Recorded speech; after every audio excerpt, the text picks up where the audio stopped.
And do you see you got me falling in more times than I can. Howdy.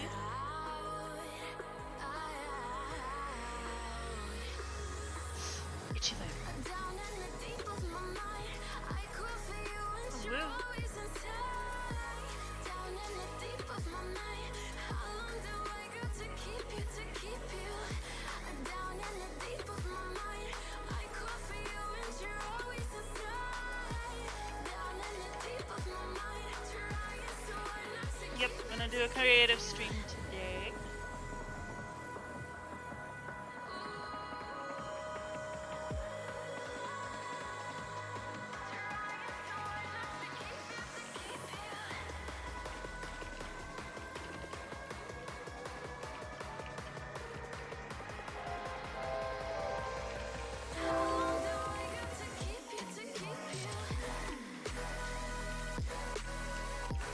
Hello everyone.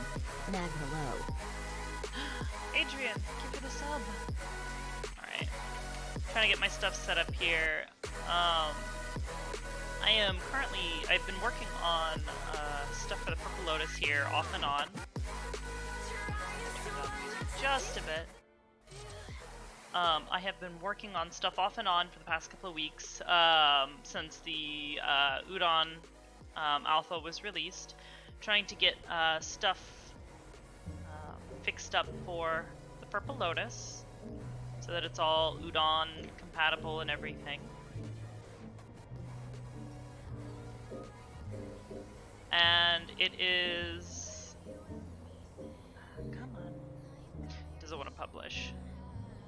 It's been giving me issues, and I have been trying to figure out as to why.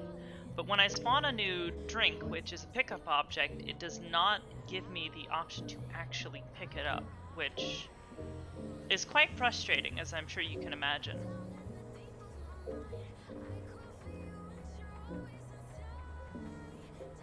So we're gonna try re-uploading it again. So I've been making a couple of changes, but I thought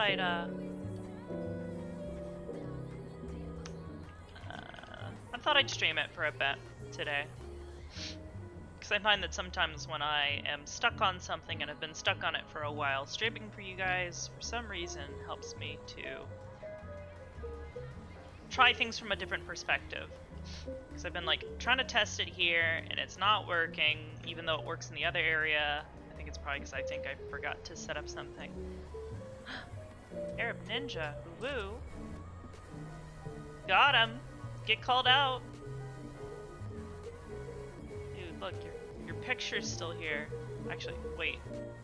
Where the fuck did it go? Like floating away, apparently. It's weird. Oh, I have a new friend in here, by the way. Where is it? Where's my friend?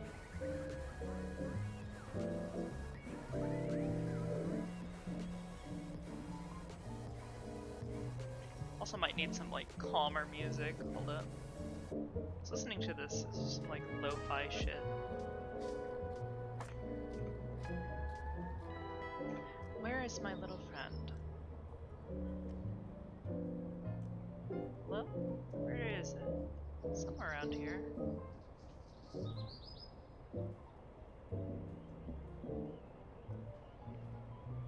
Sworn I heard it earlier.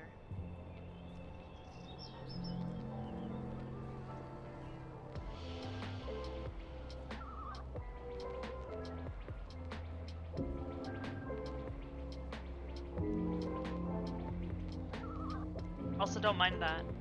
What does it look like? It's round, kind of small. I don't know where he went.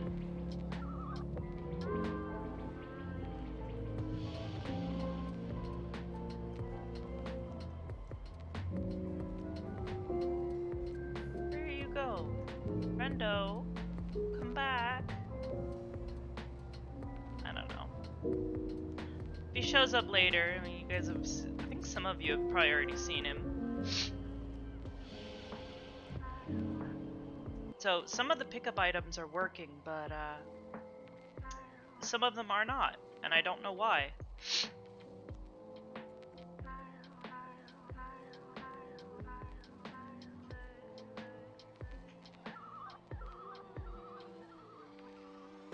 Alright, the world has uploaded. Twix is probably gonna have to rejoin. Oh, smart. Oh god. Did picking up that glass just stop the world music? No, it's just very quiet.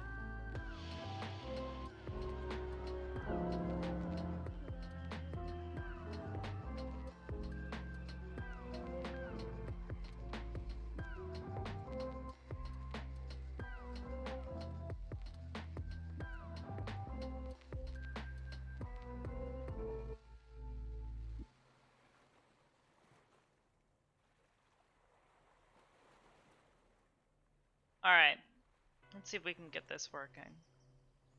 So I swapped the layers and I removed the Udon behaviors from them, and I'm wondering if maybe that has an effect on it. Because I need the Udon behaviors on them so that their position gets sunk between the players, but if it's causing problems, I'm not entirely certain what to do. By the way, the masks in Ascension Academy were amazing. Yes, thank you. Okay, I made them from scratch. I was quite happy with how they turned out, given that I did them in like a couple hours, I guess. I did a bunch for people.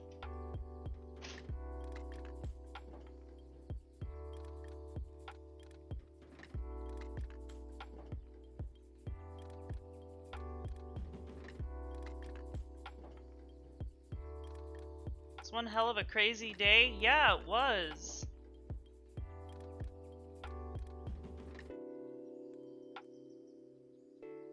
Real fucking crazy, is it? With all the fucking deaths as well.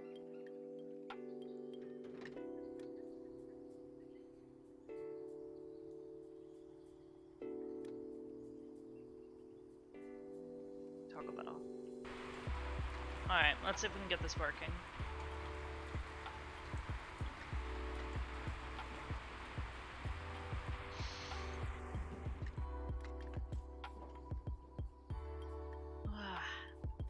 Gonna yawn.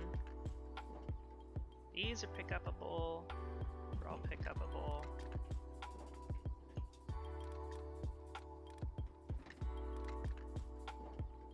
But for some reason, I cannot pick this up.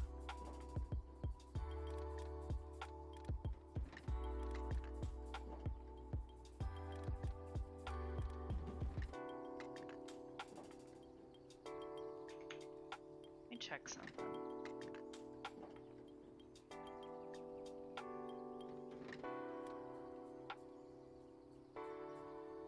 Poor Shizu's face and toes. Yeah, I know, she's getting burnt. That's why we told her to put some sunscreen stuff on. That's why we were collecting it, but I guess she didn't do it.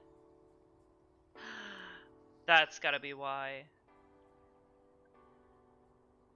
Oh, these need to be set as a trigger, but if they're also... Hold on. Let me just drop this on the counter here. Those are set as a collider. Hold on, let me check the VRChat. Let's see, dev.vrchat.com. That's not it. Hold on. Just log in, see if we can't. Documentation. Here we go. So, for pickup items, I think I had thought that you could just use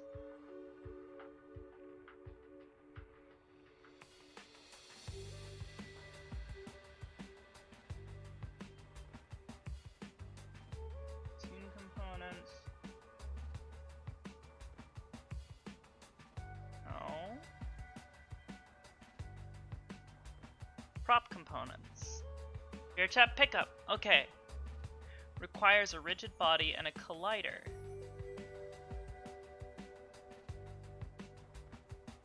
By default, they should be pickupable.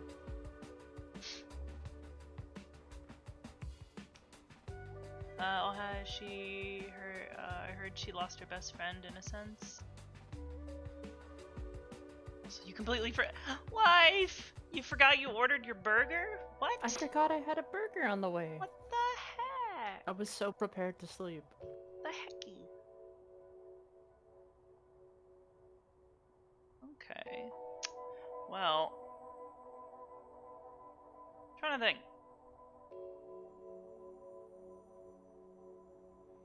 Because it shouldn't require it to be a trigger. Unless maybe it does and I'm just crazy. But I could have sworn that this here,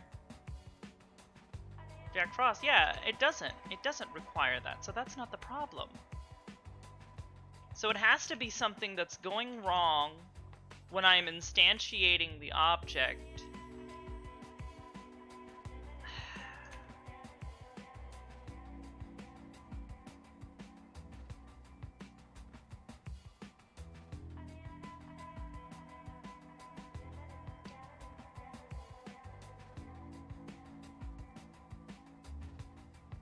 So it's calling them correctly, but then when they spawn, they don't have the ability to be picked up, and that's a huge issue. If I can't pick them up, they might as well not even be there.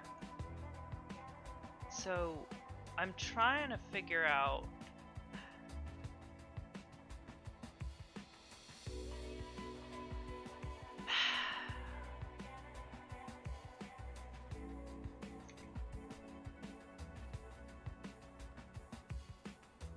that's what I did here as well, and it still didn't do it. Granted, I think spawn drink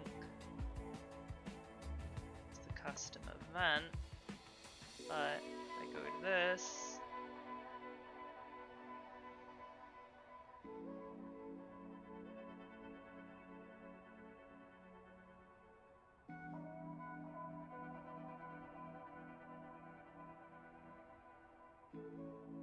that's the event name.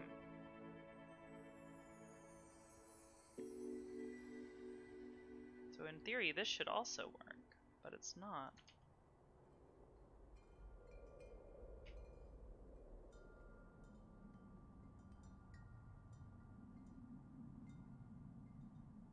This is exactly the same way that it's set up. The event name is custom event, which is the public. These emotes so much? They're pretty good. Udon behavior is our variable.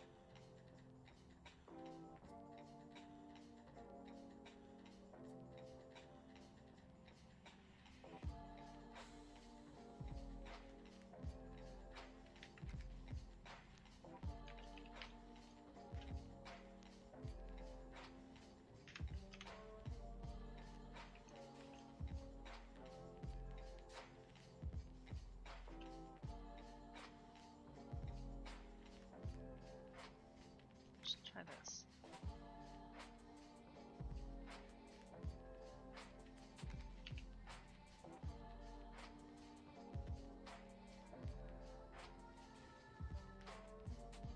I get coding a bit, and this is hurting my brain to look at. Well, this is node coding, which it has its good and bad things about it.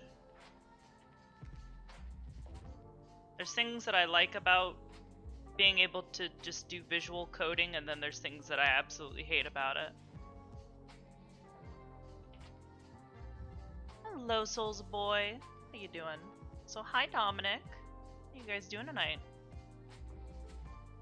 You guys are having a good time. We're gonna be chilling here. Put that off to the side, because I'm sure I'll need it again later.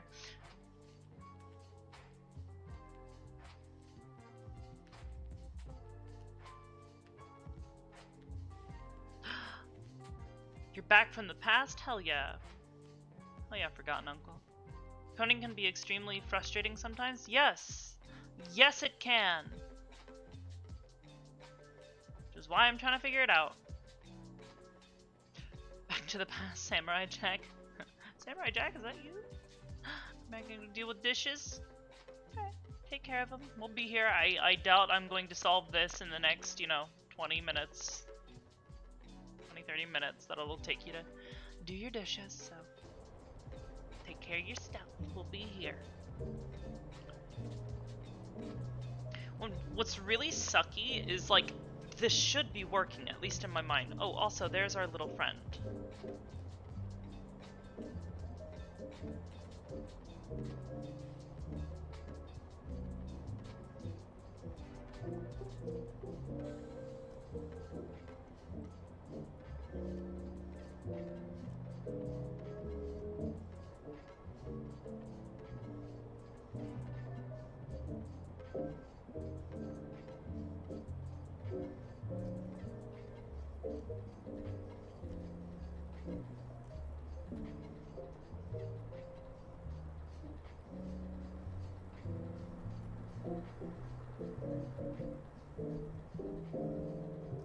Anyways, when I click on this, it's supposed to spawn these, right? And it does. They're supposed to be pick-upable.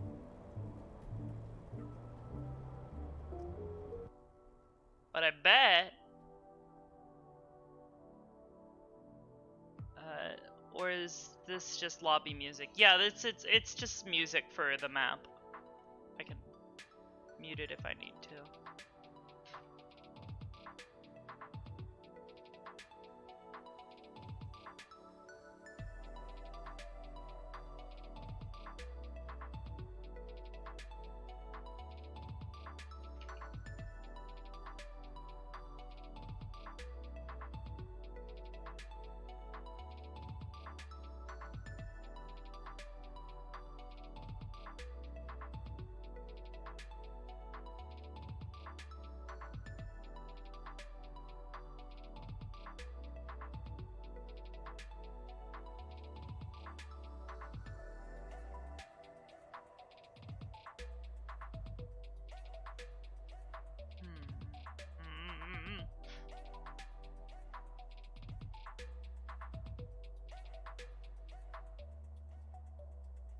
I hear Brim out in the kitchen making a mess right now.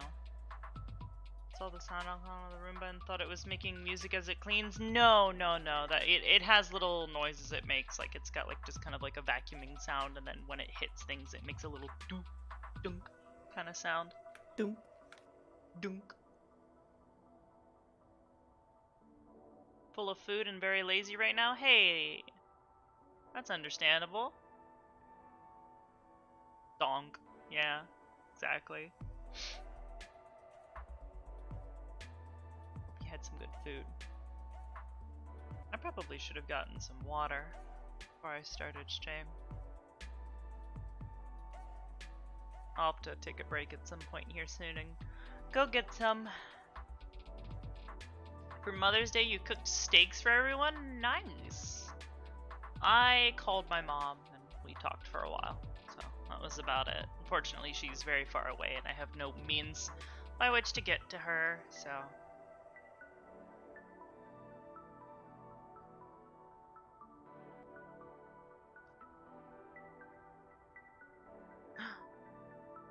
Wafka burger! Eat beef. McDonald burger. Eat burger.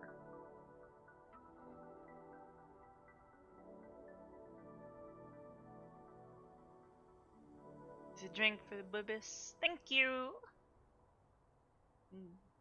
Take a sippy and go.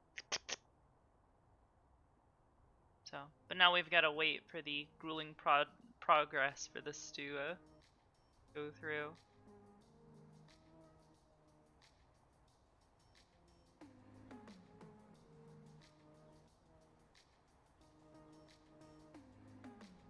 I don't know. How do you like your steak?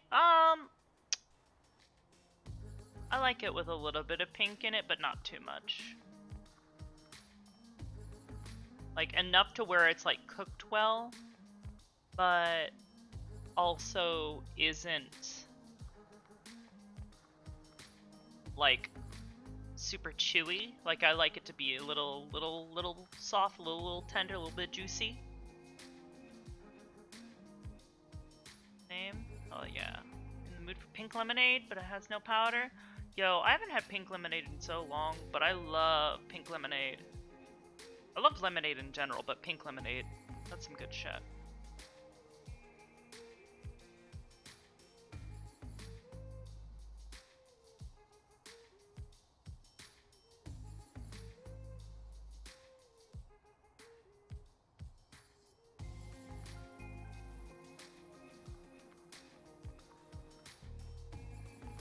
Alright, you know what? Since we have to wait for this to finish building our stuff here, I'm gonna go grab some water. And I will be right back.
I am back. Let's see. The room will people have to watch out for it? No, they won't. It's just a silly little thing in the scene. They can actually pick it up and turn it off and on if they need to. Every time I see your AA character, I think of Pink Lemonade. I mean, she is pretty pink. Remember, I was the only person my grandfather's steak ready. He liked it very rare. Oh my goodness. Maybe you know, but just in case not, unless they fixed it, Udon projects take longer to build the more assets they have, even if not used in the scene. So only import what you need. Interesting. Oh, no windows. I don't want to restart now.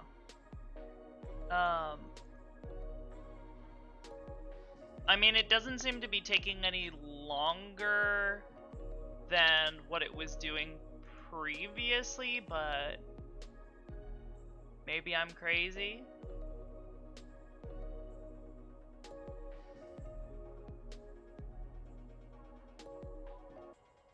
Yeah, the traveler's really gonna like this.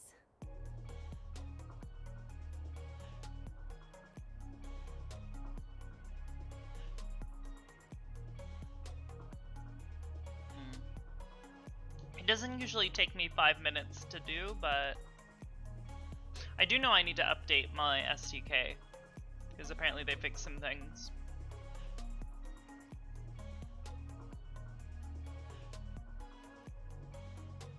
Ah.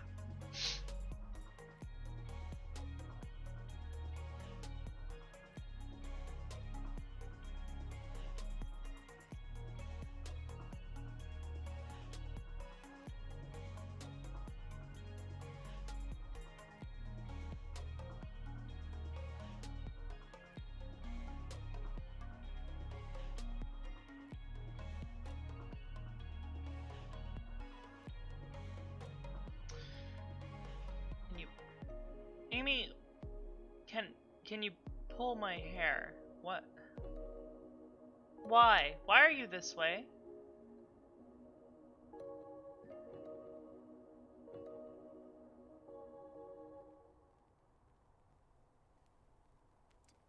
Stinky cat.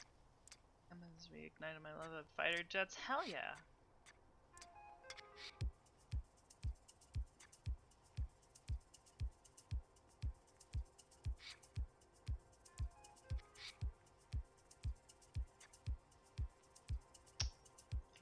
I'm still not entirely certain as to why only some of these objects can actually be picked up.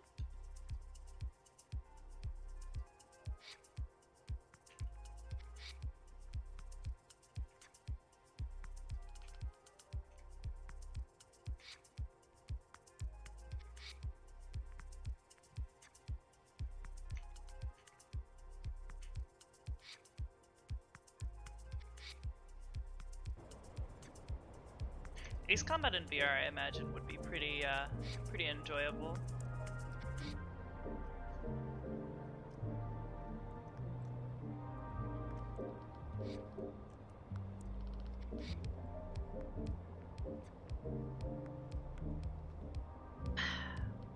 I have not played an Ace Combat game in a hot minute.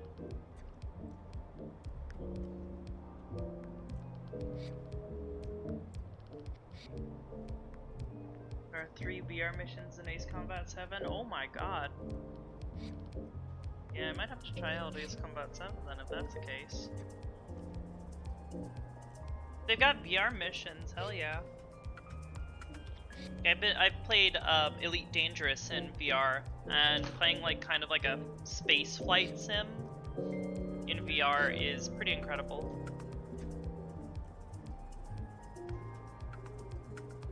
They finally added it to the PC version? Oh, I guess it wasn't originally in the PC version, I guess.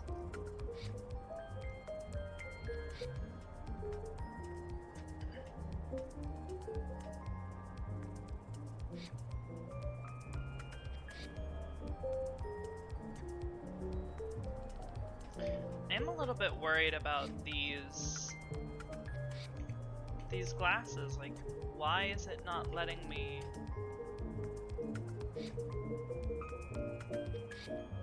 spawn things?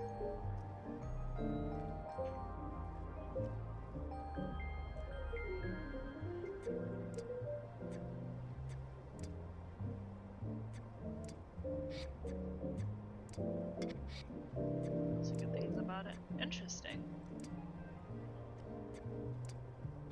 Ugh. Excuse me. It is almost done.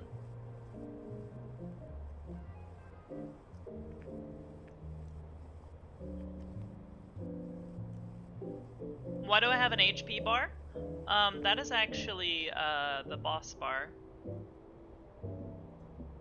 So every so often somebody gets assigned as a boss, and you guys, basically their name gets to stay up on the stream until they get taken down.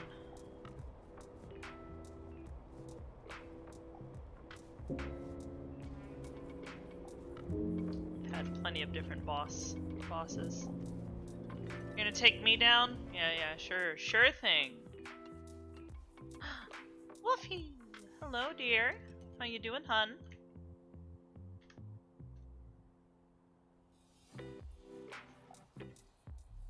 Is it your phone? See, here's the thing, Mimi. I'm pretty sure it's you that is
good.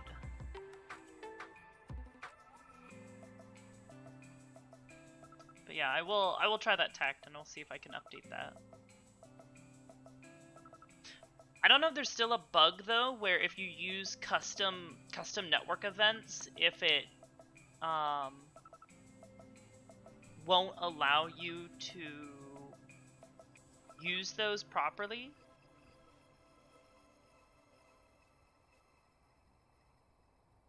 Also, howdy soda so. Howdy.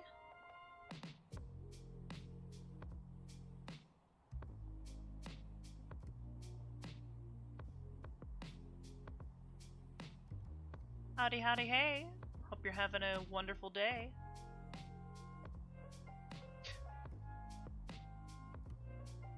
So as soon as this opens up, I should be able to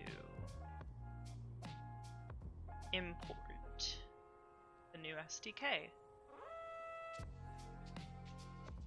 It's probably gonna be very upset at me and it's gonna go, oh, there's so many missing files, so it's gonna be angry. And I'm gonna go, I don't care.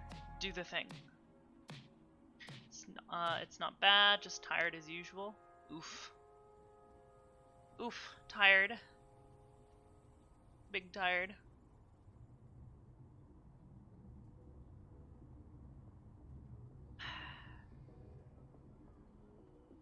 Is it gonna open? Hey, just as I was asking.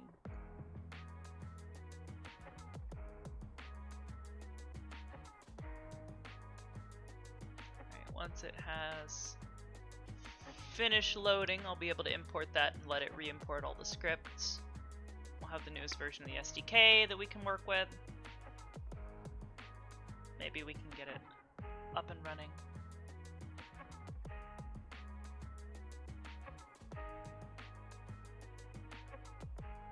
Come on. Go.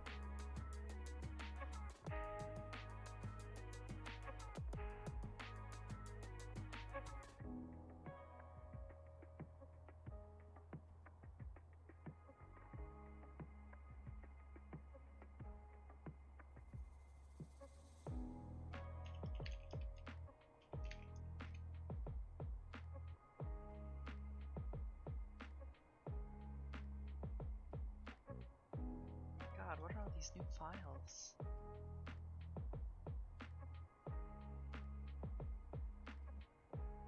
Interesting.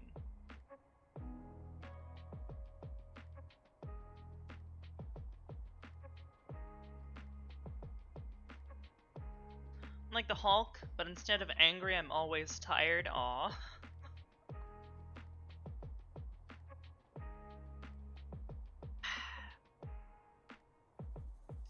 Once it's done this, it's gonna ask us to, or it's gonna want to re-import all those, or not re-import, but recompile the scripts, and then we should be good to move forward.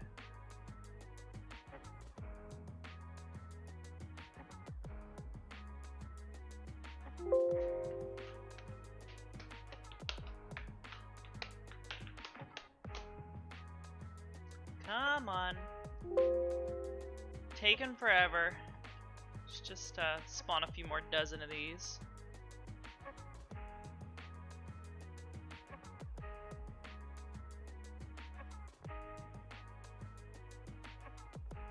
Nice. That's definitely not awful at my performance right now.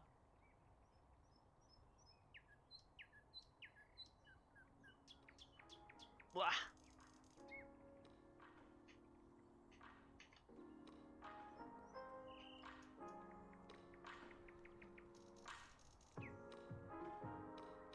Every so often it gets stuck and I don't exactly know why.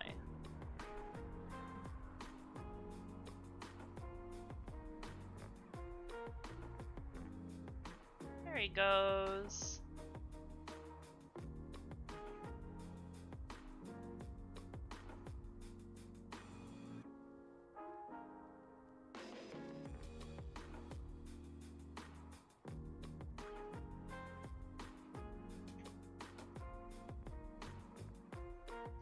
That's what they do, get stuck, yeah. Release the Claymore Roombas. Oh god, no. That sounds like the opposite of a good idea.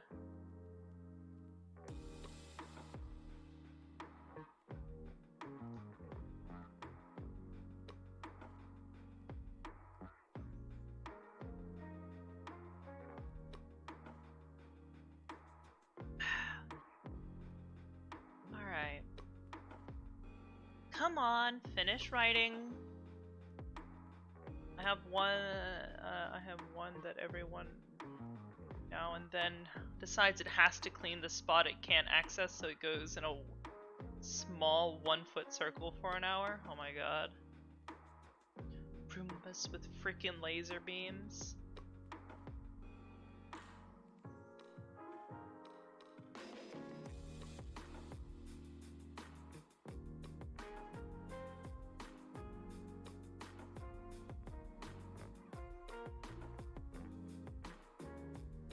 TBH, a Claymore Roomba would be useless because they're tripwire triggered, therefore it would hit the length of the tripwire and blow up. Yep.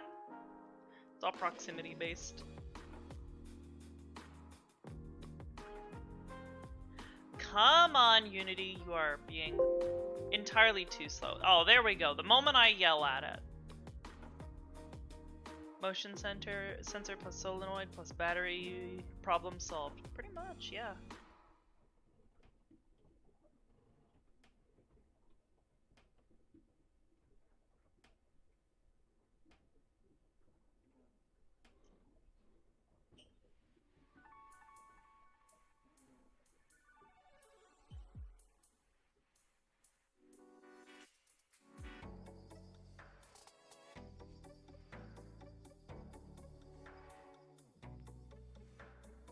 A Roomba that when it bumps into something, it shoots a gun.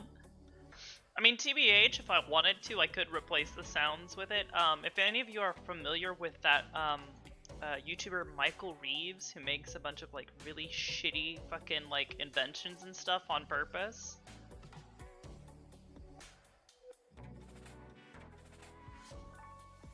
Make the one that curses, so like anytime it bumps into something, it just shouts, "Fuck!"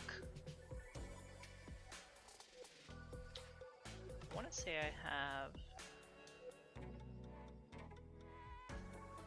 word in here, common. I have VRChat stored. Hold up.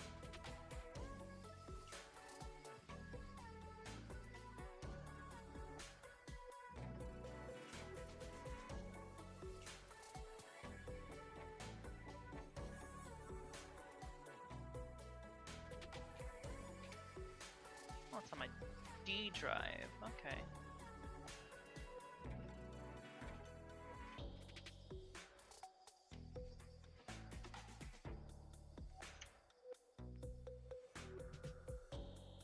There we go.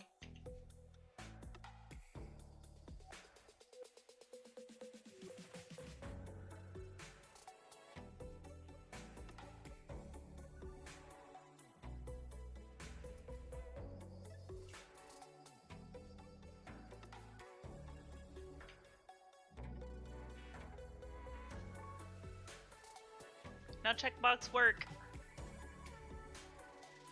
That'll be the goal. So now I just need to figure out why my drinks don't work. So I removed the Udon behavior from them in the hopes that that might fix it, but that obviously didn't fix it. Need to make a PL character, but I only have so many I need to make models for already. I'll understand. Basically, this is Espresso? the best Hello. drawing ever. So they have the pickup object on it, and it's basically got most of the default settings. It is set up to be pick-upable, I think. Yeah, pick-upable.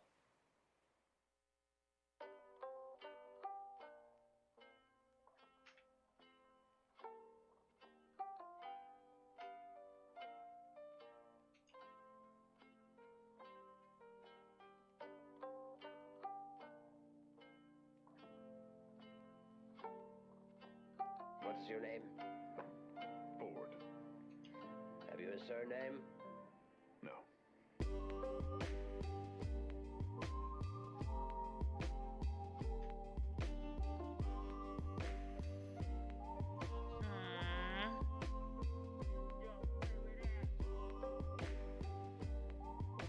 Woo. No fighting, please. Be nice.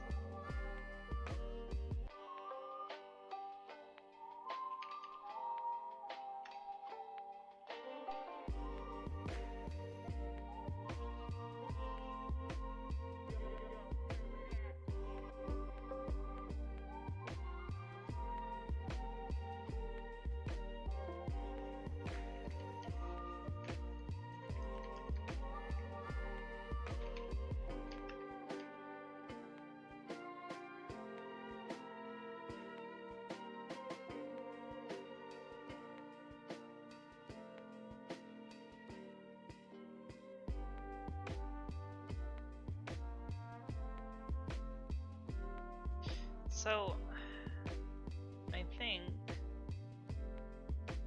think it's safe to say that I can This group seems add this back. rough around the edges. But you seem clever. Hopefully we can make this work. I think we should be able to. Did Yeah. it fix a bug where spawned-in items aren't synchronized yet? All of us. We should be fine. I'm not certain what you mean by that. We'll make it work. Because the problem I'm having right now is when I spawn in an object, it won't let me pick it up.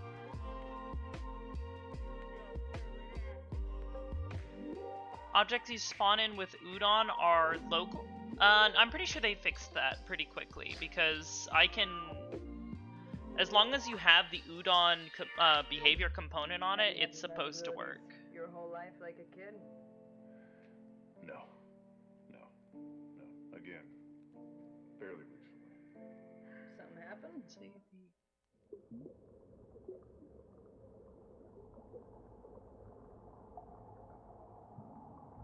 Problem I'm having is that it just literally won't let you pick them up, which is very confusing.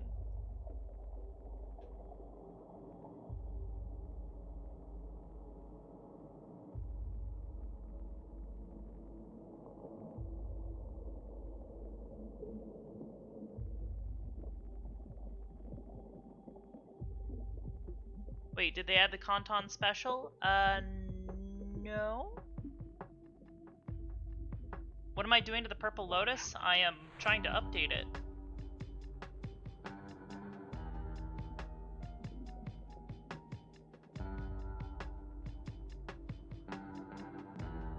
What is the Kanton special? I'm trying. Isn't that like? It's basically like. It's got like a Pop-Tart in it. I remember that much. Did you know that you can count to 31 on one hand and 1023 on both hands using the binary system? Me? And that makes sense, yeah. I mean, binary is pretty powerful like that. My potential.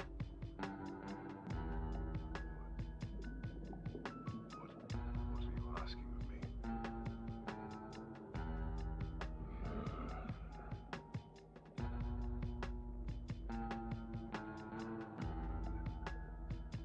What would you have me learn?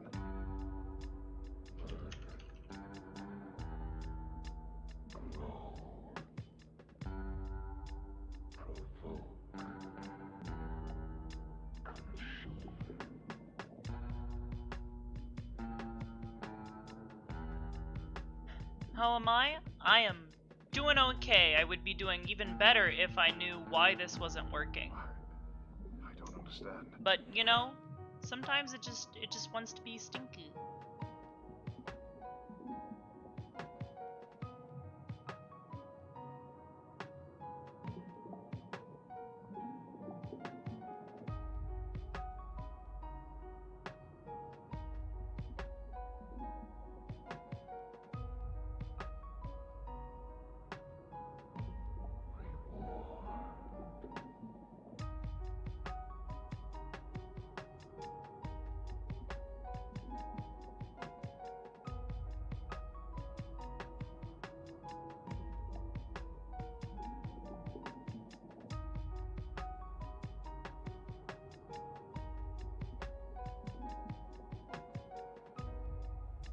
reward for this? I'm listening.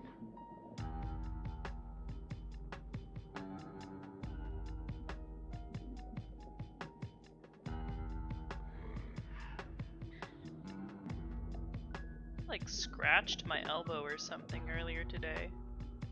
Like a little welt on the underside of my elbow. Kind of itchy.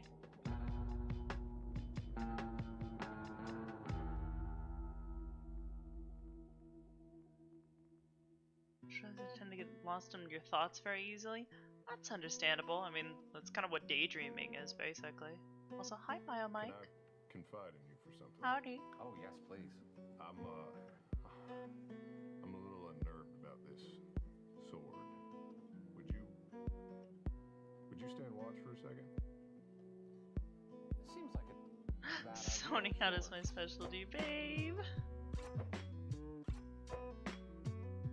Babe, where are you? I'm here. Hi, baby girl. How you doing? Hi. I'm drinking my coffee. Coffee. I could go for some coffee. Anti-sleep juice.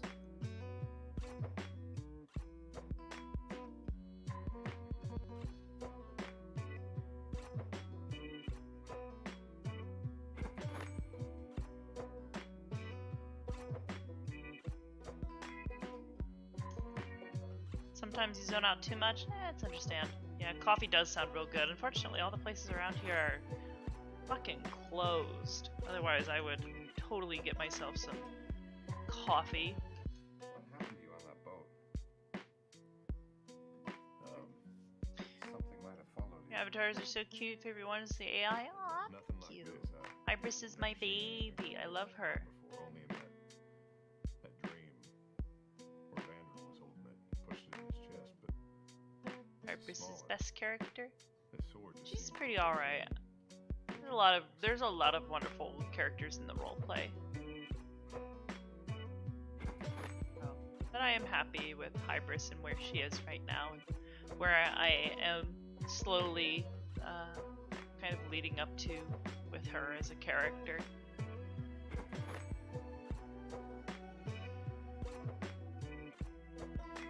She has been a pleasure to play. Alright, Windows. No, I already told you once, like literally less than 30 minutes ago.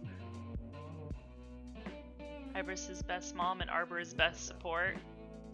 Yo, Arbor was fucking popping off yesterday. Doing her job.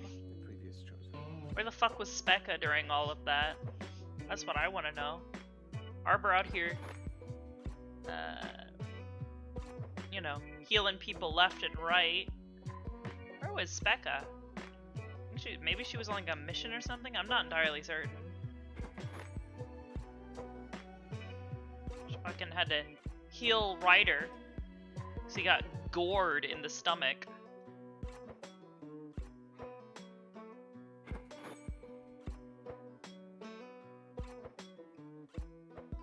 So I've got my ocarina sitting here on my desk right now, and I'm like, You either don't want to talk about or don't I'm like want to remember tempted. properly, I think. Specca was healing Nyantu. Like great at playing motherly characters? I'd say I'm great at playing motherly characters. I'll be honest. If you had told me like, well, I'm actually okay. So this is something I realized. I've been role-playing for over 2 years now. I've been doing, I got involved in like April of 2018. So I've been doing this for 2 years. This is year 3 for me. And if you had told me 2 years ago that I was going to be playing a character that is a mother,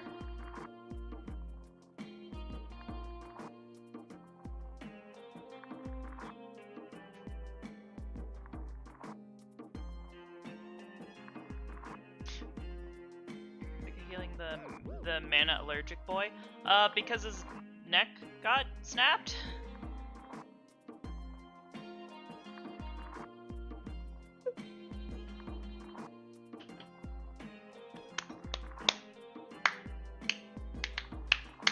I might actually build a separate scene here. I didn't have most of this all of my life. All I had was my word. instead of building the entire casino, because this is getting really tedious having to wait for it. I want to see Arbor snap and tell someone off real bad. She's come close on multiple occasions. Like the other day when she kind of low-key was like, I'm gonna hit Ryder with this. Like, she kind of started to lose her temper. It's probably one of the first times I've seen her like really just kind of let her emotions kind of fly. It's getting, honestly, it kind of worries her. Worried her in the moment because she's kind of like, oh, you know, I'm getting too comfortable. I need to keep these things to myself. She doesn't want to be seen as somebody, you know, mean or evil or anything like that. Want to see Anki Arbor?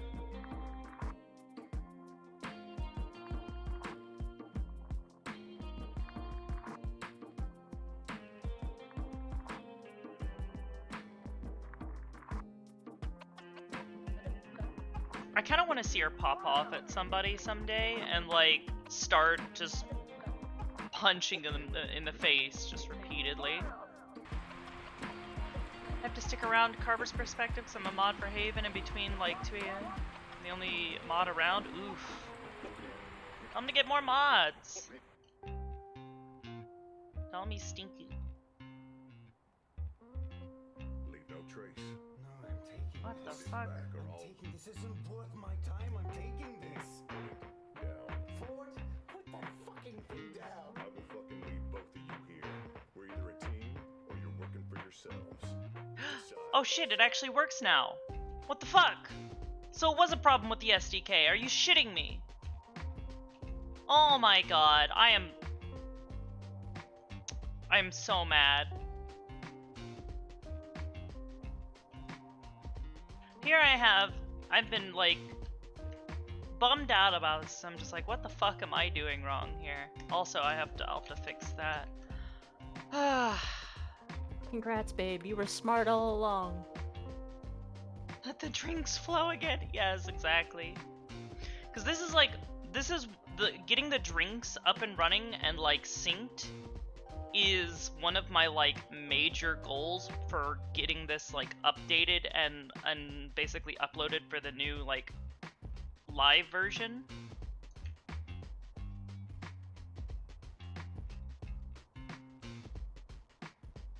This is also open. This for some reason is still having issues. I think it's like something to do with the collider.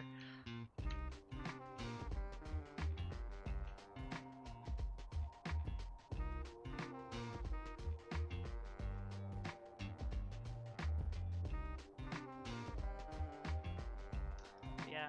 Oh yeah, somebody mentioned Specca being super cuddly. I'm gonna be real, if Arbor gets fucking,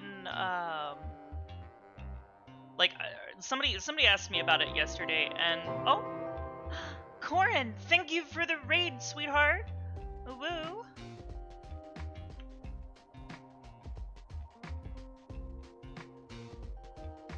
Howdy, howdy, hey! Hope you're having a good day.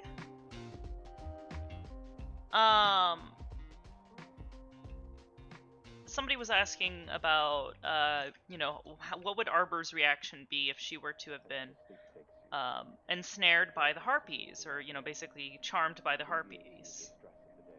Yeah, like, she's not a sexual being because, well, the gemstones are asexual. They have no bits, so as to say. However, she still does have, like, you know, social, like, I guess you could call it social lust. I don't know what you want to call it. So effectively, she just kind of gets really, really cuddly. Kind of like me when I need cuddles from Waffles here, but she has social needs. Yeah, like she get cuddly like Specca. Yeah, I would say so.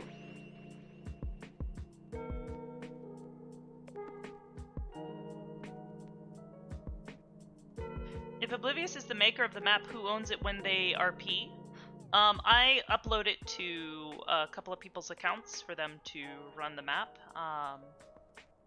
I believe the owner is technically considered Sachi for like purposes of roleplay, but then Hybris, the character that I play, the pink AI chick, is his primary investor, and basically is sort of like a, if you were to consider it like a stockholder or a shareholder, she's kind of like his sort of boss, but obviously she doesn't really treat it like that.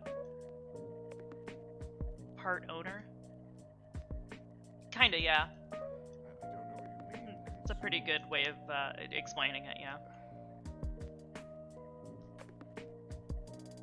Ow. Itchy ear. Silent investor. Basically. She basically gave him a bunch of the money he needed to get started. For some reason my ear is very itchy. Ow. There we go. All better.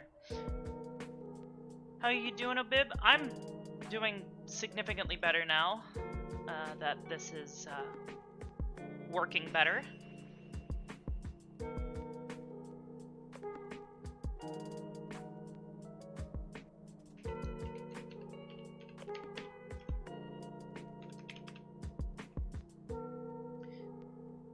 Did you find out if AA Human SO is SO? I believe from what Depresso was saying, he said he would love for that to be the case, but he doesn't think it would get passed by Stealth. He's pretty sure Stealth would shut it down.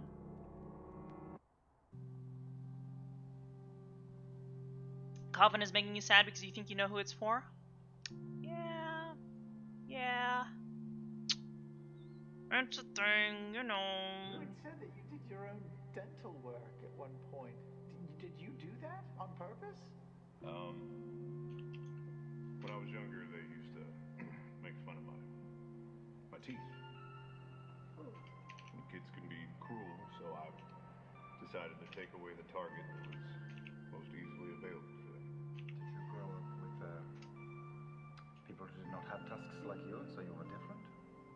Yeah, at the time, there weren't any others like me. So, This one should be working as I well. feel like Okay. I was especially picked on. My teeth. Headcanon it is? Yeah, that's kind of what we've said, is that headcanon. That was SO. They're really funny. Not necessarily. Fortunately, the actual timeline wouldn't technically line up unless SO were to kind of retcon what he had said about his character's age. Okay, so that is all working.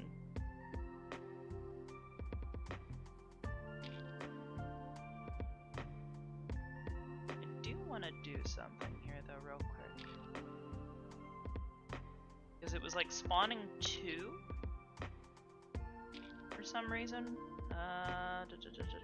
Casino, Udon scripts, drink spawn, pile.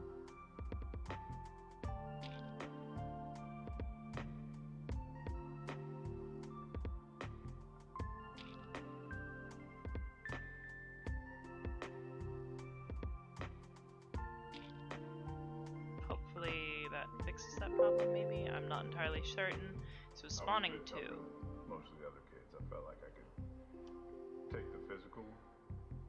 Sad that I don't get to meet Kari before Suyu's gone. I'm happy to meet Cordelia though.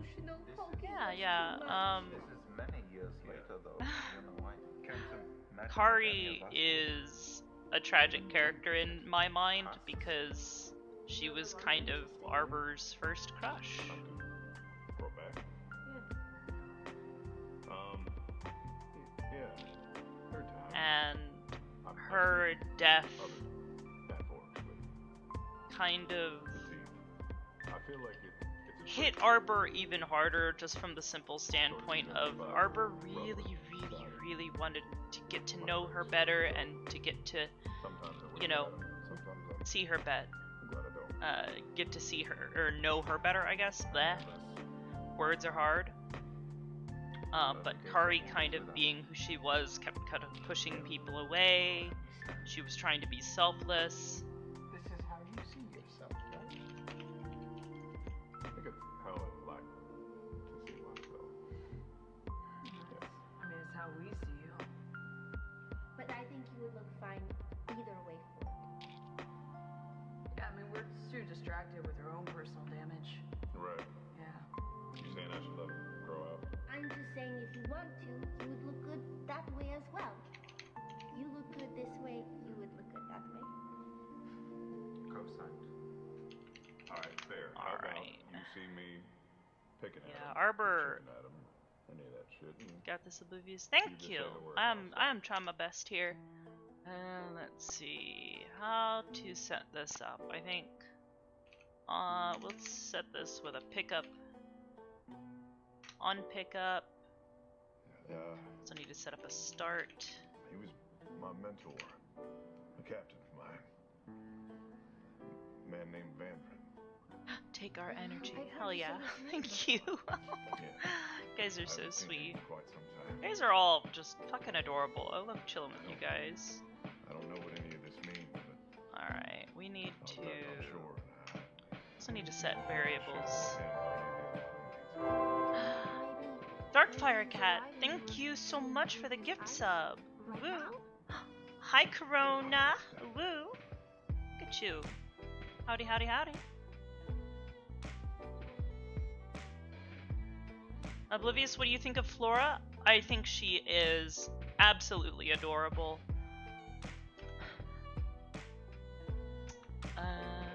I need to... Woo! Darkfire Cat, thank you again! Let's see... Ah! Darkfire Cat, thank you for all 3 of those gift subs!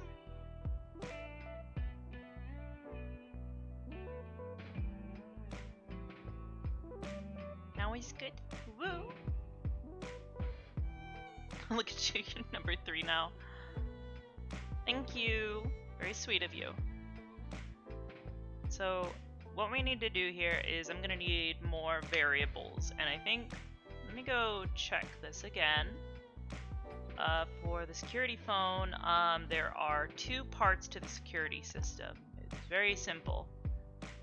Also, this can actually go away now because the church is gone. So we're just gonna go ahead and just delete that for now. We got the security phone, and then we need that to activate an object in the casino, and that's gonna be the blue light scanner. So that just needs to just toggle off and on.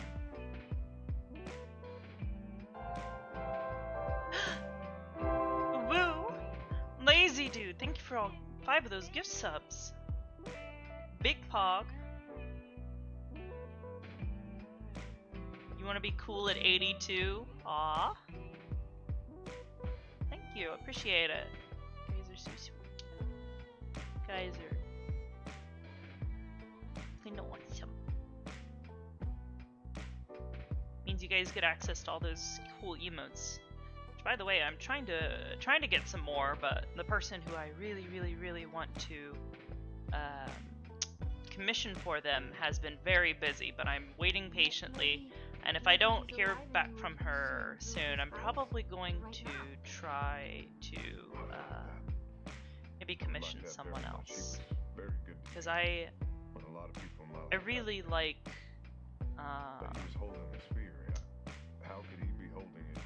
really like her style, but I also really just want to get some new emotes for you guys. Maybe add to the list.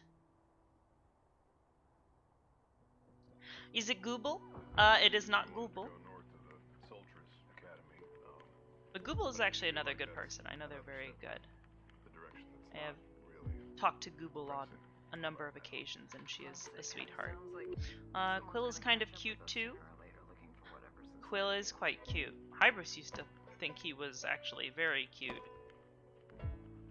but now she got a different boyfriend. Oh, I know Quilbris died because Ribbo stopped playing him for so long. Like, she kind of like, I don't know, kind of somebody disappears for a while. It becomes very difficult for there to be a relationship between the two.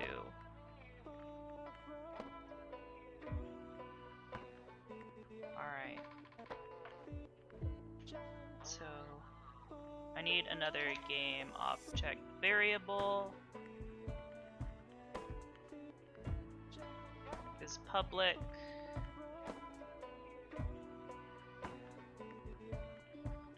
And I think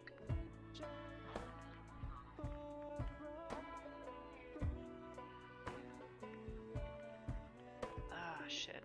So this needs to be a networkable event.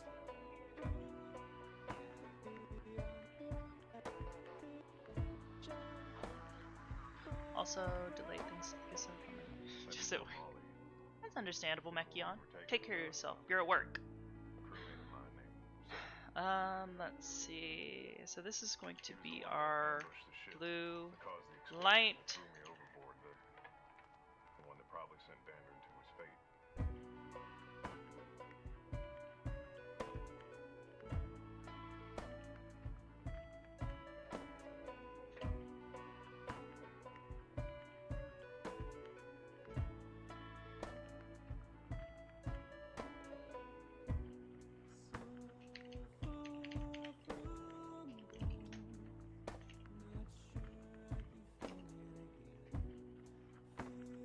These.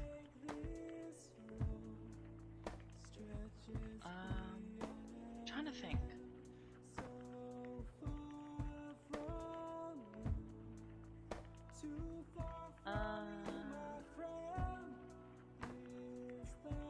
Blue light, we'll call this blue light Udon, because this is going to be our Udon behavior, because we're going to have to send events to it. Let's just do this. Variable Udon behavior. I can't leave here without trying to. Blue light Udon.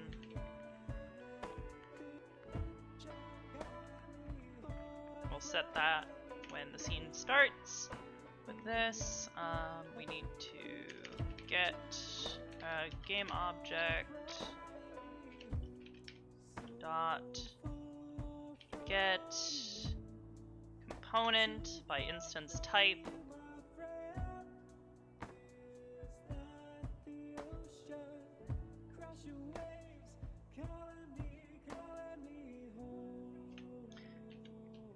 Get the Udon behavior type. Set that as that. And our game object is going to be a variable, our public variable, blue light.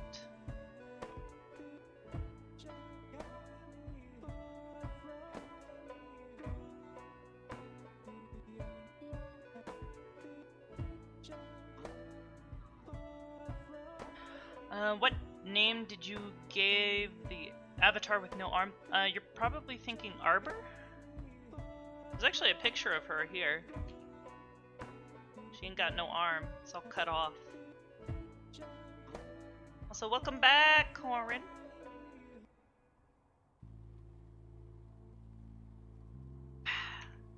So who is DMing me?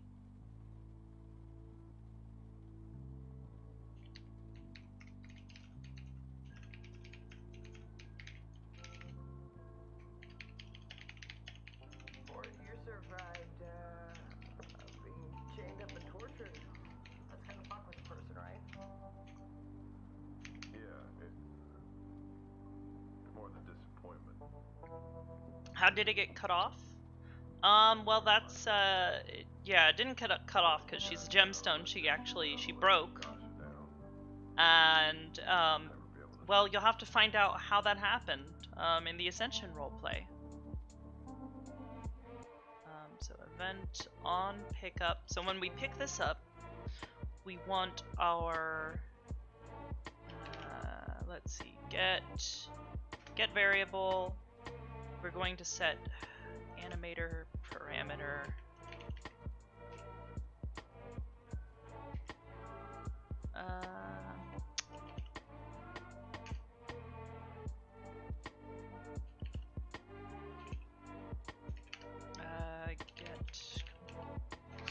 Actually, hold on. Let me think about this for a second. Next time on A Ball Z Super. Yeah, exactly. So what I can actually do. Variable. My animator variable. So we'll set that. This will make it a little bit easier. So we'll set our variable. We'll call this phone animator. And we'll set that as private. Set the value of that to GameObject.getComponent. And we want our type to be animator type. Type animator. Okay, here we go. Drop that there, and our game object is the security phone. Game object. That will set our phone animator. So now we can say phone animator.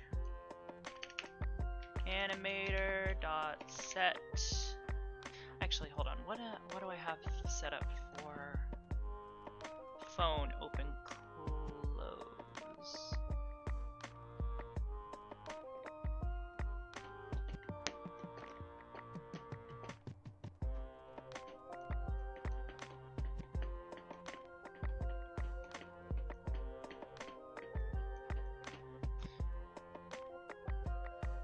I think, okay, so I'll have to do this. If I want to do it with an animation, I will have to do this kind of weirdly as well. I don't want to be focused on this. I want to be focused on that. Plus, I feel like if those events led to this, maybe there's a remedy. Call this phone Udon.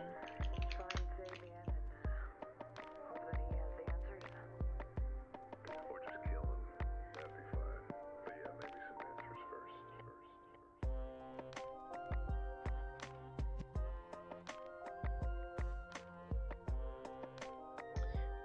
Hybra's doing okay.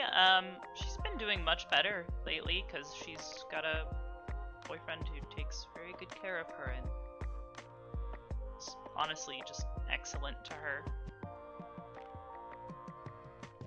You would rid yourself of that blade, these changes in you, or Security. I honestly don't know. I've thought That about is what it was blue like light before. Udon. I had this, but I also don't feel like I had Send the ability to custom affect event. my surroundings. I was not a proponent of change.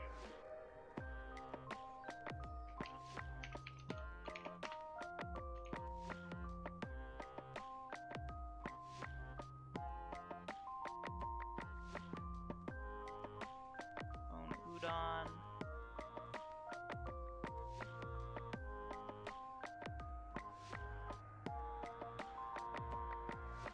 I want to know what happened to him. I owe him that much. On drop, we're going to do something very similar here.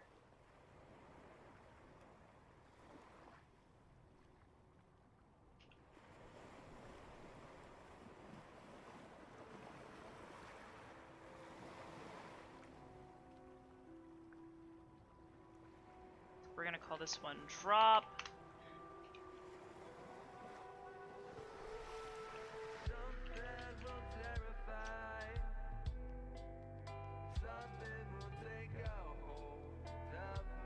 Oh yeah, would Arbor have gone outside at night to try and see if someone tries to poison the water again? She's still kind of recovering from expending basically all of her energy again. And you also have the problem of the storm. She goes outside and that's gonna be an issue. Also, I'm cute. Woo-woo. Am I cute? I don't know. Sometimes I really question. I'm like, am I really cute? Because sometimes I'm like, ugh. Fucking nerd. That's okay, because I'm here to call you cute regardless. Hell yeah. Should we get sandblasted, basically?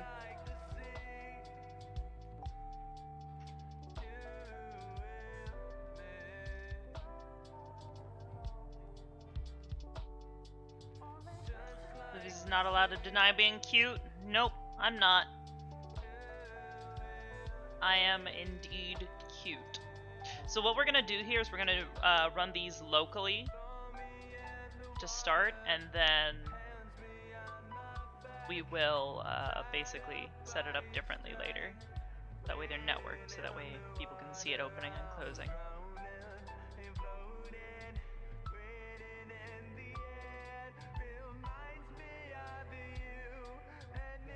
By saying you're not cute, that makes you more cute? What? Is that how that works? Okay, so this is where I need to hop back to the animator real quick and see how is that set up on the phone. Security phone, animator, we have a boolean that is just titled held. So I'm just gonna actually just snip this real quick. That way I can kind of have it off to the side so I can see it.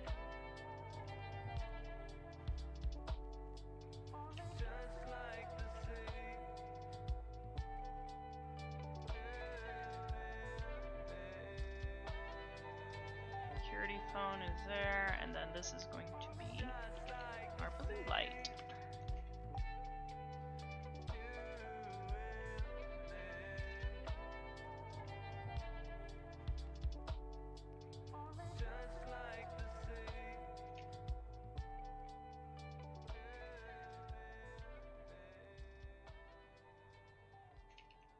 Let's see here.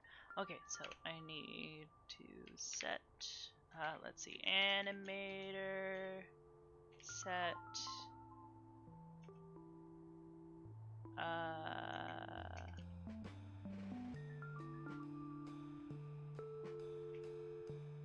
set bool, I think. Hold on, I need to check. I'll need to check the thing. Yeah, yesterday was sad. Oof.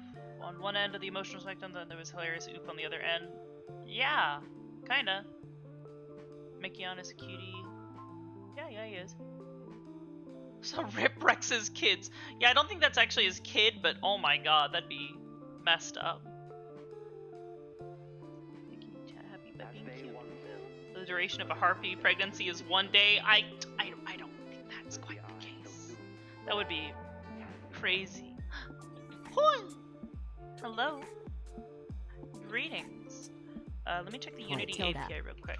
Unity API animator. There we go. So this is our. Come on. There we go. So we need to be able to set a parameter.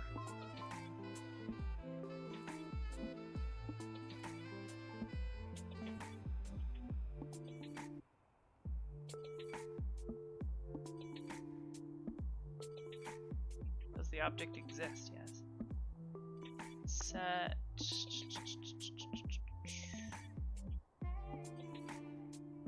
Properties. I know they have set. They have given integer parameter set. Is it set bool? Maybe.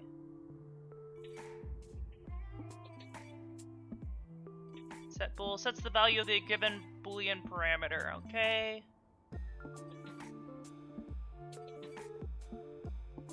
Okay, so let's grab that then.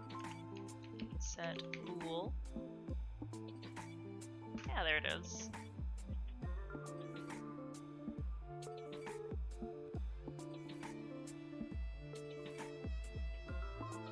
So on pickup, we're gonna set it to be true. Mostly just feeling an occasional word. Like he's being held back. But I feel that if we can, one by one. After Carver got charmed, he spent the entire day stumbling his words with bliss. Understandable. What am I making? I'm scripting a thing for a pickupable object in our world right now. And we will bequeath Security phone animator. There we go. And we want frame. The thing is held and we want it to be set to true.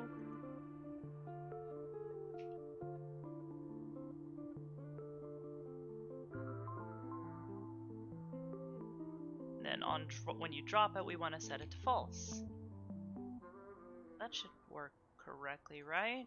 Probably.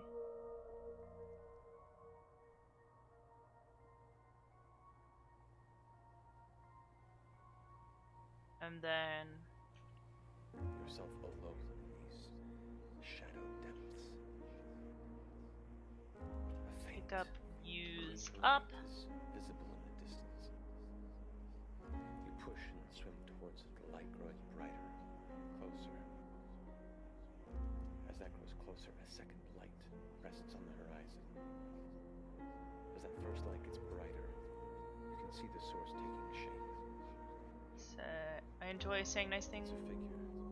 This is who I am, like making people happy. Nice. Too bad misuse pheromone model was scuff. Yeah, that kind of sucked, but it happens. At one point in time, I was just expecting her to fucking just grab Arbor at one point, just fucking start getting weird. Scuff RP best RP? Hell yeah, it is. Also, good job, Dominic. On pickups, use up. And we need pickup, use down as well. And basically, we're gonna have to set up custom things for these as well, similar to these. So just grab this, drop this here.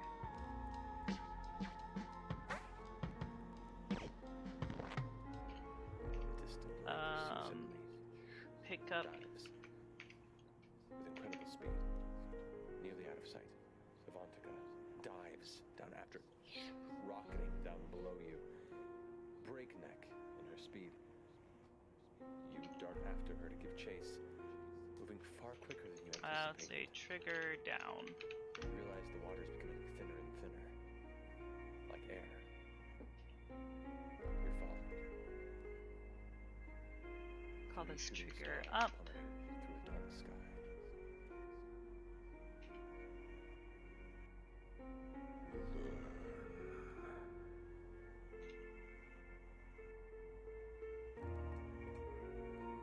We'll call this pick up.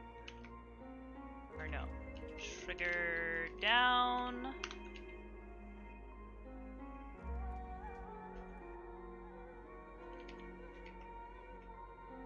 Set game object game object dot set active.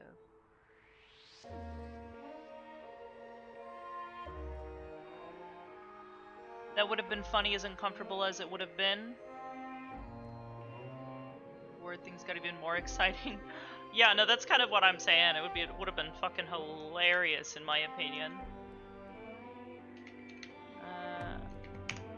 I totally would have allowed it.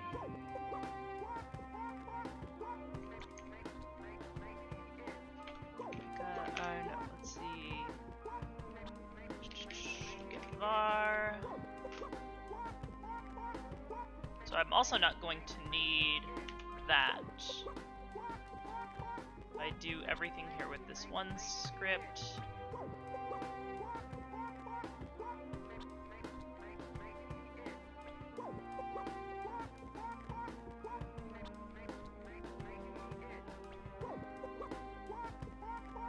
Wait a minute, what happened up here?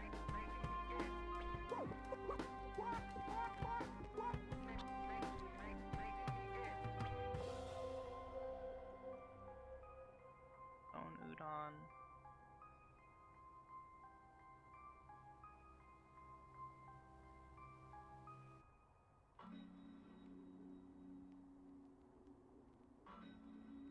That'll set the animator, and then this one to be I think that's it actually. I don't think I need that section.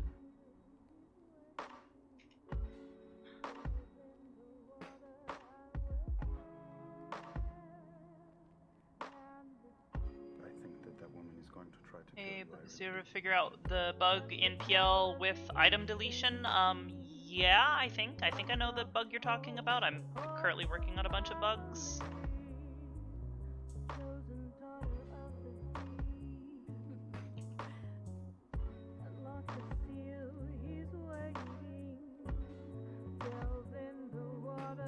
Blue light. So that set that game object in the scene. Set it positive, and then do the opposite.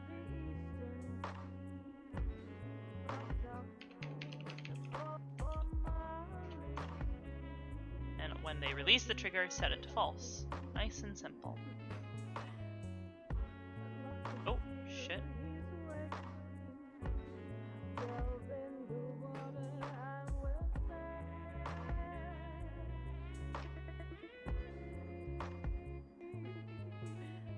I don't entirely know what her intentions are, but I feel like there are only a few that I could ask to exercise quick judgment in a moment of need. Is all Udon strictly visual node scripting?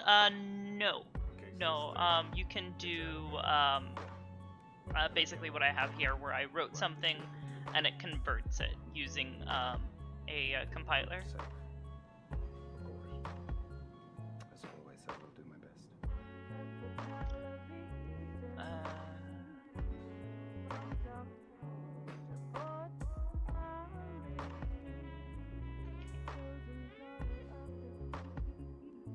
You hate visual scripting? Yeah, it's understandable.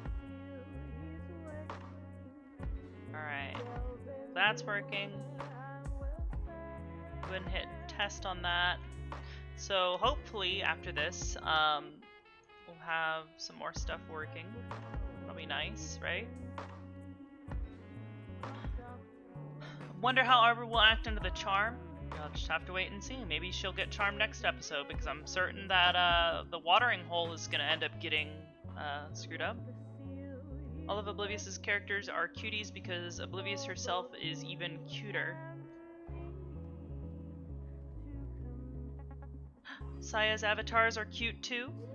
Saya's just cute in general.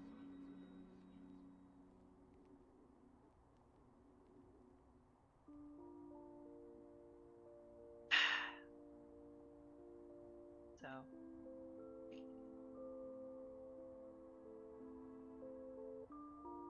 I turn around and see Jester starting to panic, so I will reach out, grab her face, and bring her into a kiss, and I will blow all of my air into her lungs.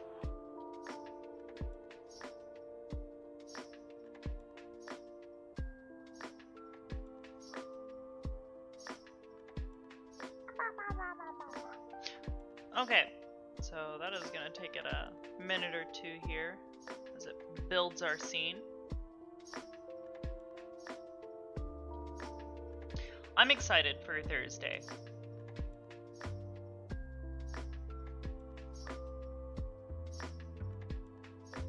I think we'll get to see a lot more, because so far Arbor honestly hasn't seen a whole lot happen. He's been staying at the camp, healing people left and right.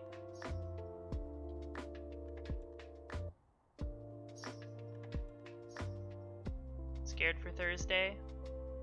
I mean, I'm excited, but yeah, also scared, because I'm certain there's going to be more character deaths.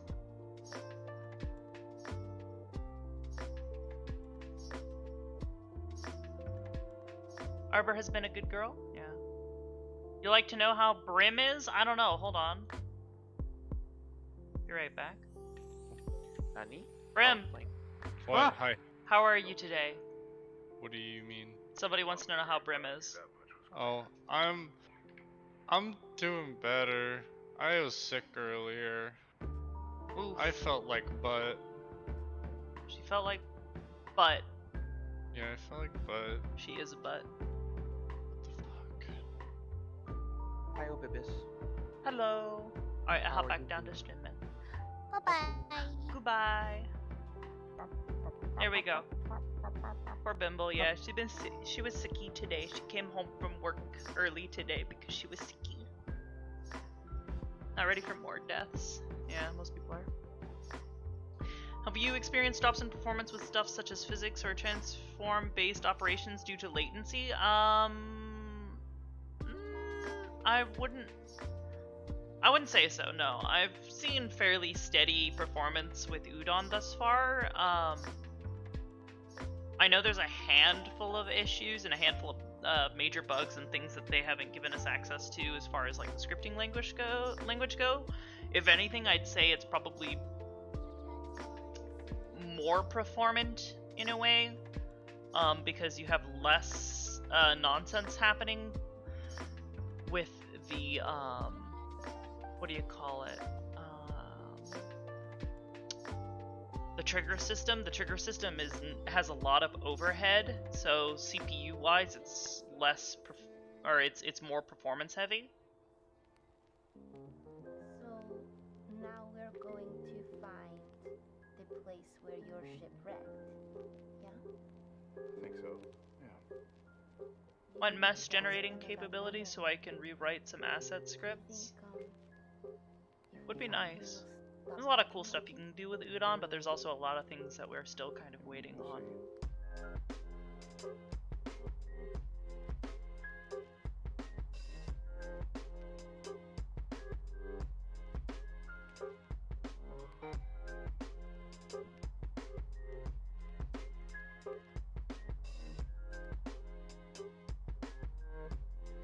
Can you at least do custom parenting operations now? What do you mean? Instead of using chairs? I'm not entirely certain what you mean.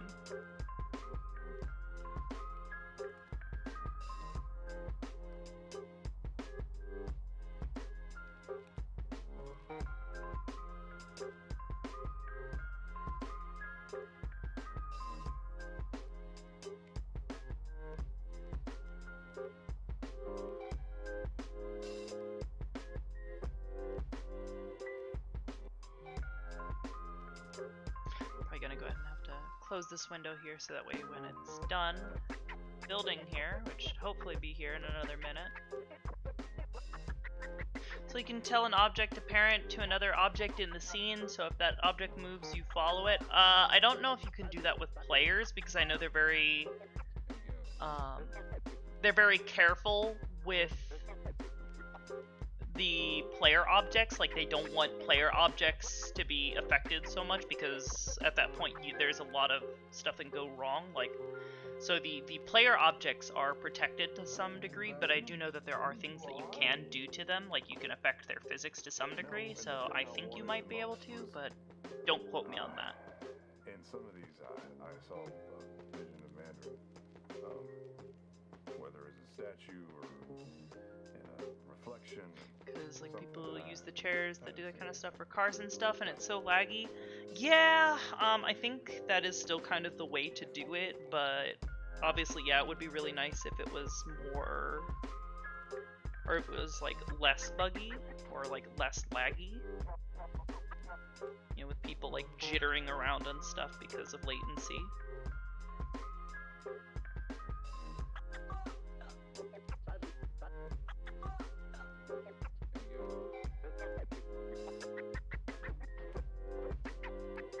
I think you need to set the operation under fixed update. Possibly. I am not as knowledgeable when it comes to that kind of stuff. I have not really messed with any of that. I'm still quite new to Udon, and while I do have a decent amount of programming knowledge, programming for Unity is kind of a different beast altogether. There's a lot more systems at your fingertips.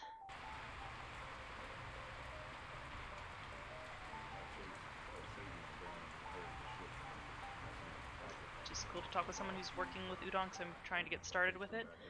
There's a handful of good kind of tutorials online that give you a good idea of how to get started. Also, that is not working at all. Damn, that is disappointing.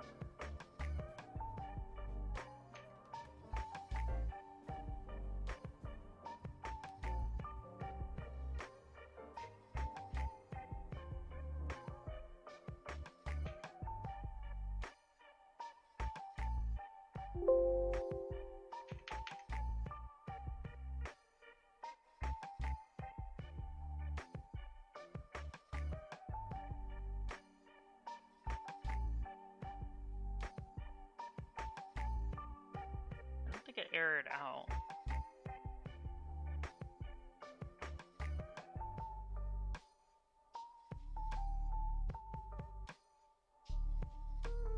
Wasn't normally his thing, so it was strange. And when we went down there, I saw him.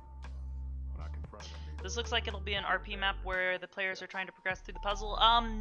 Yeah, well, he turned on me This real is fast. not. This is just kind of your standard, you What know, he RP map. I just try and, you know, make it look nice and clean and stuff. chased him above. He was at the bow of the ship. getting That ready is to something else I exit do and need jump to off. fix. Obviously knew what was coming next, and then the explosion went.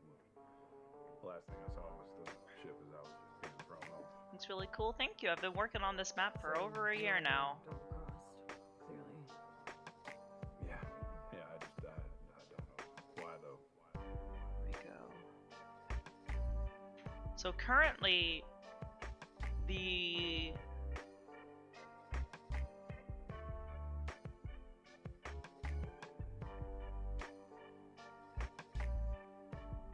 map is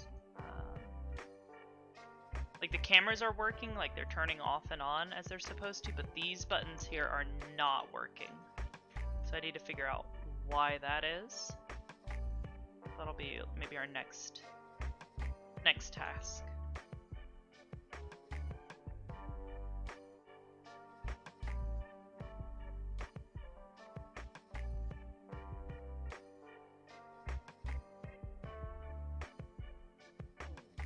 Sabian was, he was someone I grew up with. There was Do you also make a lot of the models? A lot of them are like, you know, rips from different games and stuff, and I clean them up and I like, you know, kind of mess with the assets, kind of make them feel a little more unique and like kind of polish them up. Like this main area here is actually from Dead or Alive, I think 4 or something like that. But I do a lot of the blender work to make them work and make them, you know, ready for VRChat. I just want to let you know that while we're on the sea, I had a talk with my goddess. And, that friend of yours is still out there.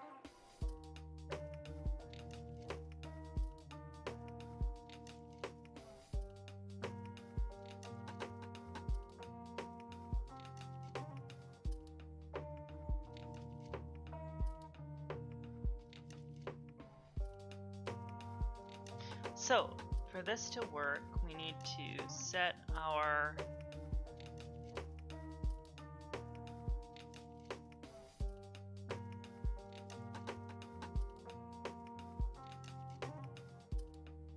the Udon behavior to that, and then that sends a network event out named string.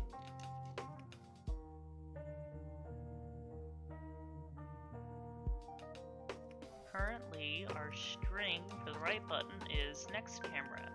That's set up to this.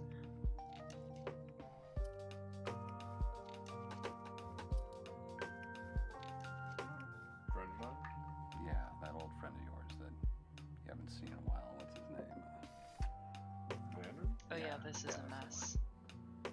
How do you know that? Were all the drinks made from scratch or just some? The drinks were all made from scratch. I asked the Wild Mother. So next camera is And you asked there. about him for me. Yeah. Making amends, whatever that means. He was making amends. One way or another. Thank you.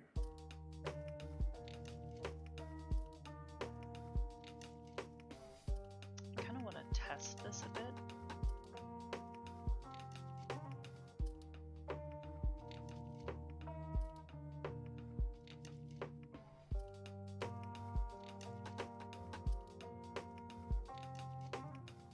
It's a very particular flavor of goodness that come from those who were offered so much temptation.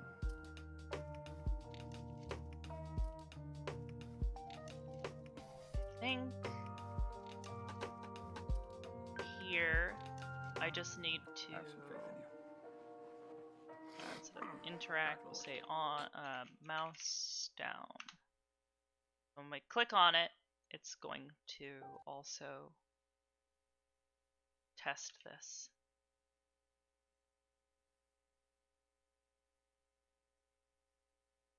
Although I will need to send custom event.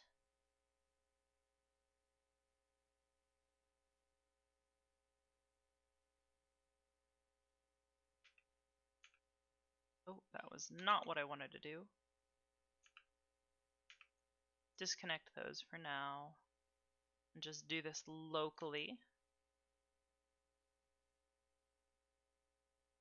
But honestly, if I were to sync that number value,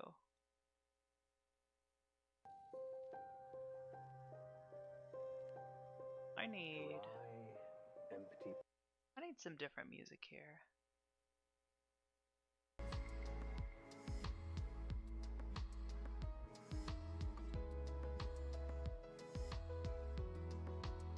I am thinking that if I send this event,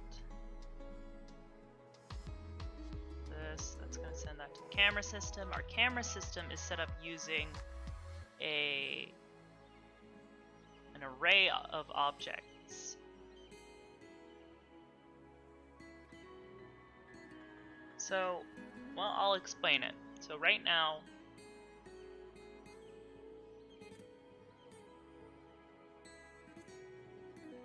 we have this basically a number that says, hey, this is the camera that this is the camera selected, the camera that is currently selected. And if I set that to 1, that should be better. But every time this next camera event is called, it sets the value of this camera selection to the value that it currently has plus 1. So basically, if I click on it and we're on the number 1, it'll say it'll be 1 plus 1 makes 2. If it's already on say camera 4 and we hit the next camera, it'll say it is 4 plus 1 means 5, and it'll set the value to 5. Now from here is where it gets tricky. It's going through a for loop, and it says, it basically checks which camera to turn on and off.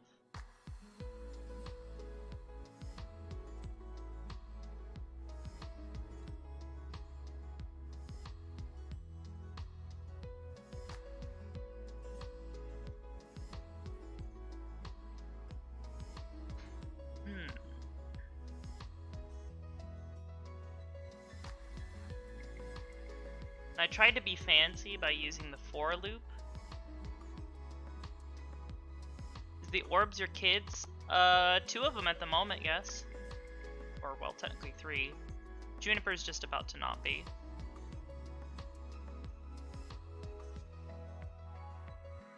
Kind of almost kind of understand if I'm making macros for D&D and map tools. Yep. It's the same kind of skill set.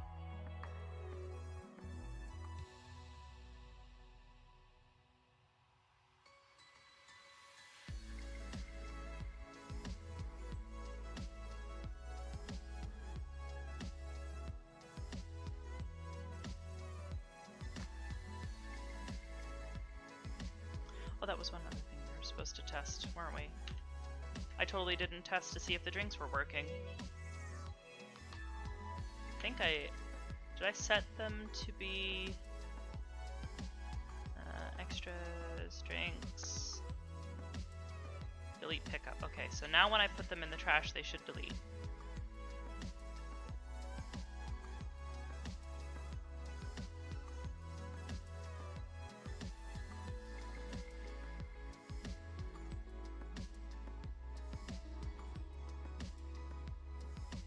They do delete.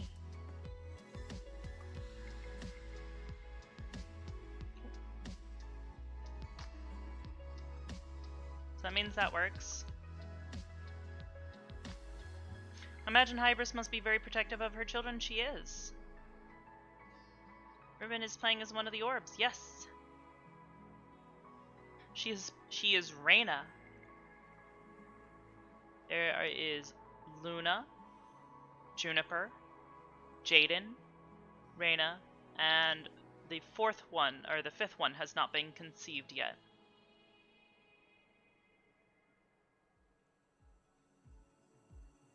Couldn't you just make it simple by creating a global variable that says if the camera is greater the 4 or the highest number,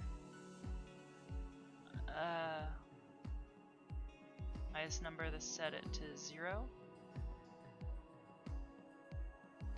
So why is Juniper not going to be her child for long? No, she is still her child. She is not going to be an orb for long. It's time for her to upgrade to a full chassis. Rebel is also going to be play as one of Mara's kid. Yep, which is going to be really weird. Christmas time. Hey, have you seen Reyna? No, but wait, what are you trying to do right now? So basically, I'm trying to get it to turn off. So I have these. Let me explain how this system works. So I have this camera system that I have set up that has all of these cameras placed around the building.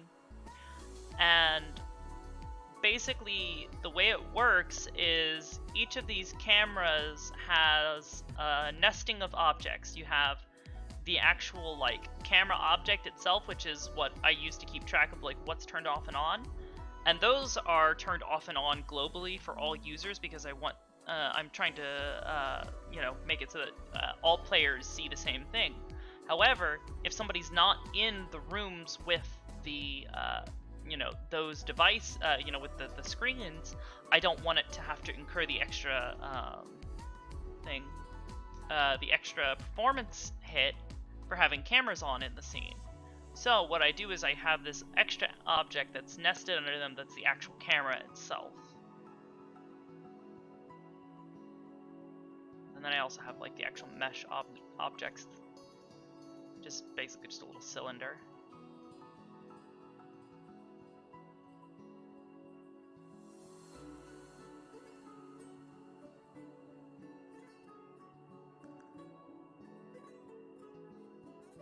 The one that probably upsets me the most. I need to move this one back a little or something.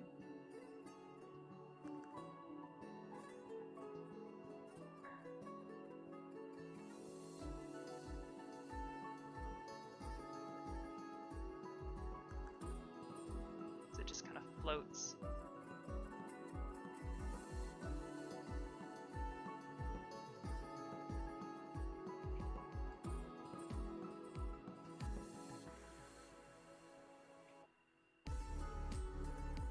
But you'll see as if I turn this on. Swap to this one.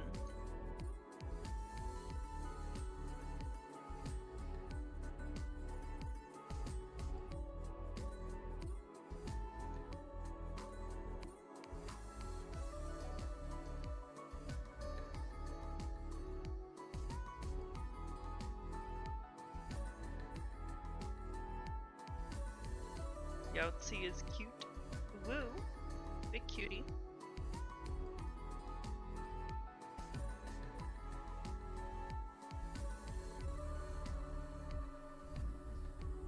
Enjoying your RP? Thank you. I'm glad you enjoy it.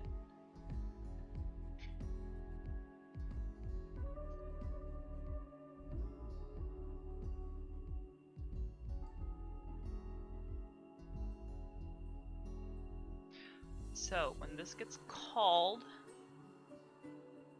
just do this as well. Debug, log. Have this drop down here. String.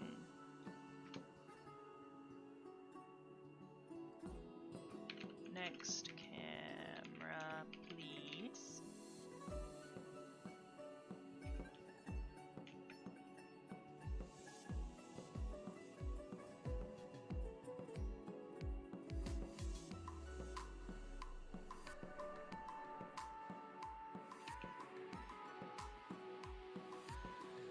now, I hit play mode.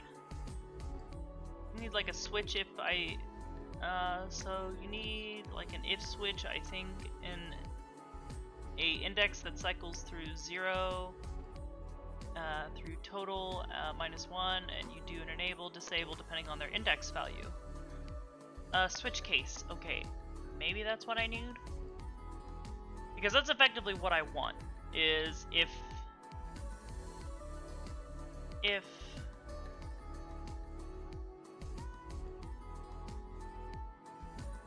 I don't think have I messed with the switch case?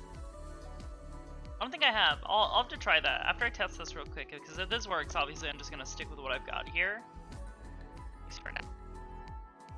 But if switch case is what I need, or might work better, then definitely I want to swap to that.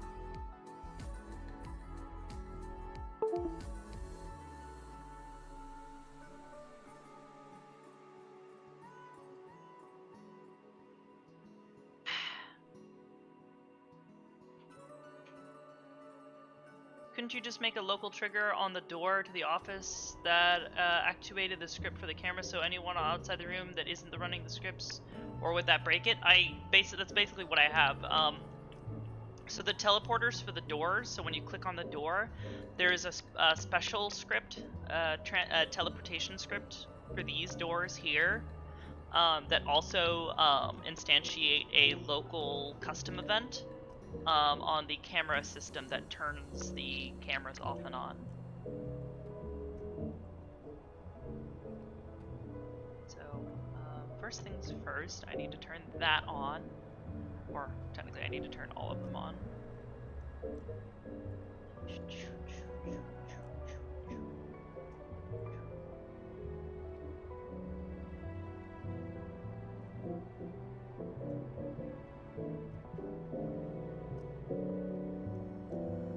Okay, so those are all turned on now. And I need to move my main camera over to here.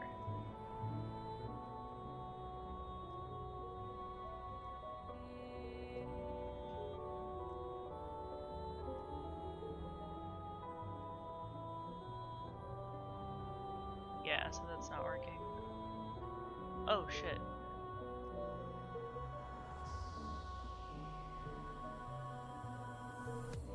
Okay, so our security phone is breaking.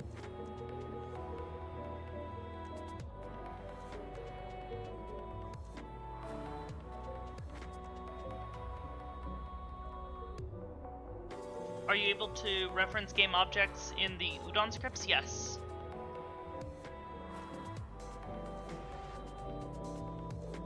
If I understand what you're meaning correctly, that is.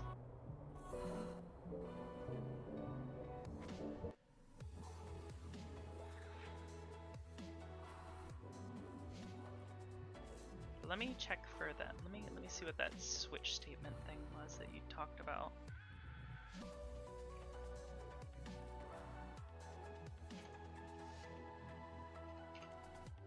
Is it just a switch?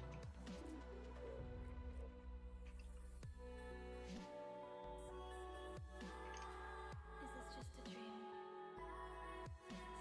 Unity. Is there reality somewhere? Switch statements. Possible that we don't have switch statements. So case intelligence. So where that equals 5, it does this. Which makes sense, but I don't think that is something I'm able to do. At least not easily.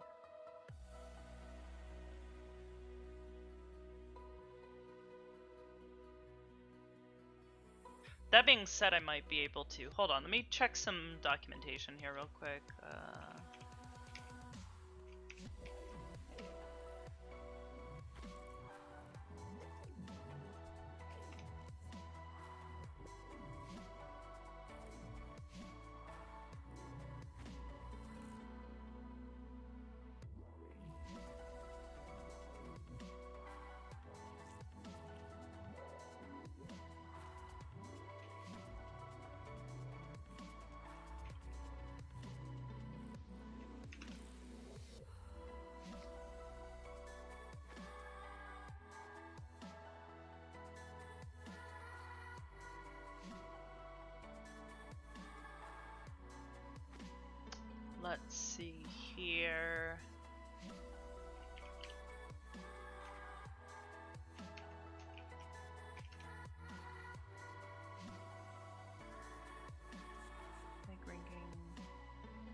switch.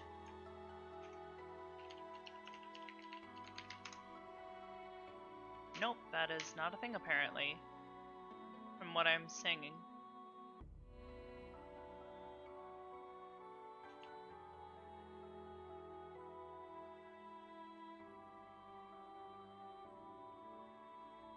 Just set up an if statement connected to the global variable that triggers every time the button is pressed.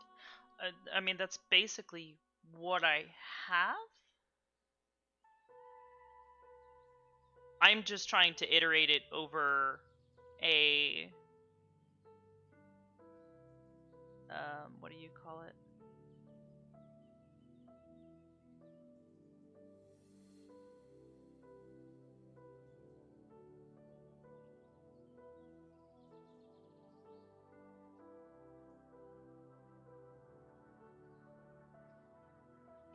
Might be able to just manually code it. Let's just get fancy, why don't we? That is not what I wanted to open. Extra casino, Udon scripts. Create.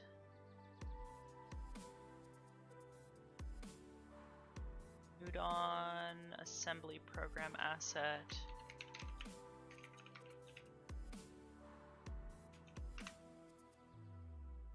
Camera system.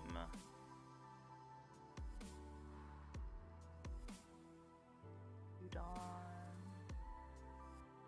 Sharp.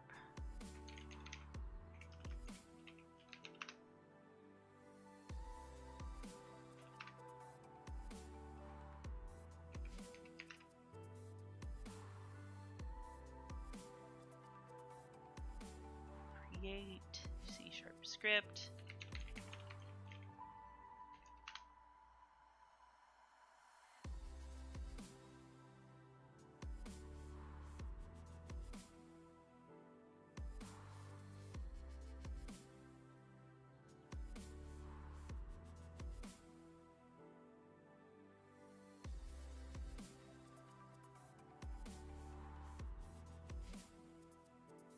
I think he also wanted a camera in the spawn room and outside to see if people were in the lobby or not. I mean, that's not an RP thing, so I don't think that's really necessary.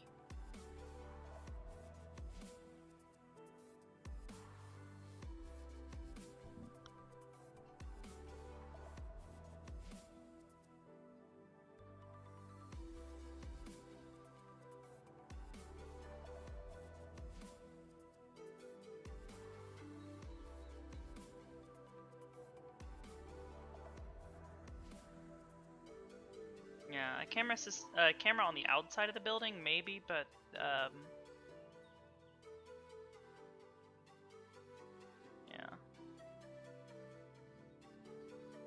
All right. Oh, wait a minute. Just realized that ain't gonna be a good idea. Hold up.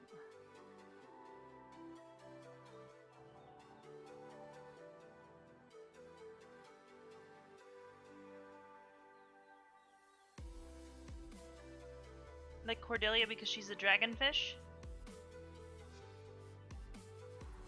Nice. I like Cordelia too.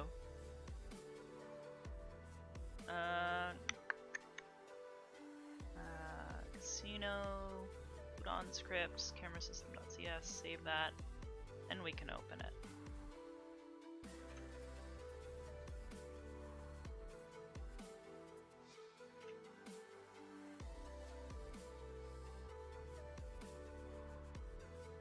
Come on, open up the script, please.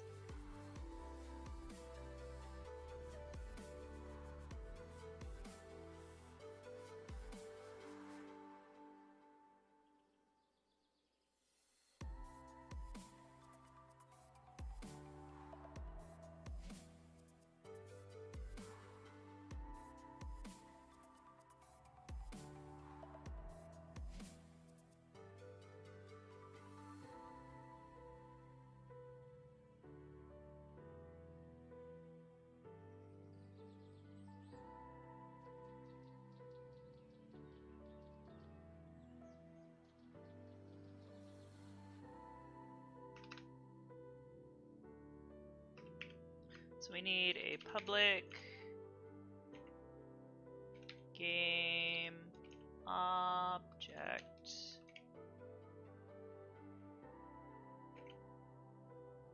Cameras.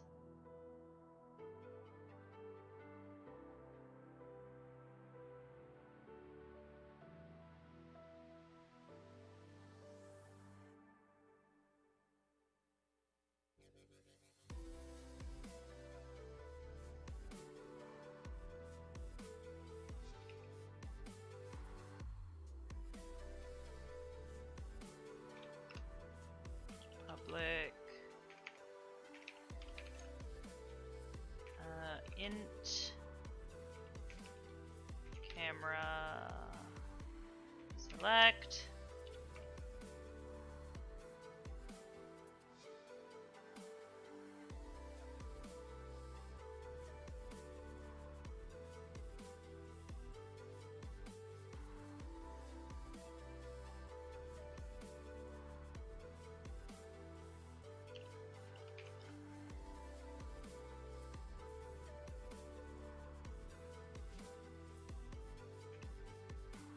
So I want to know, wait, how do you tell something to be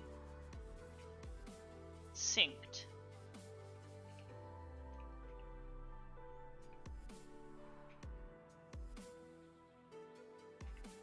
Sync variable.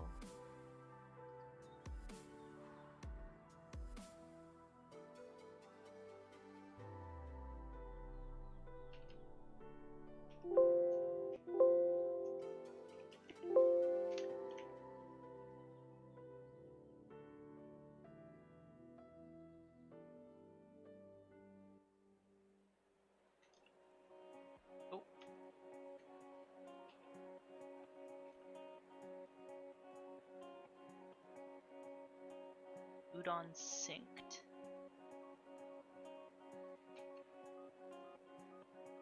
Don't do it for me, I'll do it myself. I've driven that way. Synced with what? With other players. Show me you're higher on the shelf. This height's a good stay. I think. Your shelf will tumble down. Sometimes I feel lower than the ground.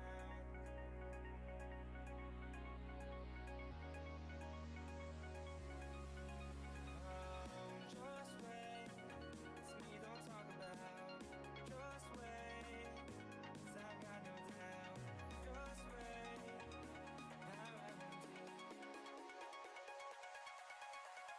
Just wait.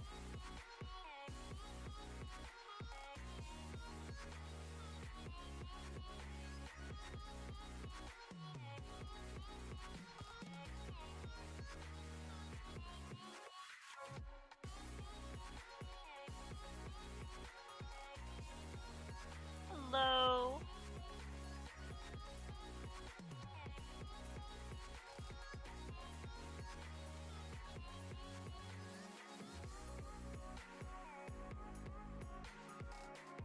I don't know. We'll worry about it later.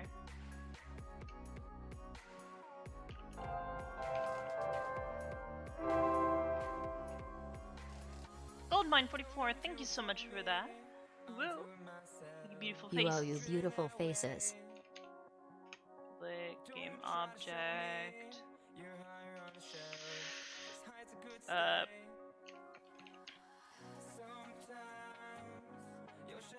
What is it? What did I call them? Keyboard left or right or something like that?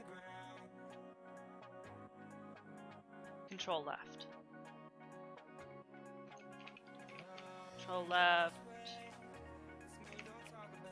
Public game object. Control right. Go ahead and save that.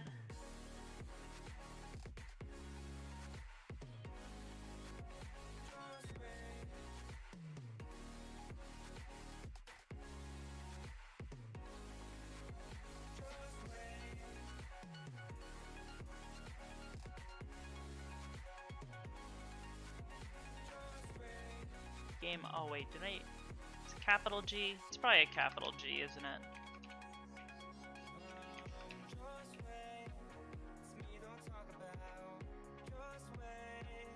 Yep, there it is. Maybe.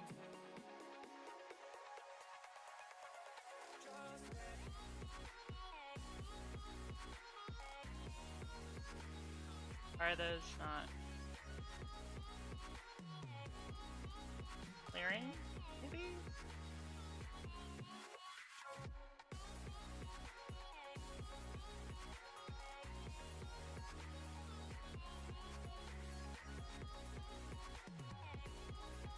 There it goes. Let's see.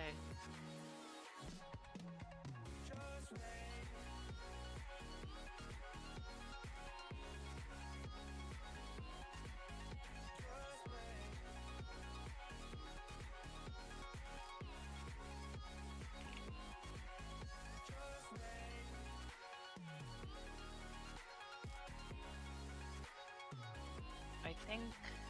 Okay.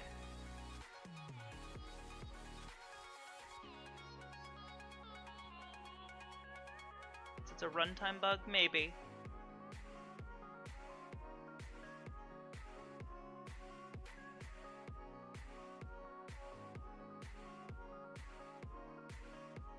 These are calling a. Oh.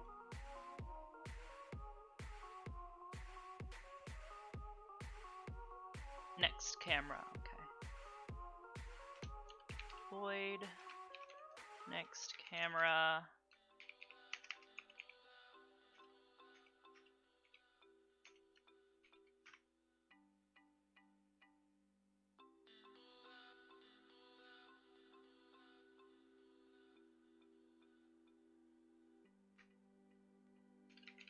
Camera select.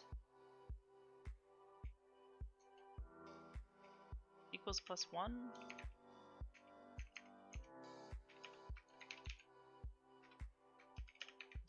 +1. 4.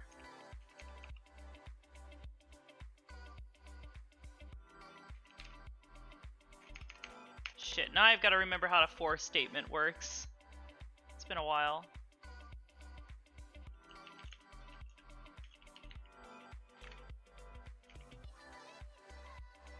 Wait, no. Oh, fuck it. What do they look like?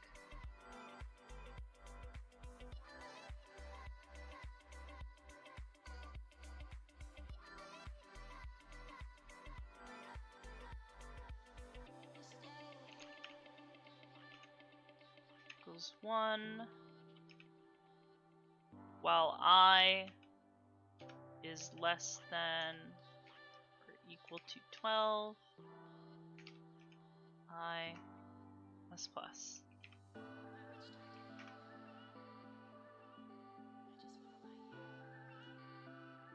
Now, if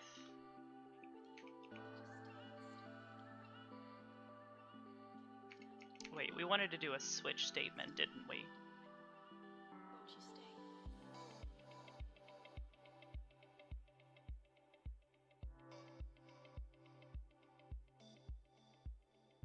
I wanted to set it so that it would go through, but if I can use a switch statement.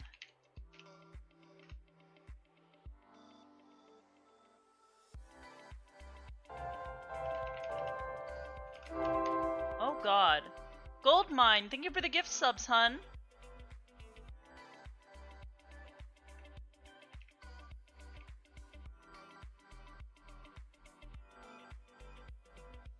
Woo.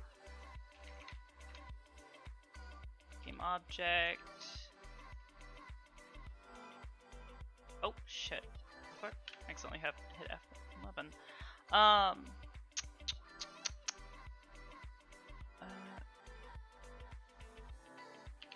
Community.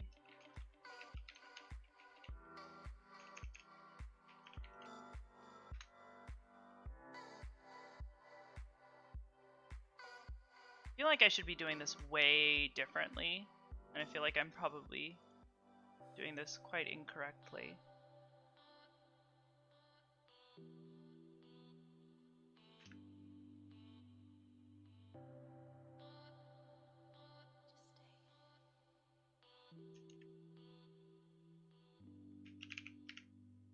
So cameras, no, cameras.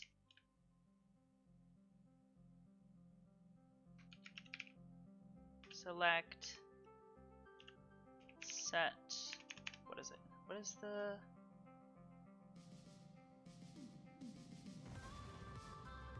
Hold on, where's the API again?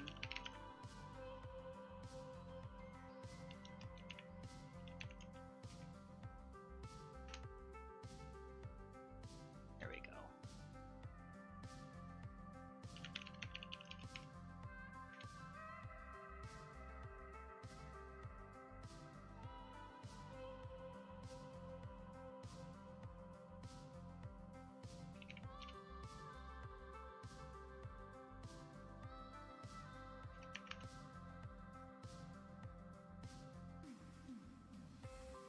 Oh wait, no, this is not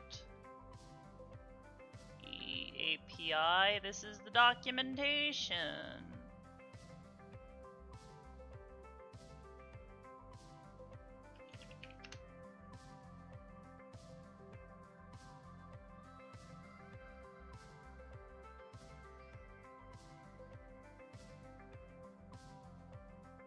So you only want cameras, camera select enabled true? Yeah, basically.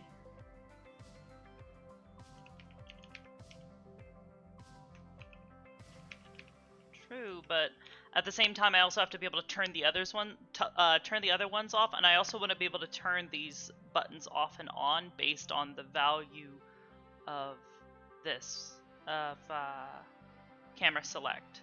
So if it reaches the end of it, it turns it off so they don't keep going and basically adding, you know, one to it each time. I'd like to just be able to turn them off and on.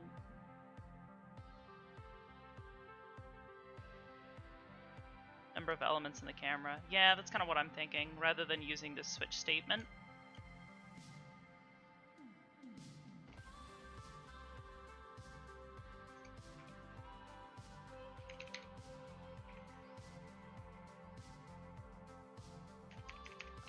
For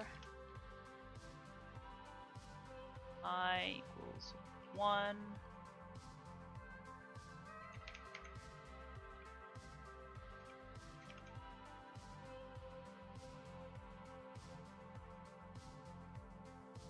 Cameras dot, or is it cameras dot length? I think.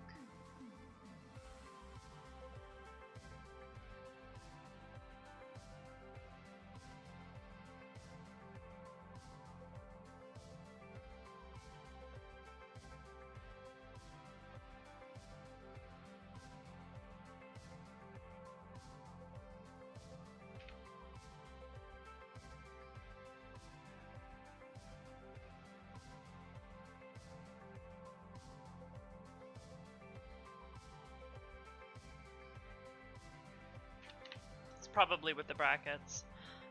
For int 0 length plus plus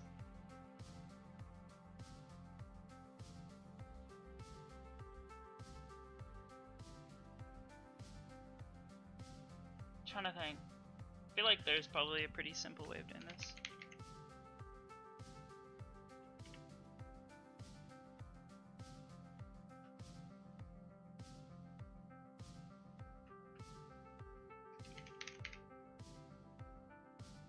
Select dot enabled. Oh, that's what I already did. Don't think there's brackets? Sure.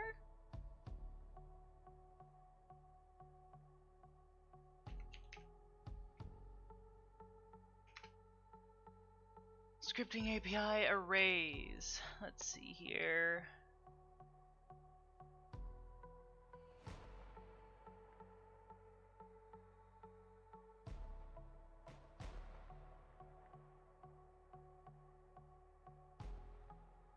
There is no bracket. You're right.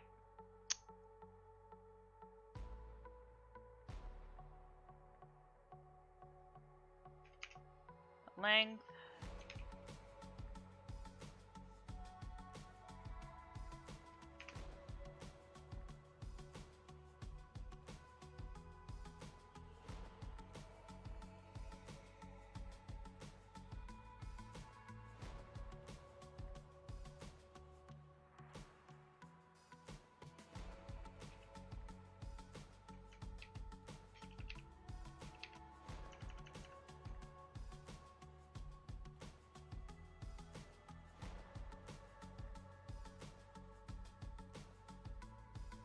So in the for loop, you need an if statement to check if I equals camera select.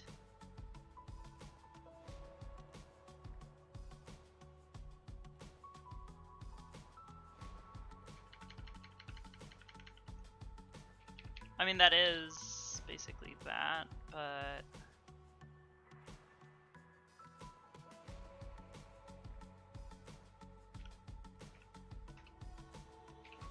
my brain is currently melting at the moment. If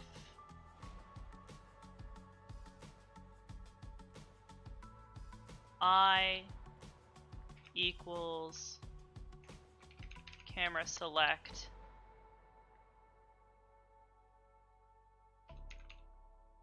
true, else cameras, oh, let's put brackets around this because not doing so always has made me nervous.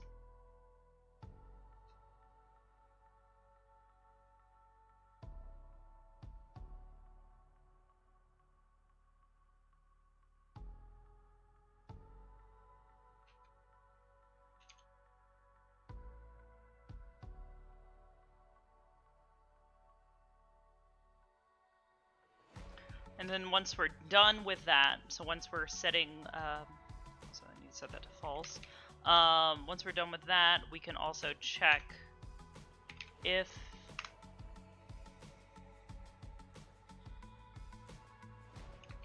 camera select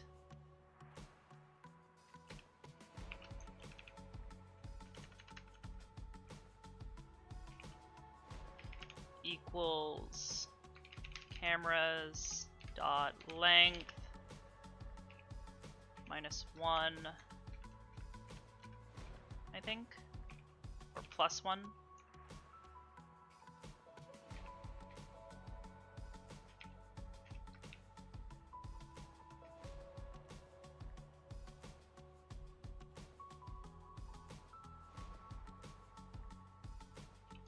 Control right dot enabled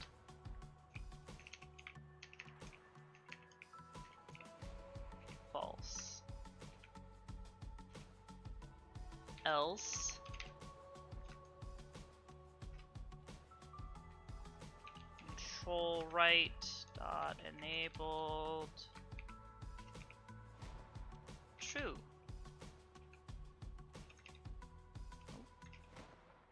There we go.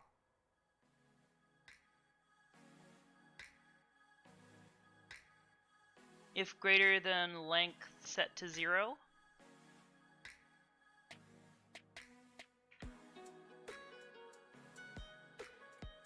Ideally it shouldn't get to there, but we can just put an that way it just cycles. That's not a bad idea, actually. I don't even need, yeah, holy shit, you're right. Why don't I just set it to cycle?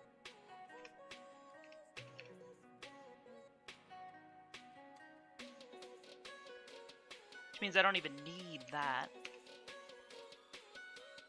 That is like such a smoother implementation.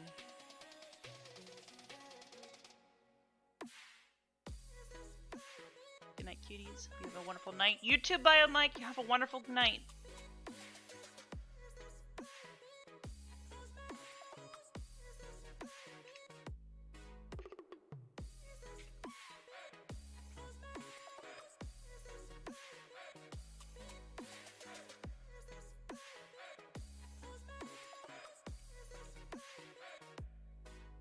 Although I think this statement should come before the for loop, because that way if the user basically loops it, we don't want to set it to like 13 or something. We want to do this beforehand. Also, why did that open? I don't want that. I mean, ideally, I don't want it to be in an update statement because I want to minimize how often I'm using if statements in the first place, or not if statements, but the update function, just for what do you call it? As long as I'm controlling when it's being accessed. Camera select equals 1. Less overhead? Yep, exactly.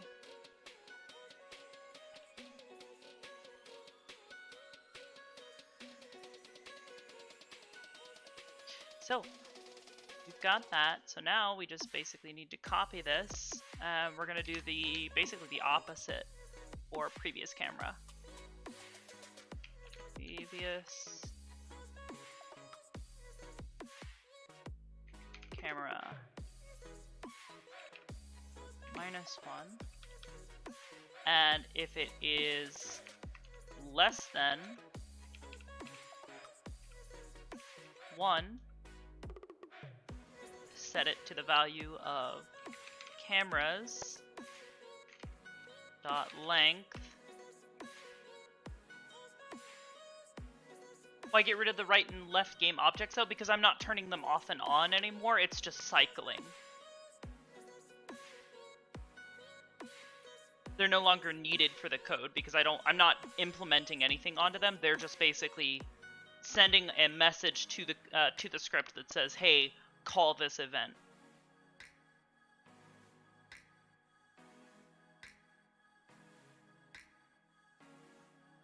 Yeah, but I thought they were triggers to change the index. They are. They're used there, but I don't. I can't call them individually from the scripts, or at least I don't know of a way to do so with Udon, or with like scripting. Like I don't know how to tell which one's being triggered.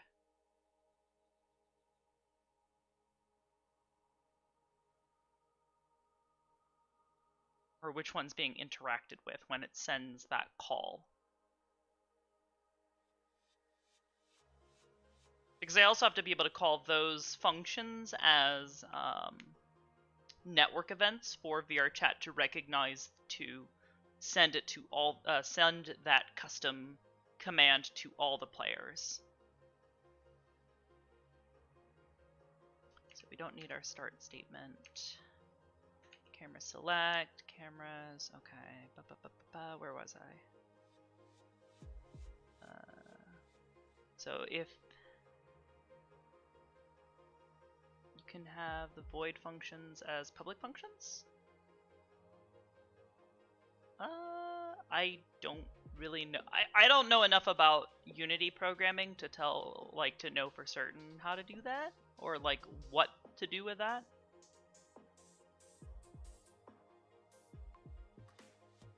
Triggers to change the index.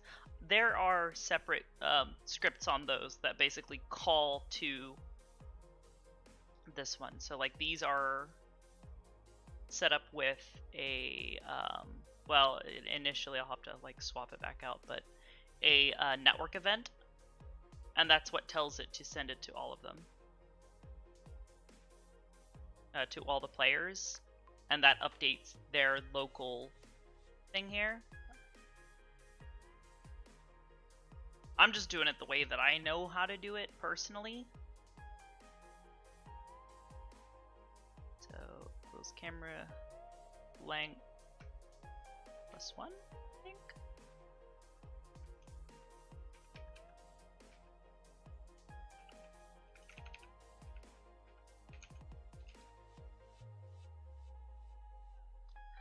Get back into your flow. Yeah, like I don't know enough about scripting here, because Udon is still fairly new to me as far as like programming for Unity goes. So like the stuff that I'm doing here, I don't really understand. What? Phase Dragon! Phase Dragon! Holy shit! Yo! You're literally the person I would love to talk to for multiple reasons.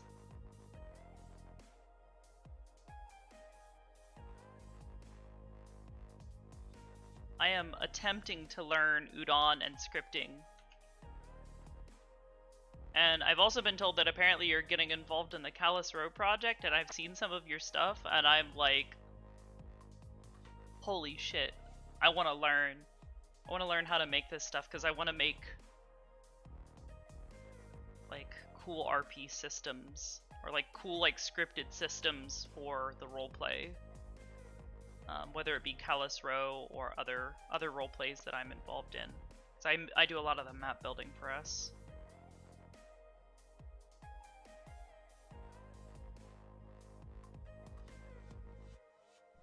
Go out of bounds, you want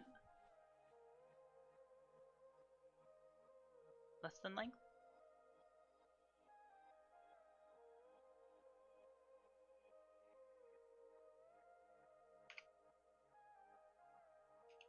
Okay.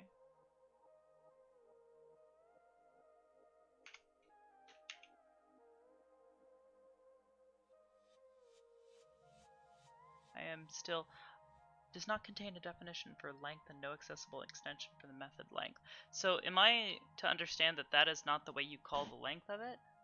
There are 5 elements, that means that the last element will be number 4. Okay, yeah, because they started... Okay, so that's my fault there for that one, because that's...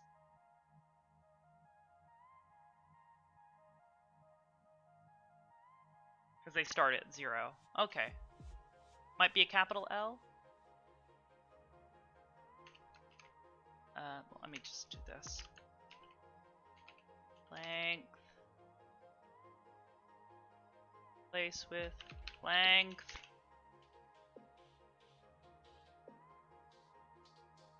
Place. I think that's it. See, now I'm looking at the word length and I'm like, is that how the word length is spelled? Okay, can't implicitly convert type int to bool. What line is that on? 23. Oh, shit. It's equal to.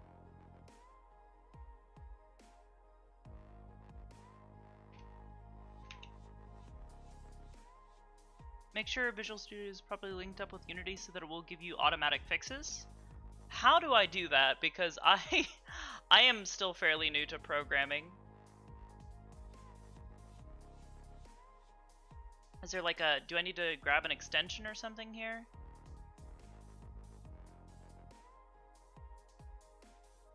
It's in Unity Preferences? Really? Edit... Preferences... External tools.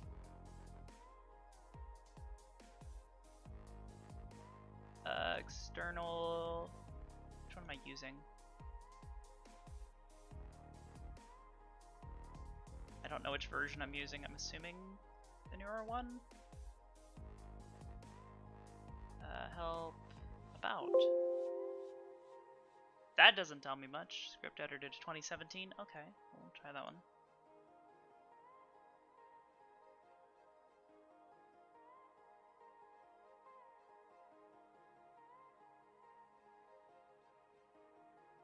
Alright, and that'll just... Is there anything else I need to do for that?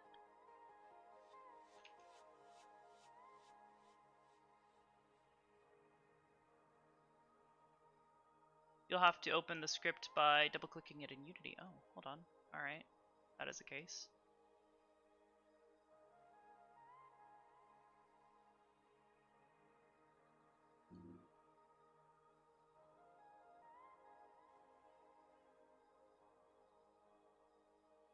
Oh. Okay.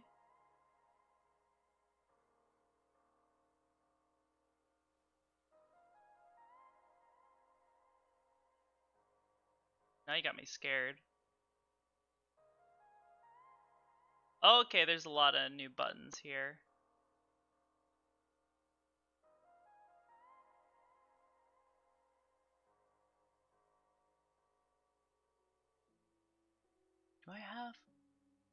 Do I need to have something for this?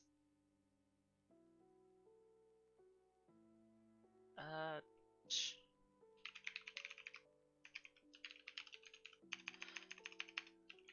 Gmail.com was the account I made.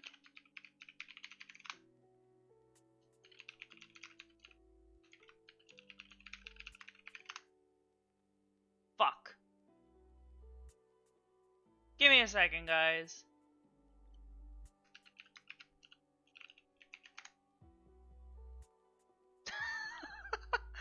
I go through Visual Studio, you're in Visual Studio Code, which is different. I mean, I generally prefer Code because there's a Visual Studio Code. Is that like an option, or is that not something I can do?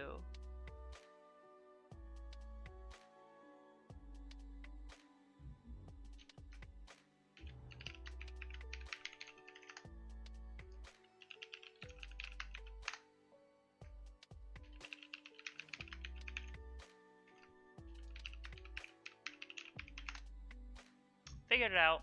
I have signed in.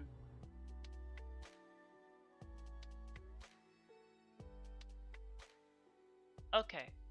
So this will provide me with better updates, or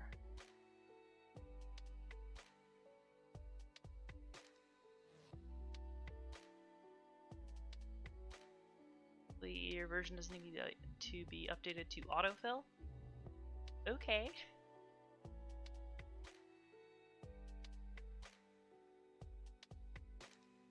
Update version is, of course, there's an update. That'll tell you if you're doing something wrong? Okay.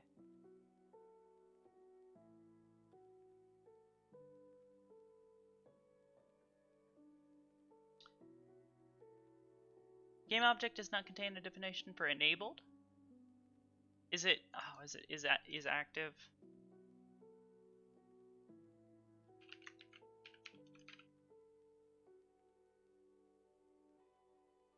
No. Set active true. Oh, okay, so there's no capital A.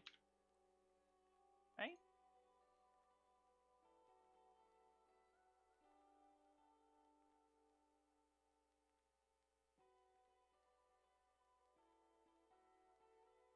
Cameras isn't initialized. Set it? How do I... Oh, set is active.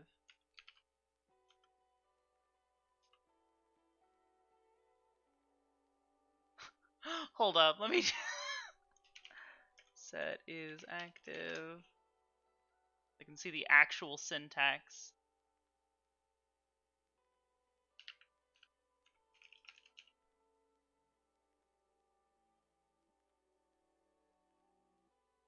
So right click the and then it'll have suggestions.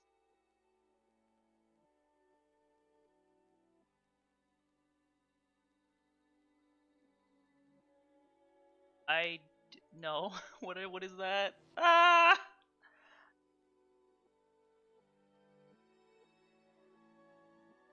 Object.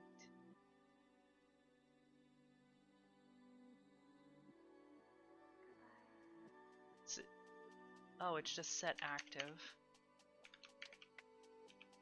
Maybe? It says that's a public method. Just set active activates or deactivates based on whether it's true or not.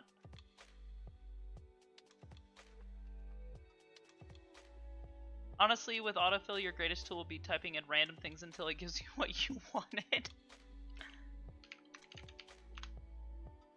It's a capital S. God damn it.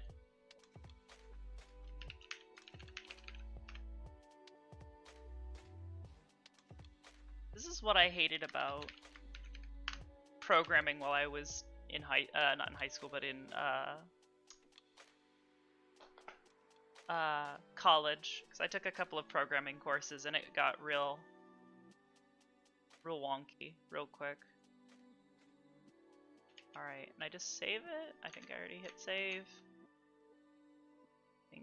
it is giving me... Oh god. Okay, so it did compile correctly.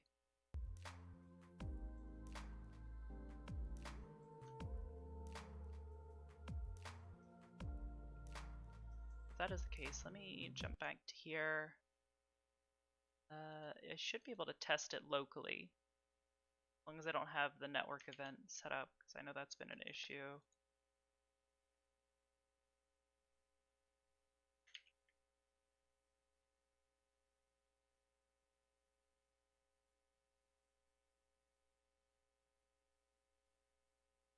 YouTube, stop stopping my music. Of course I'm still watching. But yeah, FaZe, I would love to talk with you more about Udon and programming and shit, because I obviously, well, I wouldn't say obviously, I've been following a lot of your stuff for a long while, and I would love to learn more about the stuff that you do. So I've tried to get involved in a couple of different projects, but a lot of the times I just don't have the knowledge to do half the shit that I want to do. So I wanna Discord call? Hell yeah. I'm in a what's funny is I think we're in like 3 or 4 different servers, but 9 times out of 10 I am always too afraid to like message people for like help on shit like this, or just to hell even just to introduce myself. Like I think Upa_0 gifted a tier 1 sub to FaZe Dragoon. Upa0, thank you, they sweetheart. Have given 50 gift subs in the channel. We're actually, I think we're both in the I think it's in the development server for the hunt, the current hunt thing that Gunter's been running. And I wanted to do more with it, but I just, between like time and just my lack of technical skills, aside from just making worlds and making like models and stuff look nice and pretty, I am still very much a novice.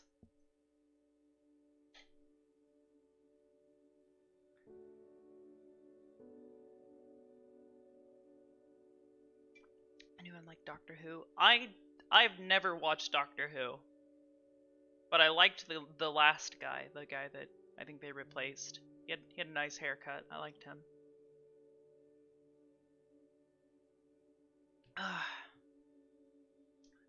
So, but this definitely gives me some new tools. Is this like actually showing where it's set up in the... Oh no, that's just showing me what code header I'm in. Okay. That's good then.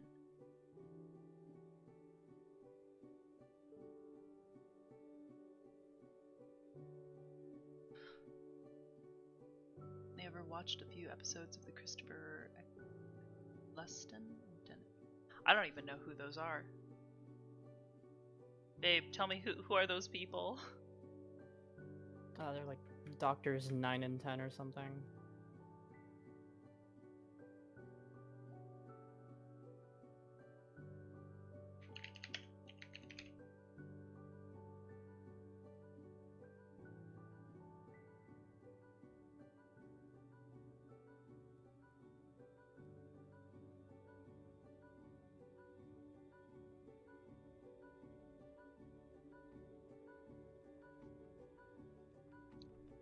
Alright, hopefully this goes quicker.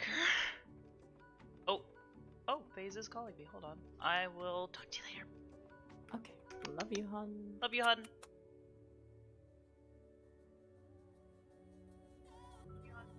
Howdy. Hello. Wait. Oh, did you stop the stream?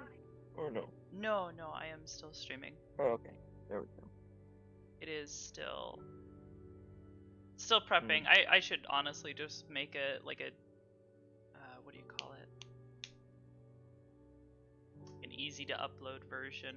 It's just all of the mechanical stuff, none of the excess scuff and lighting data. That helps. I'd say a solid a third to a half of this map and its files are all lighting data. I hate it. Oh my goodness. Are you using Bakery? I actually don't really like bakery very much. Like I've had so much better luck with Unity's default stuff. It's a little more clunky, but I've had That less is problems overall getting it mind-blowing. to work. So it's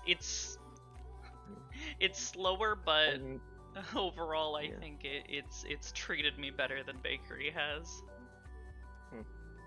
I've always had such a hard time with the built-in one. Like I never wanted to mess with lighting, and then, well, like even with bakery's quick baking, even then I was still so impatient that like I only ever even touched lighting once RT preview came out, and now I can actually do lighting because I think now with the GPU baker available, I think using that for like testing your lighting in a baked environment and then just swapping back over to the CPU for a final bake is really good, because when you do the GPU version or the GPU light mapping, it disables GPU instancing on your materials, which I don't like, because I like to use GPU instancing on a lot of my like dynamic objects. Like in this map, you know, it spawns all these drinks and stuff, and I don't want those to be incurring additional draw costs. light map should be completely independent of like what the what matters is whether or not they're on the same light map. Like if they're on different light maps, then you can't instance or batch them together. But if they're on the same light map, you should be able to. These it's for dynamic objects. Dynamic objects you can use GPU instancing to lessen the number of overhead that you're getting from draw calls, because they're all being rendered in the same frame or in the same draw call.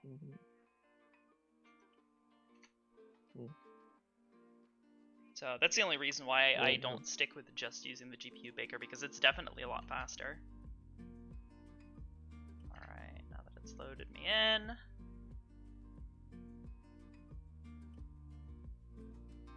I need to like set up teleporters. This is again another reason why I should just like set up like a developmental version. I can just like slap things together.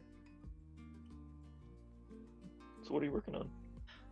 This is for a roleplay that I've been working on this map for over a year. For some friends of mine, just adding different things, new rooms and stuff over time.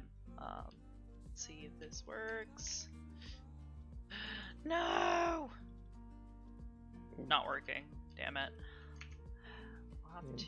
You know, you can simulate interacts in the Unity editor with. Yeah, using the mouse down thing. No, it has like no, not even on mouse down. It's like literally an inspector button. Like if your script has interact, then Udon Sharp will make a button on the thing. Really? Is that like newer? Because I don't. Okay, you I'll might have not. to... Yeah, you might not have it. I will have to go and. It's Udon Sharp though, not Udon Graphs. Yeah, I've been trying to use Udon Sharp more, because I know it's good. It do be good Udon though. Sharp. So I just need to update the package more than likely? Or... Probably. I mean, it was added like 2 months ago, so you must be on a really old version if you don't have it. But... probably. Maybe. I don't know. I downloaded it first when I realized, or when I found out that instantiating new items in the scene was fucked up with Udon. And that is an important thing for me in some of my maps. So let's see if... Yeah. It's pretty rough. I'm gonna do object pools, but I don't think there's a really nice synced object pool yet. Yeah, no, I've seen a couple of things, and that's probably the only thing that's made me a little bit sad about Udon, is like there's not easy ways to handle synced item pools. It's not that there's not an easy way, it's just that nobody's made a pre-packaged one yet. Yeah. Would be nice. Like, cause there's so many different types of object pools. Like there's the local object pools that's been made. There's a synced object pool specifically meant for assigning one to a player when they join. That's been sort of made, but they're still kind of in beta. Nothing is really like reliable enough, especially for like 80 players. But then there's the synced object pool for like that would allow you to just be a replacement of spawning objects. That should be a lot easier to do. I just guess it just haven't been done yet. I've seen a couple of like forum posts about it, and like people were working with it, but it's like it seemed like there was a lot of like bugs with it, as well as like trying to get it to work reliably. You know, because if like too many people joined at the same time or something like that, like it would break, which isn't good in any situation. So I think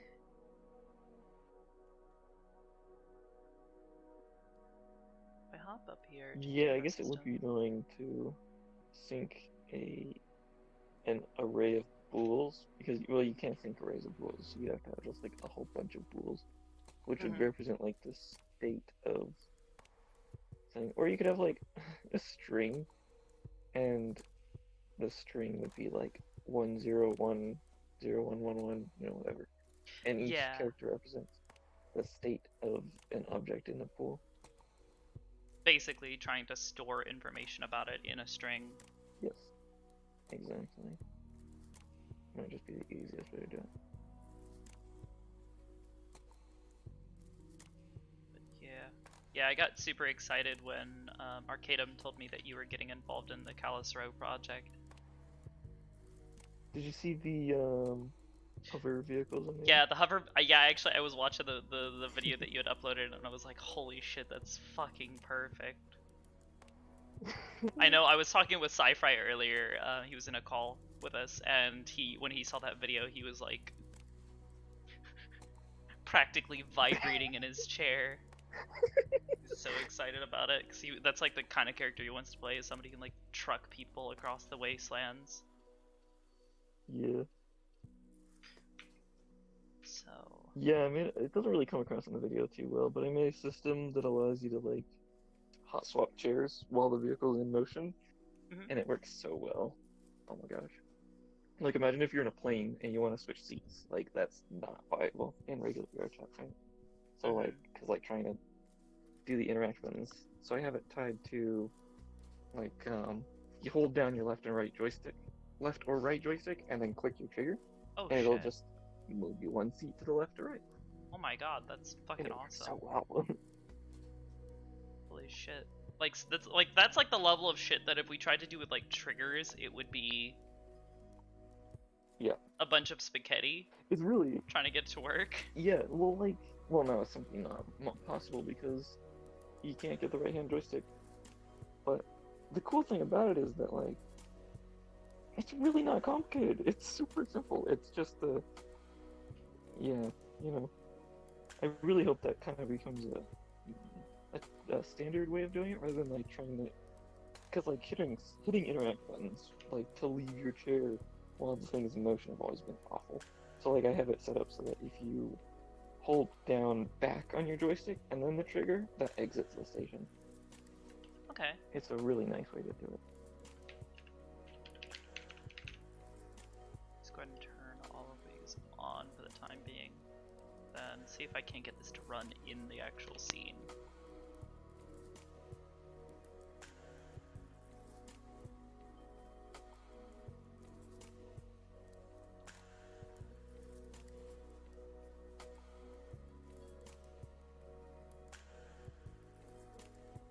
Because like the cool thing about, because like if you're talking about a standalone game, you have to explain everything. But if you're talking about VRChat, one of the cool things is that you can like spread a prefab far and wide, and everyone begins to understand it. And then like if they know, oh yeah, that's the shared prefab that you can it swap, becomes shared then, knowledge. Like, you don't have to explain it. It's just inherent. Like they know what to do. Holy shit! Yeah.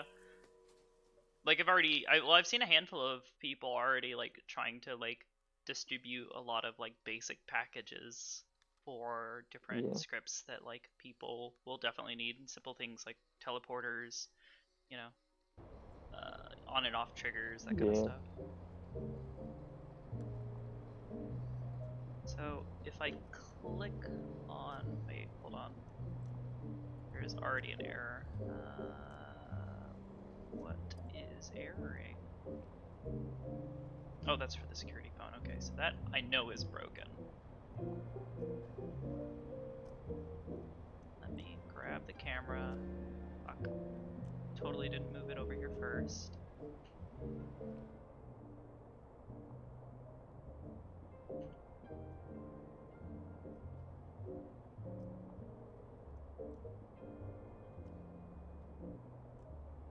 It is not reacting.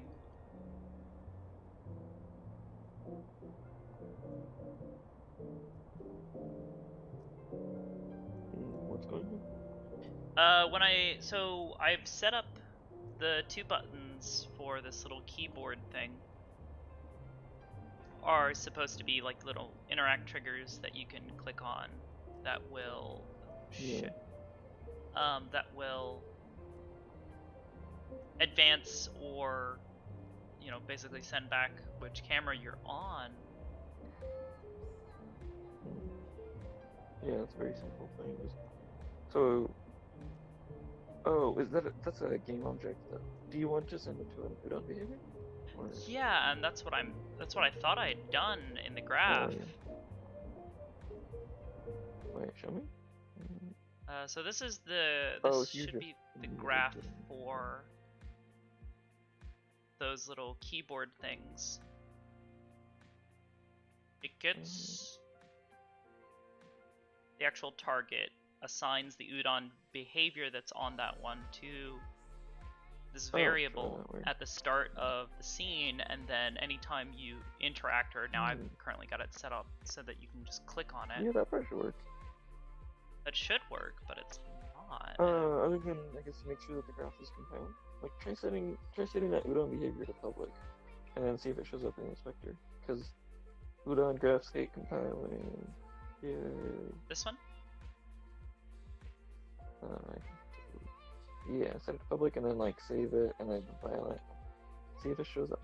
And if it doesn't, then that's your problem. I also try doing this just for my sake, so I can tell when if it is actually reaching it, and it's just something.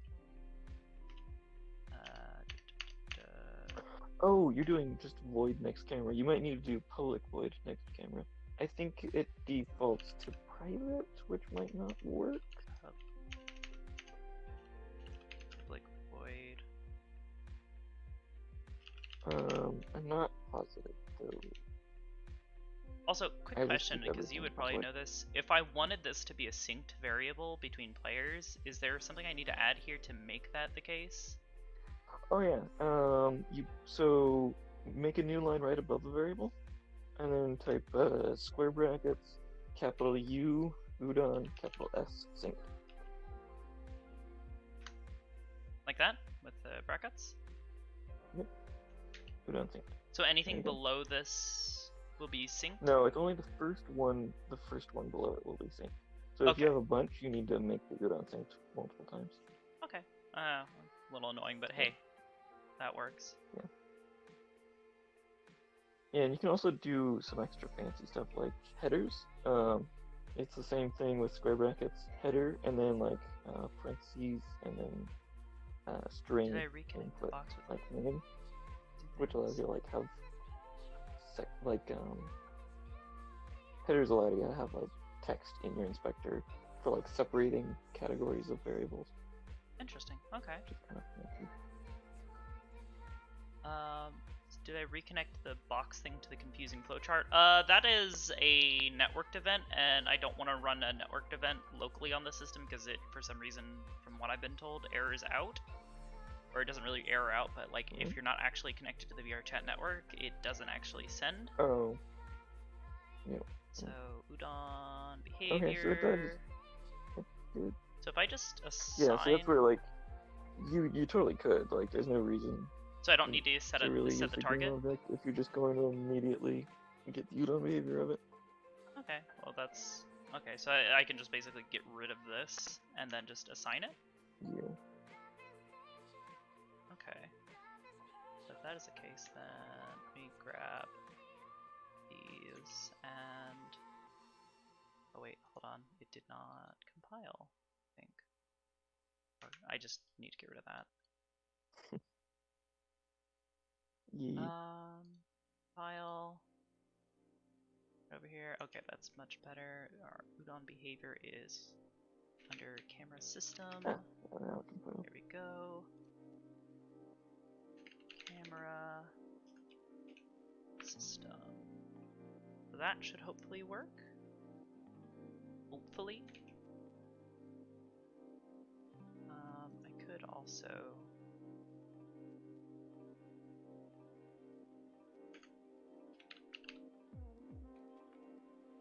log.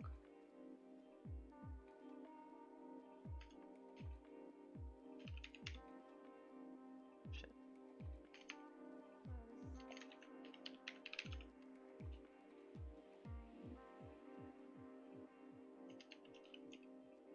There we go. I hate that you have to have like a separate node just to send a message. Oh.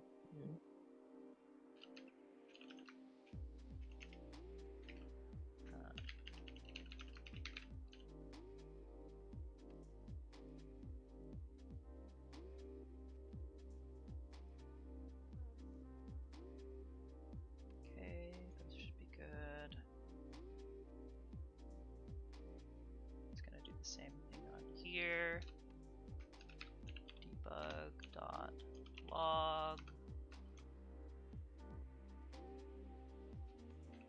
Next camera selected. Not what I wanted to do.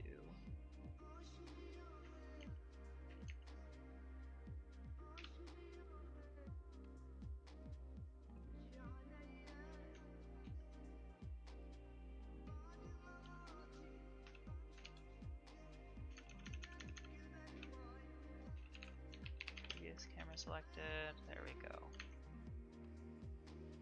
That compile. And we'll try this again.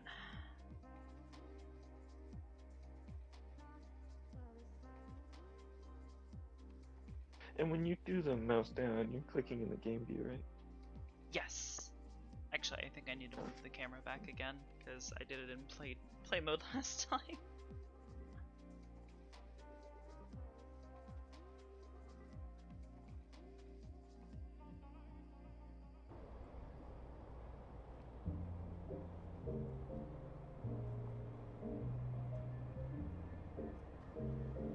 Ooh, something Udon script halted. Yeah, I'm pretty sure that's the security, one of the other scripts that I was working on earlier that I Player need to API, return to.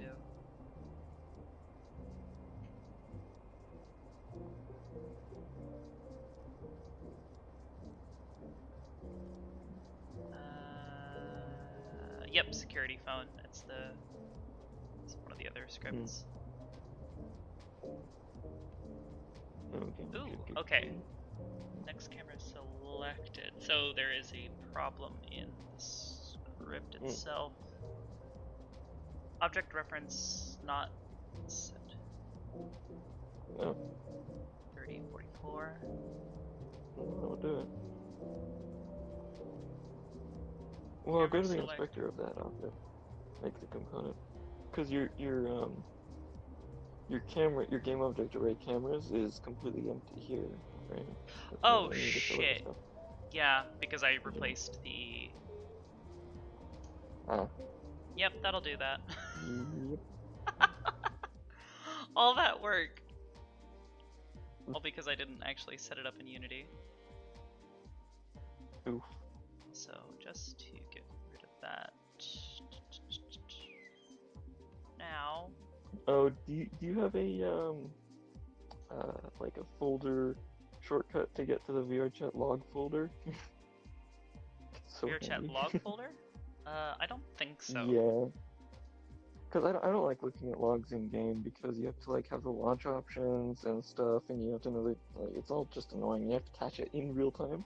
So I just go straight to the log file, which allows you to scroll through it at your own time.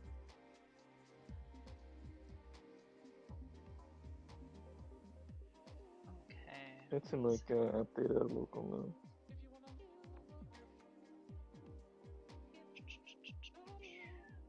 Camera system. I have. Yep, there they are. 12 cameras.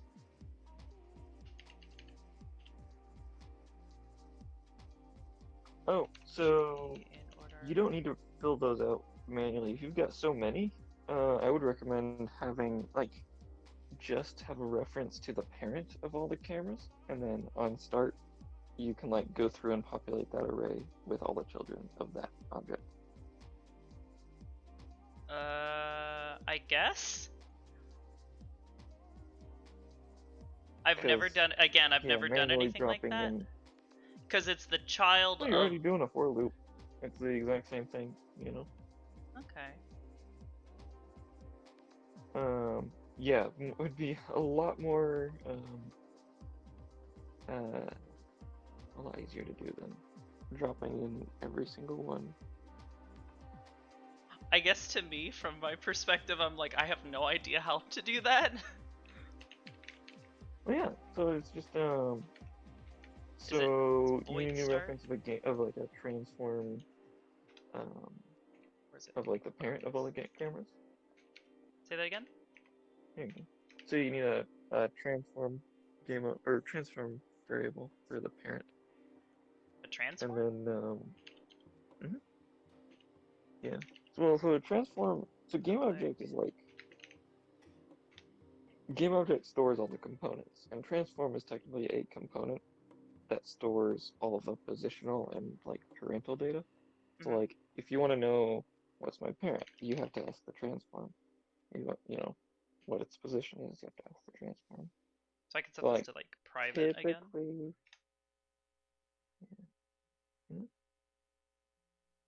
yeah, you might as well. Camera main. And it's a transform? Yeah, just because you're going to be getting the children of it, so easiest to just, you know, use what you're going to be using. Okay. So yeah, you've already got. So first of all, you need to like you need to initialize a new array. So right now your array is just empty. So you want to go cameras equals new game object array, and then you need to specify the length of the array is equal to the number of children that camera main has. And that's so it'd be camera main dot child count.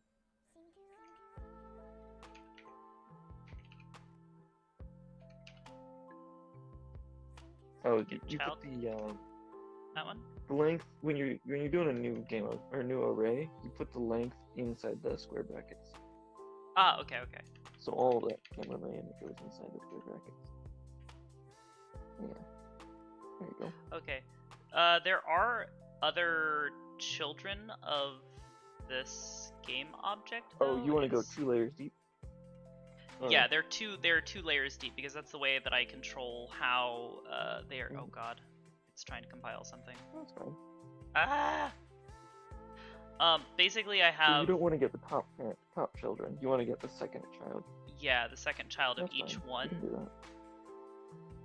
And there's also two other game objects that basically nest meshes in them, and then another one that basically has a thing that calls all of the cameras to turn them off and on when people enter this room.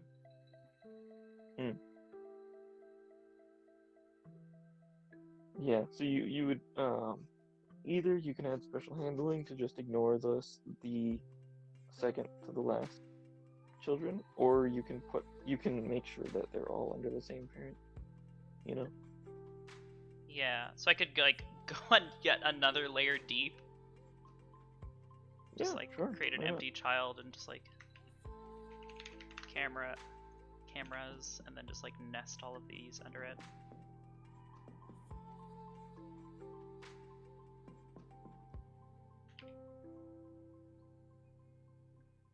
So I could use that as this camera's main.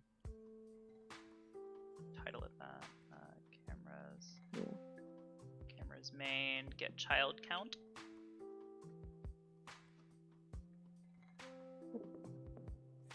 And then you've already got a for loop, so just do the exact same thing. And then loop through and get the child with an index, and then get the child at 0, and then set that to the index that you want. So how do I get the child of, or like how do I get these child objects? Yeah, it's just transform.getChild, and then I think it's a function, so you give it an index. So like, if you specify 5, it'll give you the 5th child down, you know. Transform dot get. So in this case, because you're doing it in a for loop, you would do the I in order to get child I, because because of the for loop. Get and child. then after that, do another get child, because it's a parentheses, because it's a function. Get child I. And then another get child, and then it'll just be 0 because it's always child. 0. Yeah. Oh shit. You want to be getting the child of the camera's main, though, not the camera system, not the transform.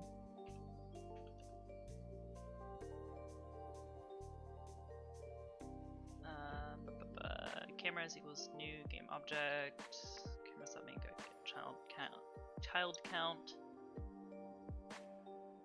So I need to do cameras dot length, right? For that, and then isn't it also? Yeah, I'm using like less than array.length. Like I totally do that, but it's just worth knowing that that's kind of like stacking 2 errors on top of each other and canceling them out. Like, I mean, unfortunately, we can't. I don't think there's any way of getting like index or like the last index in the array. What is it? Would it be? It would be like, what is the last index?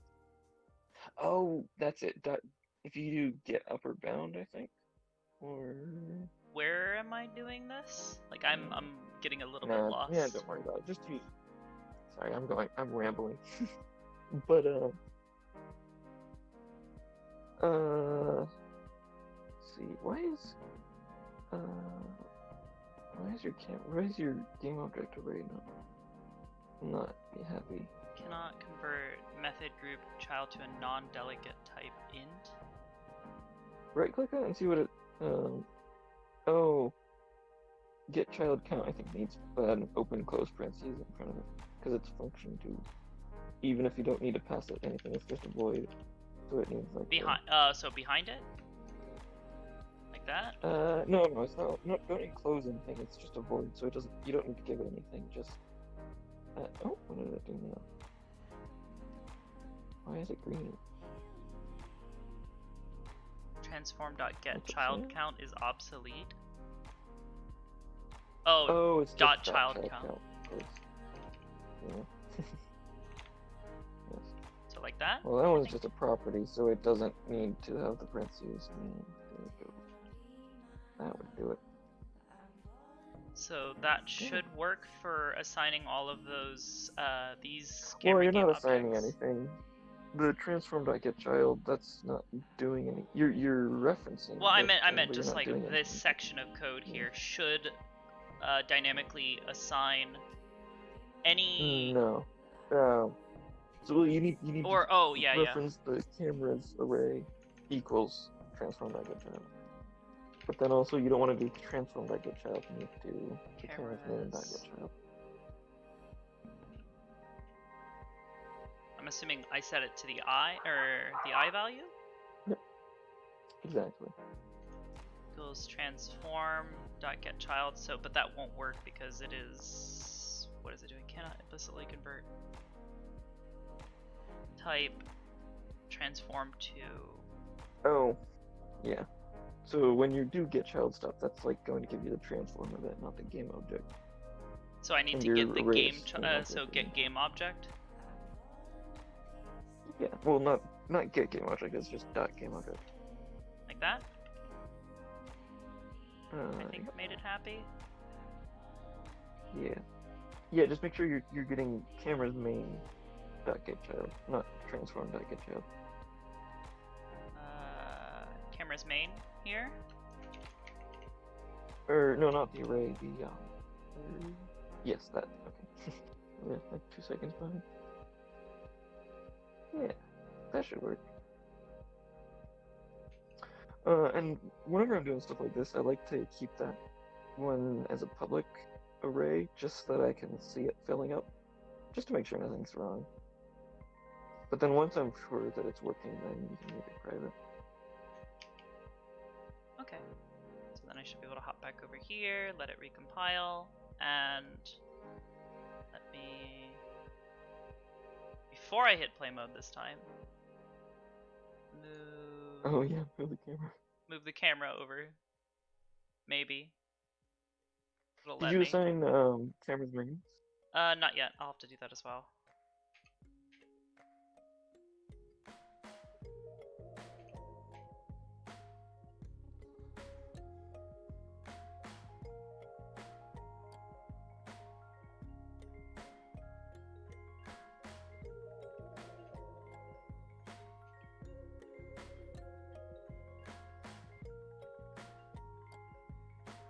Camera system, camera's main.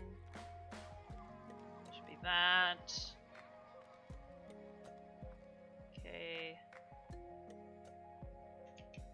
I think I should be good to test it.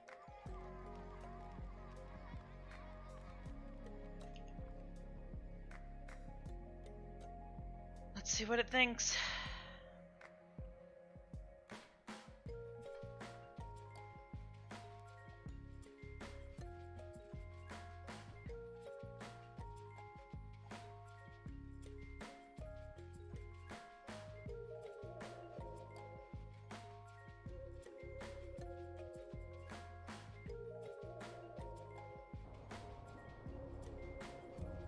Alright.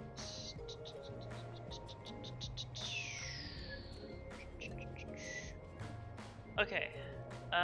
Apparently it expected a semicolon at line 17. Did it just not save? It looks like it's got one. Unless maybe that's an I old guess error. probably Hold up. didn't save. Maybe. Is the script still running, or did it halt? Previous camera selected. Yeah, so the script is still running. It's just not actually changing which camera is working. But let me check. You said that I should be able to see. Oh, yeah, you're right. It did. Well, that part's definitely working.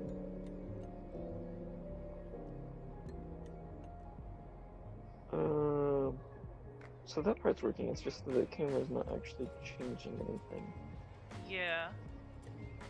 What happens if you like blink? Oh wait. Oh, you've got one camera is enabled, but all of the rest are disabled. So like the parent object is. Hold up. Parent objects Yeah. are disabled. All of these need to be enabled for it to work. Well, I thought you wanted to enable the children, not the parent. I mean the parents of those. Yeah. These should all be It's children like your objects. camera 1, camera 2, and all that. Those are what are disabled. Yes, so I just need the game object to this game object to be what is controlled by this bit, so I don't need this here, do I? Oh, yeah.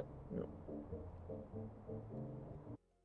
Don't save. Go close the Unity. Yeah, it'll take forever. Oh yeah. Wait, no, you got it. Okay. Yeah, I didn't save this yet. Yeah, if you try compiling in plain mode, it takes forever. So it tries to update it in real time, which is no bueno. Alright.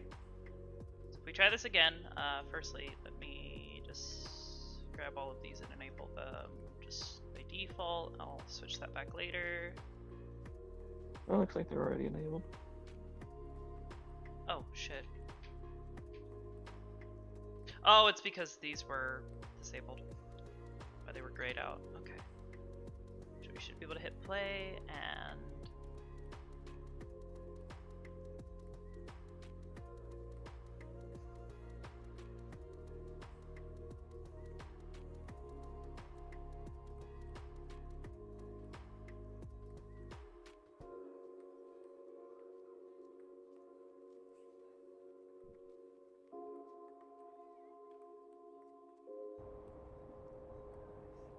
Okay.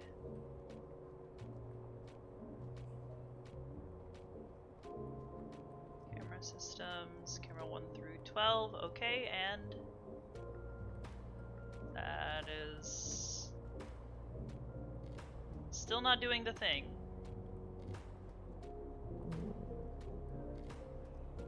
Do I actually code? What's it supposed to do? Let me see. Camera select. That's selected.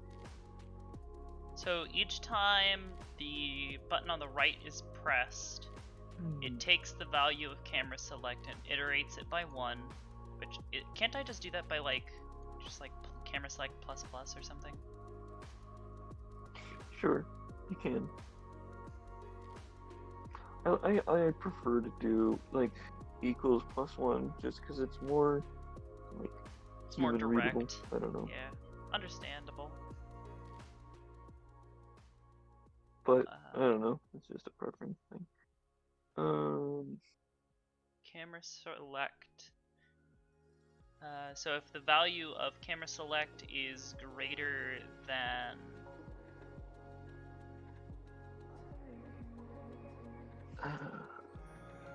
Well, I think. Oh, so if you're doing cameras.length plus 1, that would go out of bounds. So you don't want to do cameras.length minus 1, I think, or even minus 2 because you didn't create. You would want to do greater than or equal to cameras.length minus 1, maybe. where am I doing this? Or where am I looking at right now? Line 29. So if camera select is greater than cameras.length plus 1, that would go out of bounds. Yeah, so basically it's just saying if the camera that we're trying to select is greater than the actual length, set the value of this to 1. Yeah. Well, you'd want to set it to 0 because Okay, yeah, that's probably part of the problem I'm running into here. Is because I was still running on a like a 1 to 12 system. So if I get rid of this and this, do the same thing. But length, so like, okay, so let's say you have 12 objects. If the camera select is greater than 12, that means it has to be at 13. But the problem is that your last index will be 11. If you have 12 objects, your last index will be 11. So if I is greater than length, that means it would have to be 2 above the cap in order to work. But you want it to be 1 above the cap. So .length minus camera.length minus 1, which means you want it to roll over when it has gone above the cap by 1, or gone above the length. Yeah. That's what I mean by I thought if there should be like get upper bounds. I think cameras that get upper bounds or something like that, which will give you the last index rather than the length, which is more appropriate in this case. I think. Yeah. Wait, does that not? What's the actual syntax? I haven't looked at that. Usually I just do length -1, but it's kind of like it's like well, I thought you know, in when you're this dealing case, with arrays, you wanna. I thought in this case, you know, you have camera select, which will be, you know, equal to say like 11 before this. Right. While like say cameras, you know, cameras.length should be returning a value of 11 as well. So shit. So No. so If it you have should 12 cameras, if you have 12 cameras, that means the last index will be 11, but the dot length will give you 12. It'll give you the actual number rather than the last. So I want to do -1? Yes, exactly. Okay.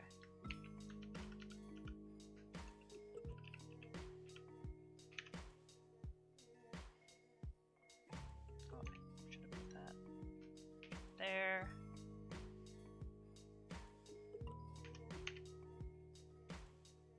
Okay. So that should work also, I think. What about the other one? If camera select less than 0? Yep, that'll work. Oh wait, no, you want to do... Wait, go back to the other wraparound. The one that says camera select equals cameras.length -1. Because if you set it to the length, cameras.length, it'll be out of bounds as well. Because I would set it to... Here? -1? 51. Yeah.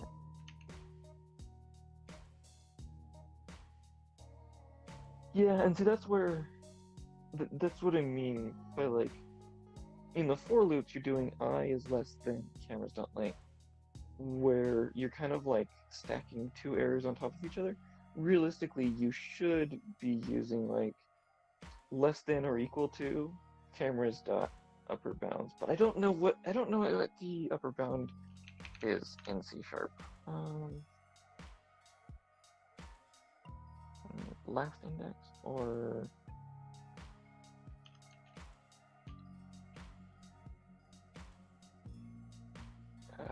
there's gotta be something better than doing length -1.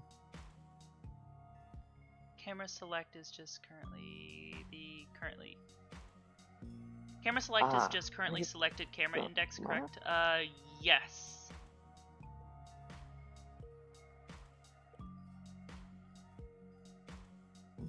So if I hold on, let me go grab array stuff in the Unity API. Length seems to be the only thing that's listed here, but maybe I'm just not looking at the right thing. Yeah, you might be right. You can use a modulo operation if you're comfortable, if you just try to loop over a finite list. I have no idea what a modulo operator is. I am... That's a good point. I don't know what that is. That's actually really clever. So modulo is kind of interesting because on the surface, it like if you take like 10 divided by 3, that gives you 9 with 1 remainder. Modulo means it'll give you the 1 remainder, which like on the surface, it's kind of like, what's the point of that? But the cool thing is, what it gives you is like a repeating thing. So if you increasingly iterate like 1, 2, 3, 4, 5, 6, 7, 8, 9, whatever. If you modulo that, it'll give you instead 1, 2, 3, 1, 2, 3, 1, 2, 3, 1, 2, 3. Okay. Because it's giving, or well, sorry, it would go 0, 1, 2, 3, right? It's like kind of it's makes sort of like a sense to me. repeating thing. Yeah, it's used a lot in like shaders. But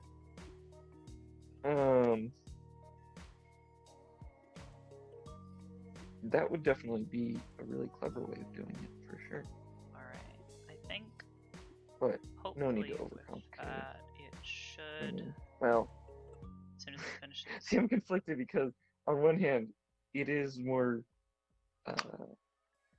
it's a lot less complicated actually, but yet it is more difficult to understand maybe.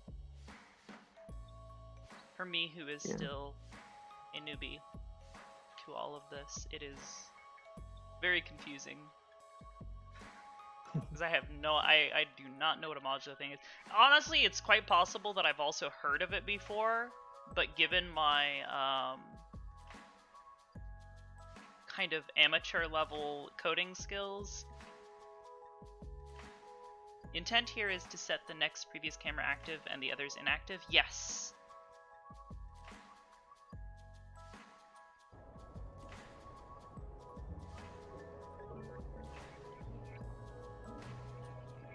Okay, clear that, and yeah, see, it's still not actually changing the value like here. Yeah, so all the stuff that we just fixed in the last 5 minutes, that wasn't the problem that you were running into. The problem is still the fact that it is not setting it active. So what is it? What is the actual bit that sets stuff back?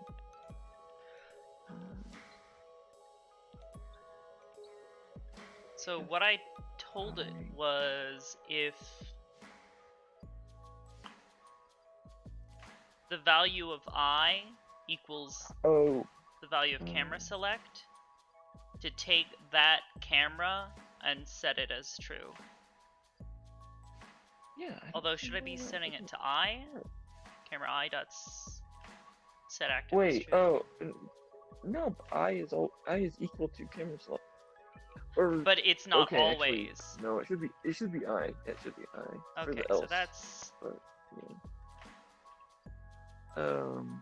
That shouldn't explain why it never turned on first.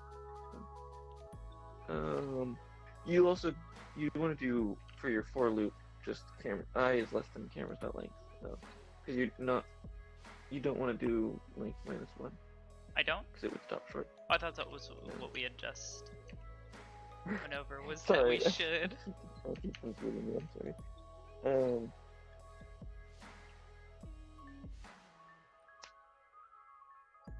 Yeah, so if you did less than or equal to length -1, yes. But if you're just doing length, if you're just doing less, you can either do less than length or less than or equal to length -1. So I should just do less than length here. Yeah. Because I think that one was actually different. Yeah. Okay, so that should work better, and then jump back over. You know what? Good.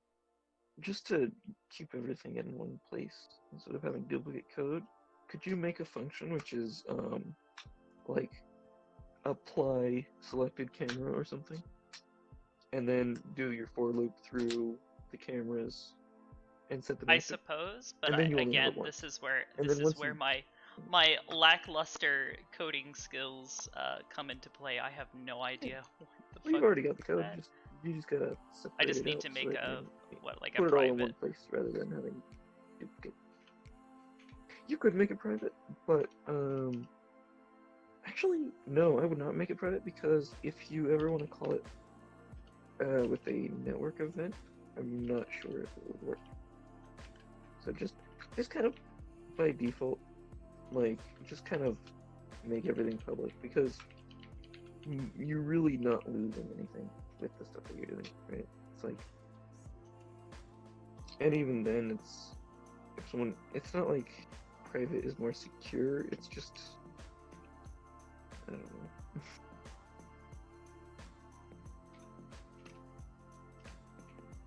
Like with variables, you want them to be private so that they don't take up a bunch of extra space in your inspector. But when it comes to methods, like there's really not much of a reason to keep them private.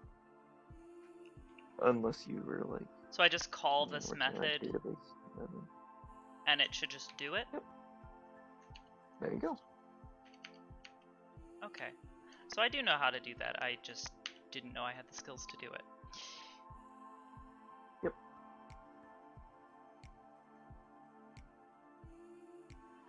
Alright, and I'm assuming it's going to want to sit here and take forever to, again, recompile things.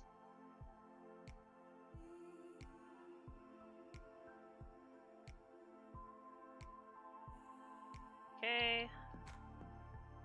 Let's try this.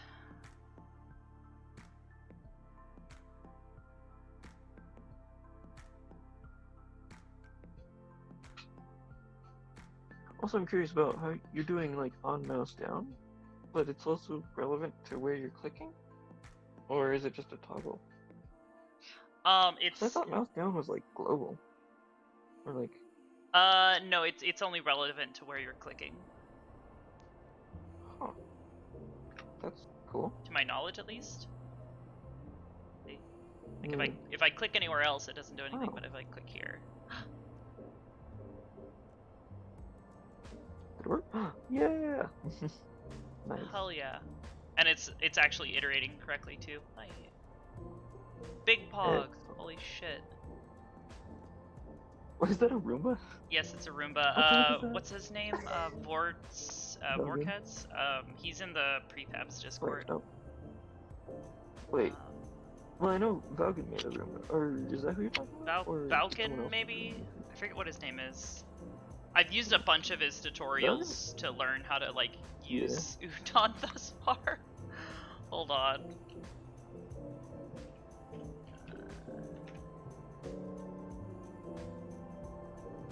I know Valgan's Roombas were like really big though, and those ones. The ones Yeah, that were, Valgan. like, I resized it. Ah, okay. Yep. That would explain it. Holy shit! So that works now. Yeah. Using 25% less spaghetti code too. On my end. So now I guess the only thing that I need to do that would actually help with the making sure that it stays synced between the players is I need to go to this and grab the graph, and where I had swapped this to being local. Well, I wouldn't sync it there actually. So I would sync it a different way. I would keep that entire graph, all the interact stuff, that should be entirely local. And then your syncing would happen in the Udon Sharp. And I Okay, can show you so how I would if do that. when somebody loads in though, I want them to be able to, like if somebody somebody else clicks on one of those little things, I want it to update which one it's showing for all the players. So do I need to? Yeah, so here's what you do. You've got your synced variable, and then what you want to do is have another local variable, which is like the and call it like camera select local. Okay. And the only what you're gonna do is have these two variables are linked together, and if they are ever different, then you know that the synced variable has been changed, right? So every and so every so often it just needs to check. Yeah. Yeah, and so you can do that on update. You could do it like every 5 seconds. You could do it when the players walk in. I would. But basically, I would probably want to do it when. Are the. Yeah. Well, you'd want to do it like. I mean, doing it on update is fine because it's just checking your two variables. And that's okay. So just check like if the two are different. If they aren't, then make sure that, or like, make sure that they are the same, and then do the function to apply the cameras. So for all these other ones, I need to actually change camera select to camera select local. Oh, it's just update, not on update. Oh shit, my bad. Shows you how much I know. You did. Canera? Jesus Christ. I can't type. Select. Camera. Select. Local.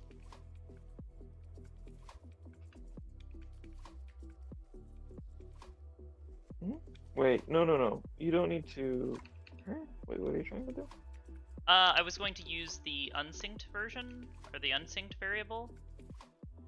Oh. And then No. every so often it checks to and merges it with the synced variable. Oh, I guess you could like check if you're the owner, then you could sync him, and if you're not the owner, yeah, you could do it that way.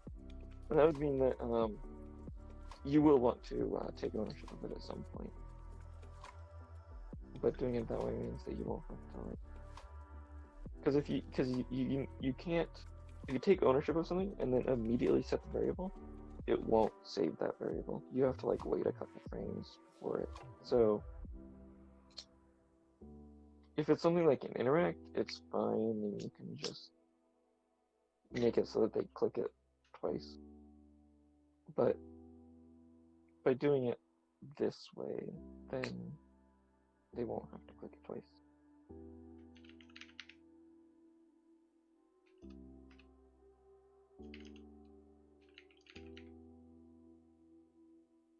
Or wait, no. Local equals camera.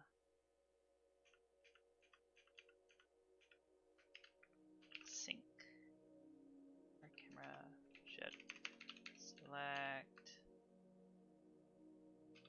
Which is the synced variable. But you're saying eventually it'll need to be transferred to the owner? No, so you do on next camera and previous camera, you'd want to take ownership with those. So it would be networking.setOwner of local player to game object. So in the for loop here? No, not in the for loop. In the previous and next camera functions. The stuff that gets called by the button. Okay. I guess I'm confused. What am I trying to do here? I'm trying to tell... So first of all, you need to set the owner. So that when you interact with it, you'll be able to set the sync variables. Okay, so I don't actually have any idea of what methods to use for that. Yeah, it's networking.setOwner.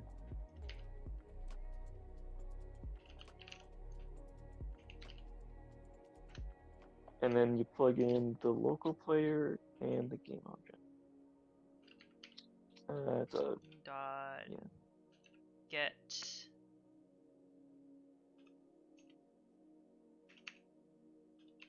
is it? I thought it was like get local. It's not get, it's just local player.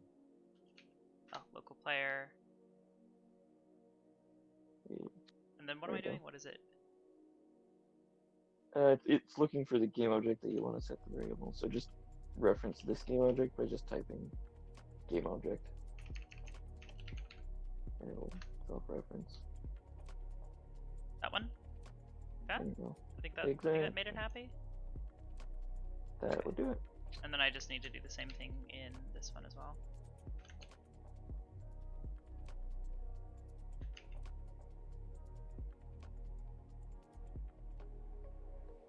Yeah, and then in the update function, you want to first check if the two variables are not the same.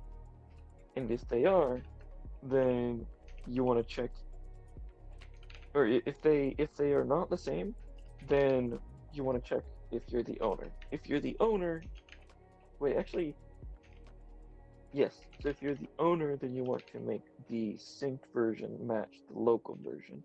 Whereas if you're not the owner, you want to make the local version match the synced version. Does that make sense?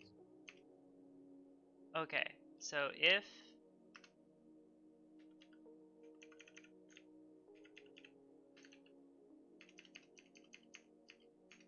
the local variable, does not equal the synced variable, right? Then, if you're the owner, or if networking dot is owner. Networking dot is owner.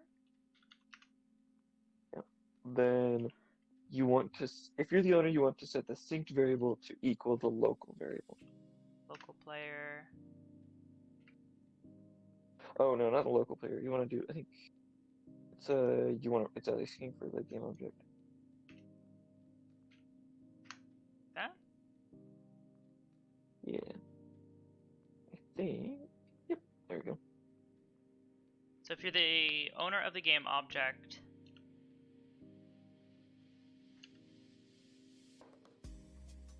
set camera select to equal your locally stored variable. Mm-hmm. Camera select does not exist. In the Yeah, current make sure you context. get your curly brackets filled in for the if statement though. Oh yeah.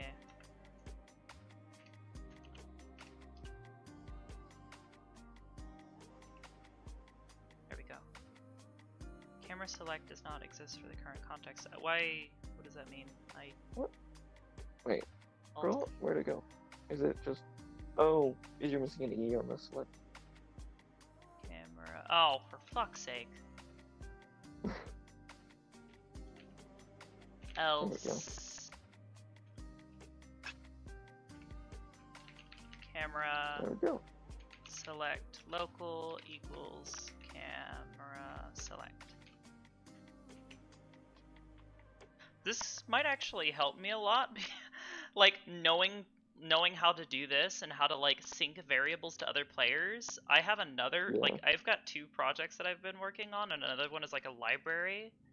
And I have this problem where I have a synced variable for whether or not like a book is already opened when someone loads in. And I've been able to get it so that it syncs to what it properly is syncing what page somebody is on.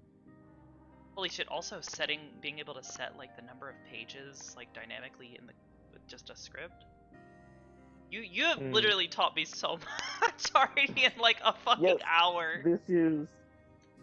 Yeah, that's how you set up a basic like on variable changed basically. Is the whole plan. Yeah, it's kind of annoying that on variable change doesn't exist as a function already, which like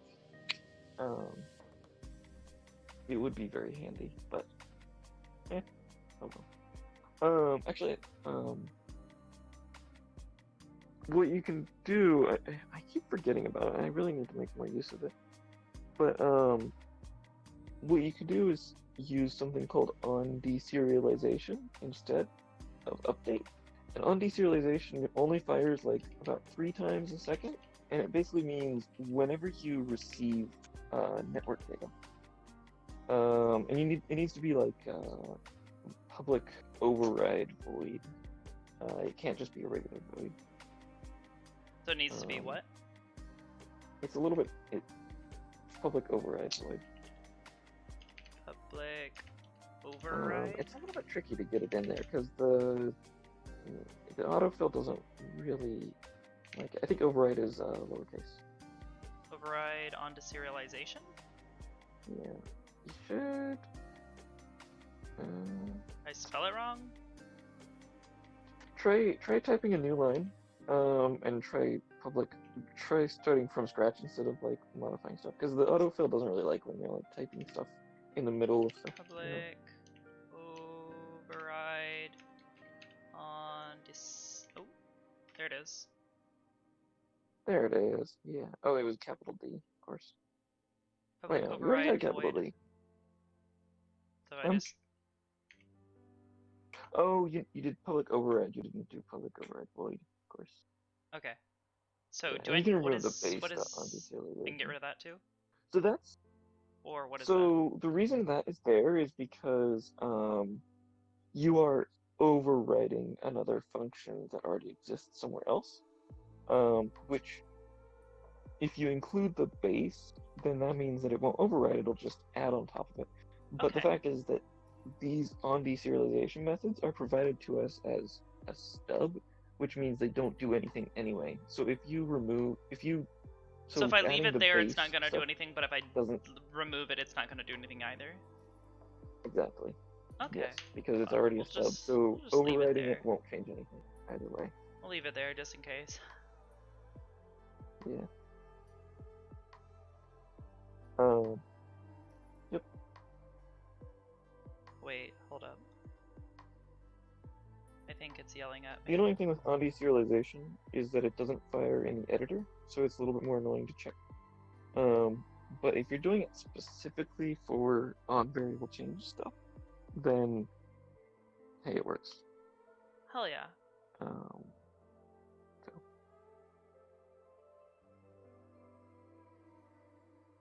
Okay, I really so that need to should... use it more because it is a big optimization to have something firing 3 times per second rather than 90 times per second. I can imagine. Even if it's just as simple as checking 2 variables, which is barely anything, but it's still something. I think it's stuck again. Every so often it does that. I don't know if on-deserialization works if you're in a local instance either. I haven't actually tried that. Well, I could find out. Yeah. So, but yeah. So I'll have to try that out and see how this works in game after an upload. So I think that leaves only one other major thing that needed to be updated. Oh, do you have the client, like launch multiple clients batch file set up? I do not. I think maybe. Yeah, it helps a lot. It's like I feel like I've seen it before, like somebody was talking about it, but I never actually installed it. Yeah. Because I didn't know, like, how to There's use it. I need to. There's a new version or something that allows you to launch with multiple different profiles. So you can launch like one client on profile 0 and another client on profile 1. And so like that can be your VRChat account and your Steam account, so you never have to bother logging in and out and stuff. Holy shit. I really need to try that. That would be... Yeah, I know, right? That would be pretty interesting. Because the less sitting here and waiting for things to compress and then upload I have to do for testing, the more sane I will be as a human being. Usually I launch my clients and then log out of one, log back into Steam, and then invite the clients so they're on the same instance. But then once they're in the instance together, then I just leave those clients running and I don't close them. Because it does take a good 5 minutes to get all the clients launched and everything. Understandable.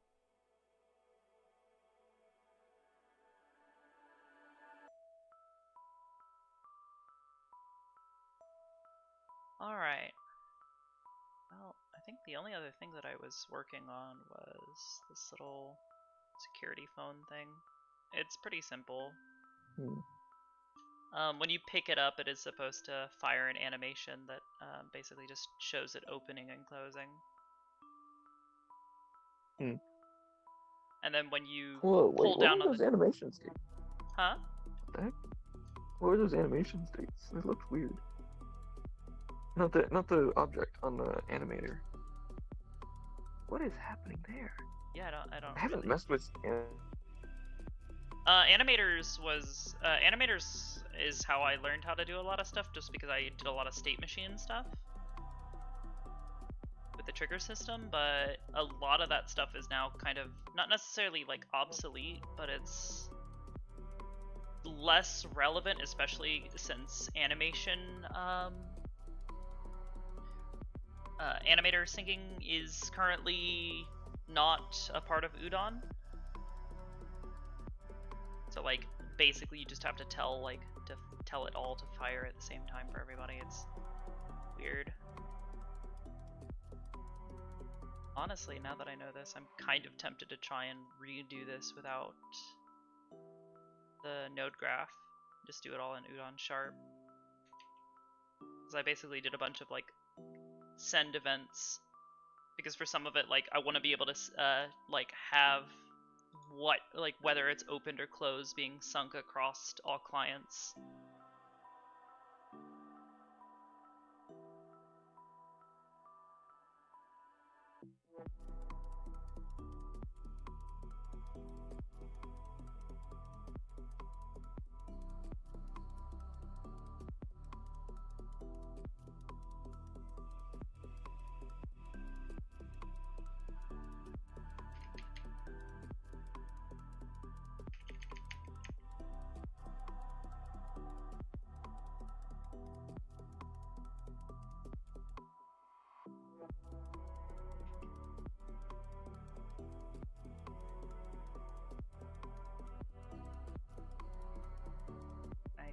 Hello?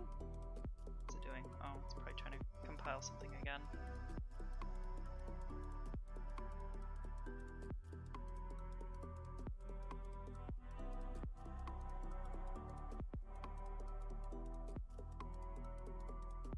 Oh, I think I'm muted on Discord. Did I? Hello? One moment.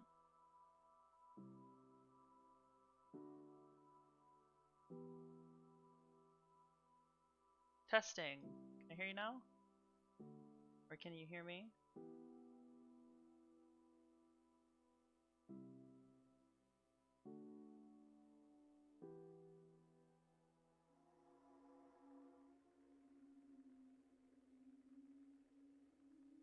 What is happening? Oh, now I can hear you. Oh, there we go. That was weird. I don't just know had what a weird happened. Discord bug. Yeah.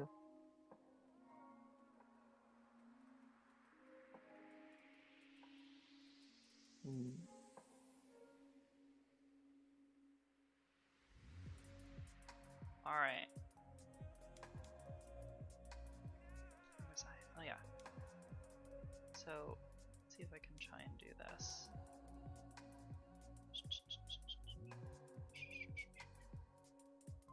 Wait, did I? Oh yeah, that's right. I removed that. Oh, it's so annoying that you can't just drop a Udon script onto something as if it was a component. You have to do the Would Udon be behavior nice. first. Would be nice. Yeah. Alright.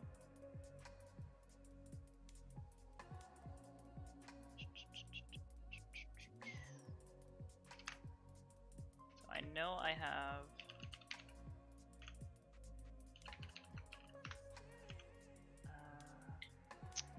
Oh man, what, like, just being able to sync, like, animator variables instead of having to sync, like, the whole animator, because, like, I always hated how VRChat synced the specific states, too, because, like, it would always have weird crossfades and be janky. Like, I just want you to sync the variables, and, like, not sync the states at all, because usually that doesn't matter. But now we can do that ourselves, so I'm happy. It's very nice. And you can have nice smooth transitions without it being interrupted by syncing. public animator.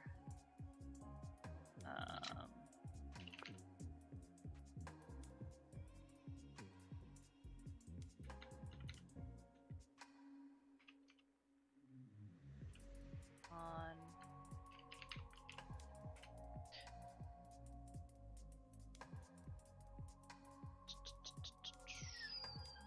I guess it would be a Boolean that I would want, because then I could sync that.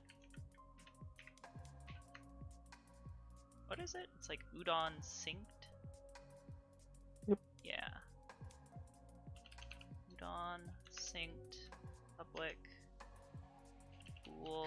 And then you can also do, if you do udon synced dot udon sync mode, that allows you to like specify linear or smooth. Like that? Oh.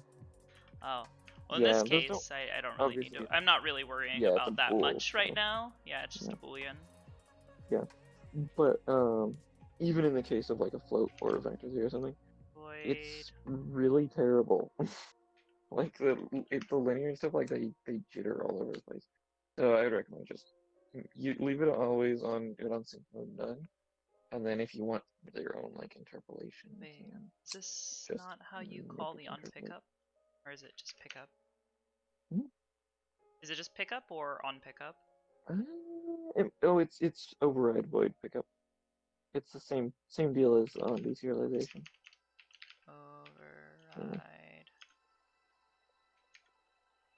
In public, yeah, and also like don't Public. you gotta like Override void pickup. type like with the on pickup, I think.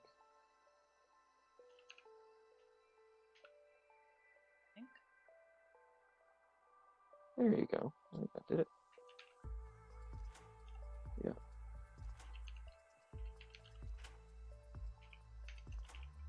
Like that? Based out on pickup? Yes, but you really don't need the base, but yeah. I'm just gonna get into the habit of doing that, just in case.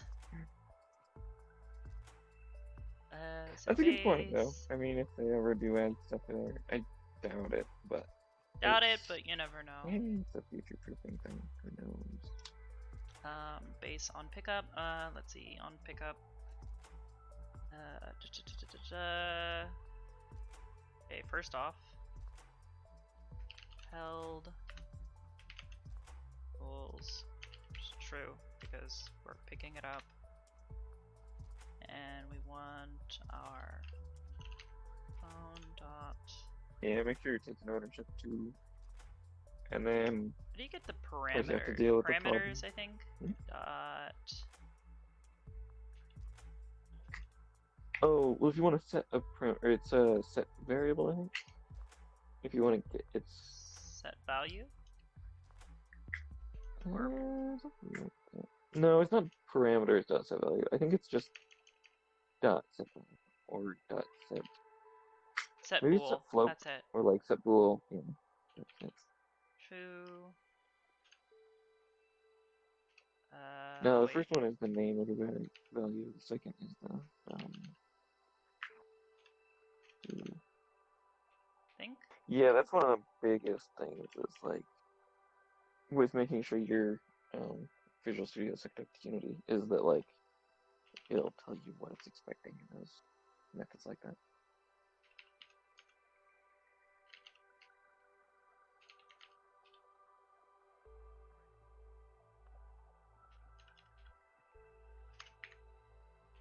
So we're gonna try that same syncing, and actually I can probably just. Oh fuck! I actually just closed the code that I was about to say. Hey, let's just copy this because we're effectively doing the exact same fucking thing here. Mm-hmm. So except we want if held local is not equal held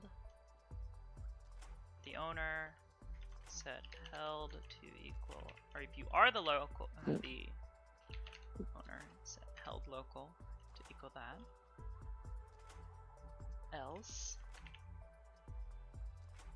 held local to equal held. Well, hi Dondrain. Big nice.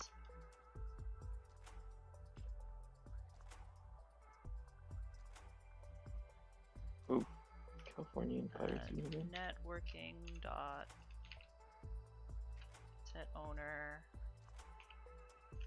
networking dot local player. Man, we just had like snow in the Northeast like earlier this week. What the heck? And then no, You had snow California's where? already in fire season again in the Northeast. I don't live up there, Really? but I heard about it. Yeah, yeah, and in May. Public What the heck? override. No. Override void on drop. Hey, it's new. Held equals false. Phone dot Set Oh, I think pool. you might need to set the held local, not held. Because if you set held before you've like Oh, yeah, fully taken you're ownership, right, you're right. it'll just revert immediately. Local. It's dumb. Held local. Set bool held to be false. Go and then. Oh, anytime you're doing anything with animators, Lazy well, Dude I'm not sure gifted a if you're tier like 1 Legend sub to 50 or Don't you're just Drain. doing one They have given variable. 81 But gift usually what I subs like in the to channel. have like one method that's dedicated to just updating the animator. And then all I have to do is call that method and it'll update the animator with all the new information. Gotta wait for it to compile. Also lazy, thank you. Howdy Don Drain. We're trying to be smart today and coding things. Okay, so that seems to be working. I'll have to probably test this in VRChat, but now I can start doing public.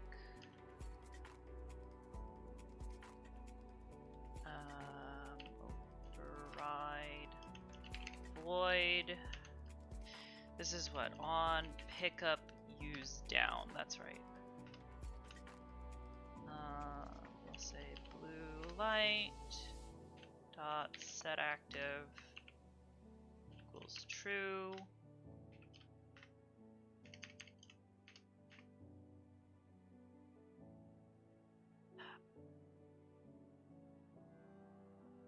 You know, I'm wondering, should I do a deserialization to keep this in sync? Wait, what do you mean? Well, okay, so basically, if a Oh, player setting the... pulls the trigger, I want that there's a basically there's this thing in here. It's super simple. It's just a game object. All it needs to do is turn off and on because I already have a animation on it that basically just does its thing, and that's it. So all I needed is for it to turn off and on. So this little thing here, and it has a little animation where it fades in. Nothing crazy, nothing fancy. I'm not sure. So what's the question? Or... To keep this, so basically, I want to make it so that other clients, other players, when someone is holding this little thing and they pull the trigger, everyone sees this turn on. Yeah, so you would do on deserialization, like add. You would also set the animator value. Okay. If held local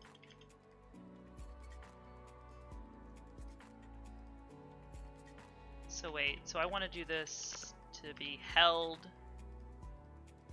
if held or shit no if should I set a I'm thinking I should probably create another variable here. Maybe? I don't know. What? To basically test whether or not somebody is holding it and that their trigger is pressed. I need a variable, I'm thinking. Yeah. I mean, if you want to detect if the trigger is pressed, then yeah. If someone else is pulling the trigger. Sure. Yeah, if that's something that you want to detect. You'd want to have the same thing as the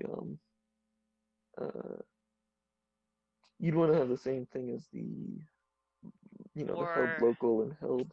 You'd want to have use down and use down local.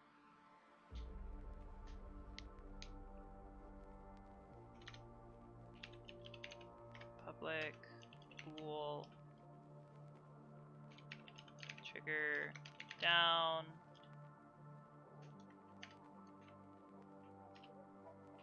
Public bool trigger down local.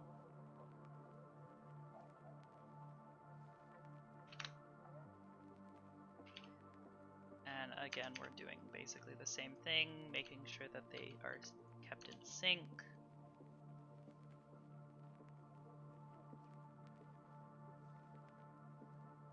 But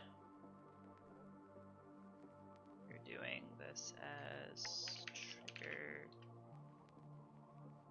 down local does not equal trigger down, and trigger down local.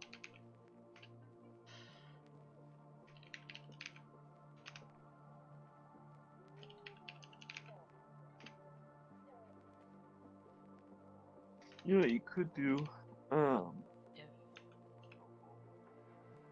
is have, if you want to be fancy, you could have a function that's dedicated to checking consistency between local and distinct variables.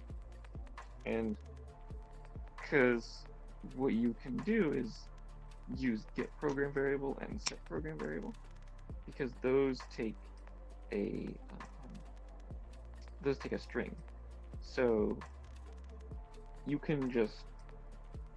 So what you're telling me is that I could just make another method that gets called here to lessen the amount of code. So rather than having this whole if-else stuff for every single one, you can just have a single if-else with get program variable and set program variable. And then you pass in the one that you want to set. And then if you want to check the consistency of between synced and local stuff, yeah, you just it's call just a for single it. line instead of these like 7 lines. Okay. Definitely we'll probably do that for the future, but I think Yeah. If you want to be fancy. And It's nice to know how to call functions and pass variables with them. And then even further beyond that is doing functions that are something other than voids. So you can make a function that is a float, for example, which means that it will take a return. So you can like feed it some data, and then it'll calculate to do with data, do whatever you want to do with it, and then return a variable. Yeah, I've done stuff like that before. Again, I've taken courses on like programming, but doing it in Unity and scripting things like this is very, very different from what I learned. Like a lot of the stuff that I learned was very simple, like single program shit. You know, like yeah, it's learning how to apply the skills. Mm-hmm. Blue light dot set act. Oh shit. Set active. False. I think this all makes sense. Oh, so if it's both held and triggered out, then yeah.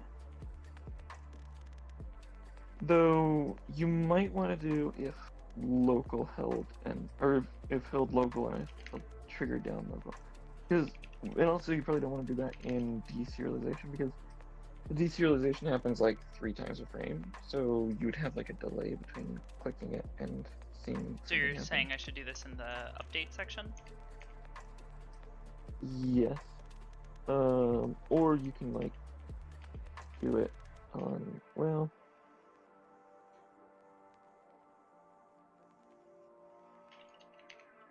I don't know. It probably doesn't matter as much if the animator has like a lengthy transition anyway. Yeah, like I don't think it needs to be. It's not important that this is something that's super snappy. Like this isn't something like sub-frame importance. This is more just like it's an animation. Somebody pulls it, it goes off. So as long as like within about a second, it's happening. Yeah. For the other player, because they're probably not even gonna notice a delay. It's this isn't like this is just like a simple animation thing. Probably. Okay. Fuck yeah. Alright, so if this works, then hopefully.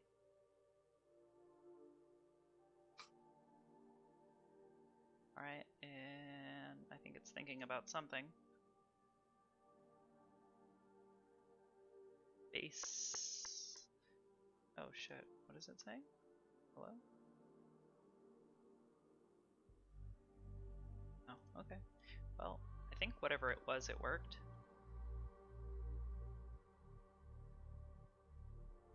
Base. Wait, shit, what?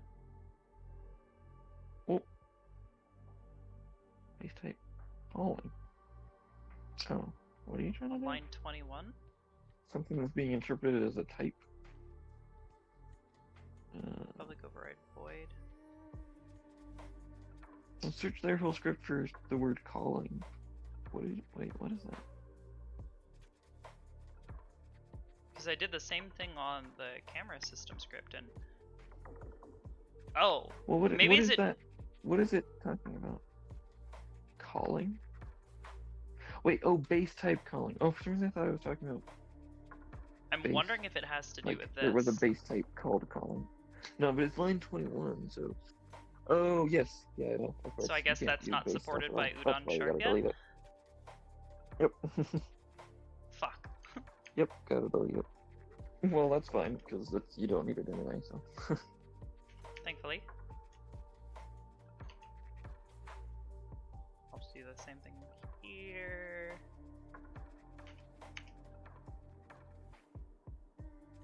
Also, guess that I makes sense, 'cause- very much don't know Kung Fu, guys. I have limber legs, but I cannot do Kung Fu.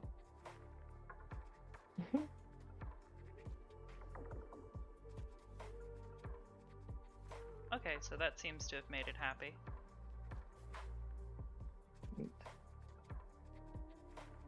Yep, we're good. Alright, well I should be good to actually do an uploaded test. I think? Double check something. Probably.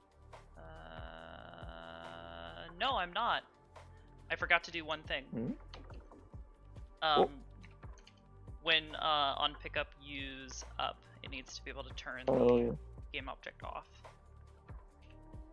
Yeah.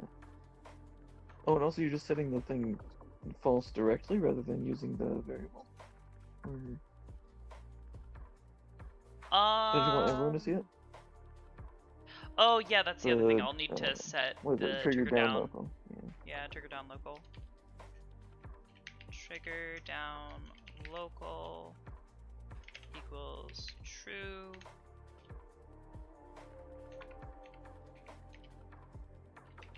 Trigger down local equals false.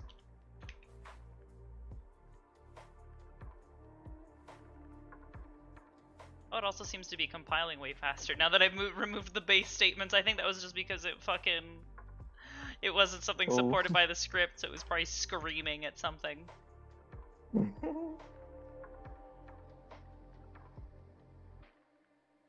Awesome. Well, if that's the case, I think I'm good for an upload.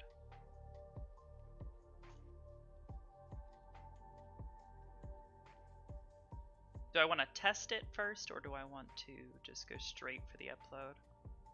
It's worth checking if on deserialization even works in local test. I don't know if it does. For that matter, I don't even know if it works if you're local. Maybe it requires multiple people before it starts using it.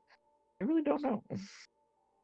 I mean, if that's the case, then it's still fine, because if you're the only person in the lobby, like you're probably the owner, or Yes, your but system that's has already why- sunk to that's it.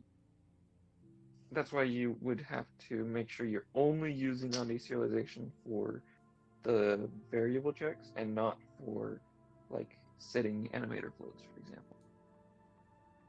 Which is what you're doing right now.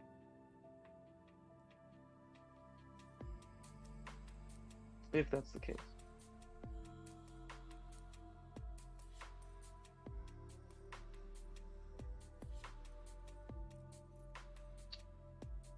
Well, it's still setting the float locally. It's just it's Right, also but then setting it's never- it in deserialization if there's more than one player in the lobby, then it would be like Okay. it's Alright. suddenly, syncing that data.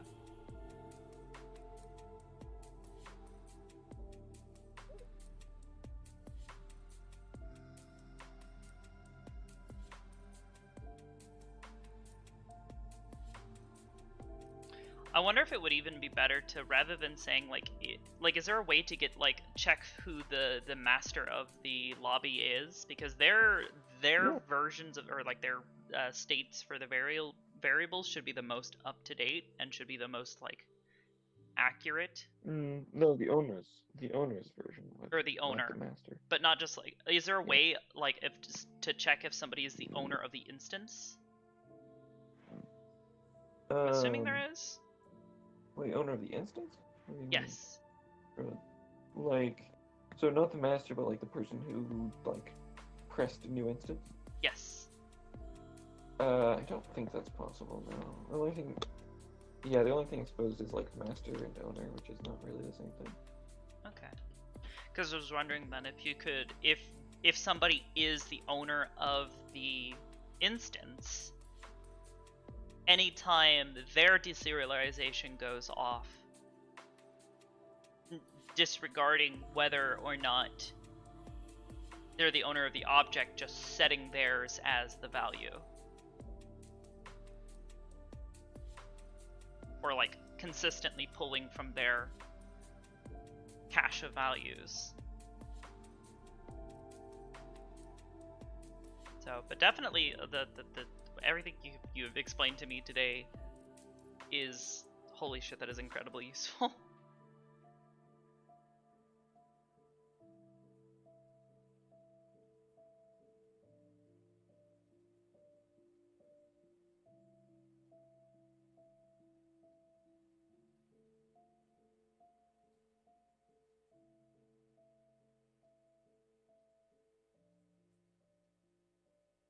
Oh, and I think you died.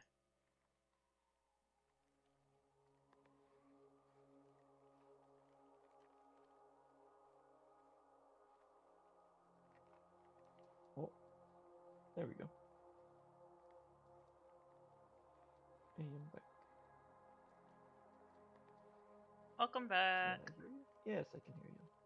Neat.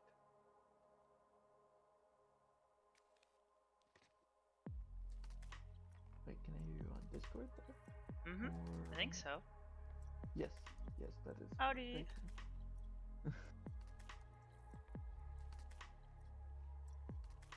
So aside from the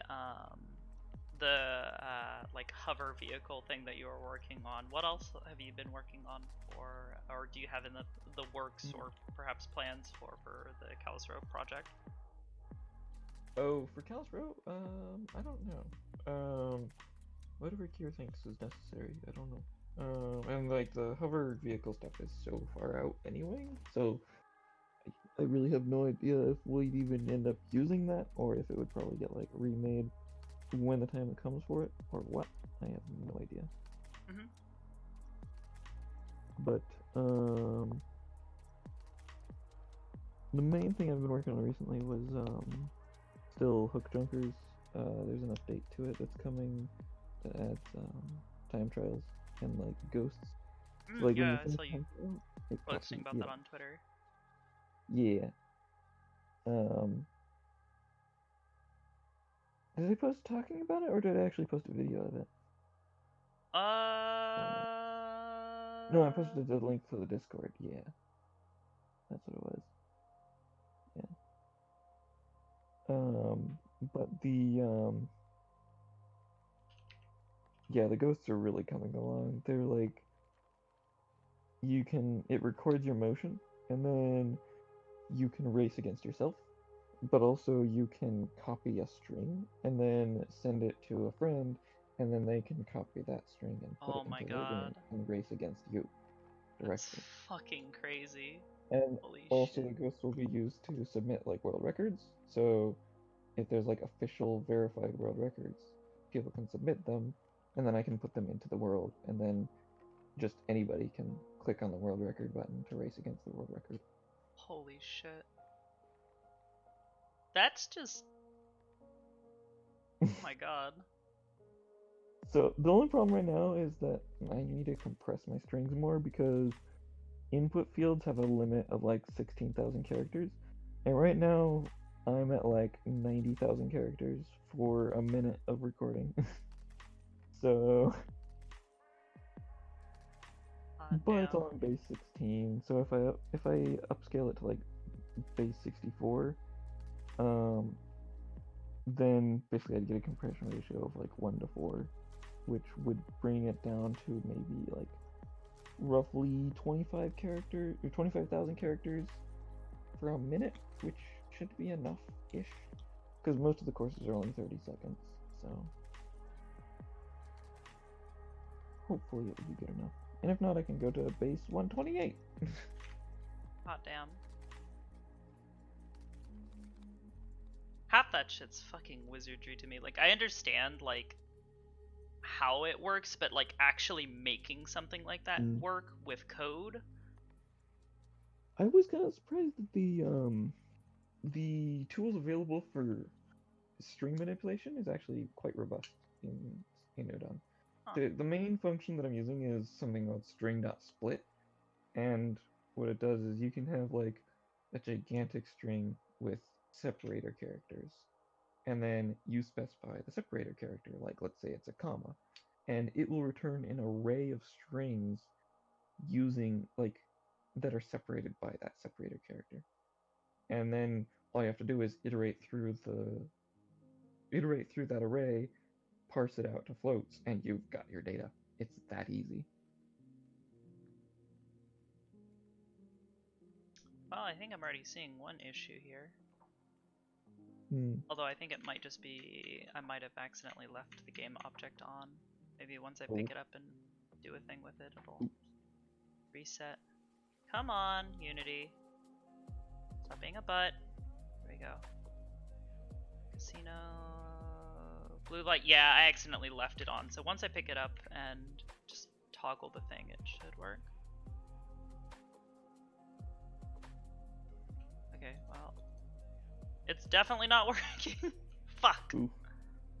Check the logs. Where do I find the logs? It's app data, local low VRChat.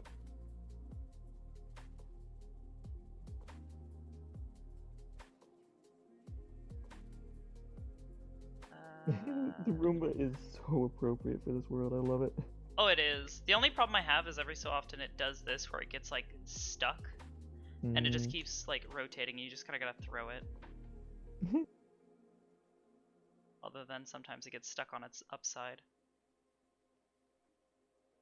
I've found that if it does that and it lands on its side, a lot of the times it will flip correctly, but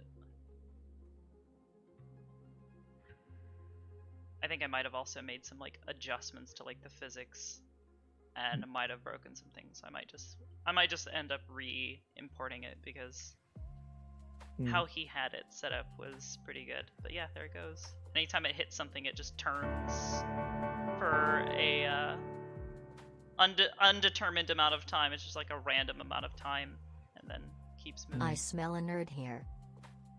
So, it'd be fun. Nose Johnson, thank you for the donation. To have, like, I am really fun indeed to a have, nerd. like, Roombas with that you can attach knives and balloons to them. Yes. And then it's like last Roomba. Honestly, the number of people that I've already had, like, because obviously this is, this is a fairly public project that I work on. A lot of people, I'll literally sit in Discord for hours and work on stuff like this. And the number of people that I've asked or have asked me to put a chair on this so that you can sit on it and ride it around is just too fucking high. Like, a missed opportunity. Yeah. I'd love to maybe edit it and have it have some sort of like little trigger, like maybe a little sphere on the front, so that anytime it gets too close to something, it stops and then turns rather than waiting for it to collide with something. Because the collision part seems to be a little bit iffy. Yeah. Because I could set it up to work similarly to how the drink system works, where when it spawns something, we've got these little trash cans, and I've set them up so that anytime something collides with the trigger or enters the trigger, it tests real quick to see what layer it's on, and I have all of the drinks on their own little layer.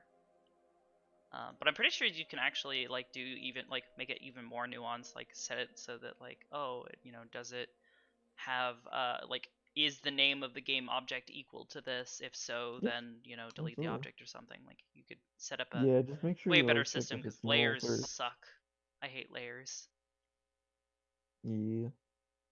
They're You can do obnoxious. some fancy stuff in Udon though.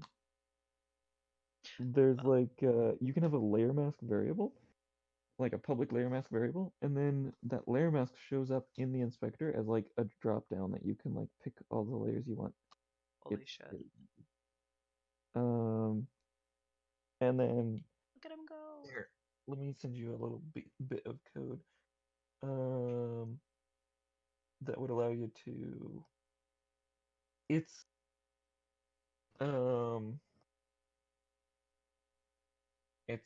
something called bit shifting, where well,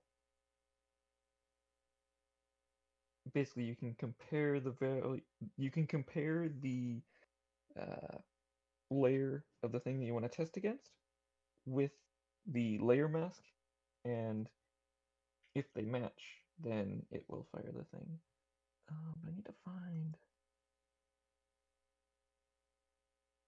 Alright, I'm gonna run upstairs and test the camera thing and see if that actually works. Because if most of this stuff is working, this means that we can actually start using this map again, or like I can start uploading live versions for them, because they've been using one that was from before the 2017 update, so there's a couple of things that are pretty broken in the map, and I've been trying to get everything updated, and I've been trying to push to update it to Udon, which, by the way, this seems to be working perfectly. I'll just have to test it to see if it's actually syncing over the network properly and everything.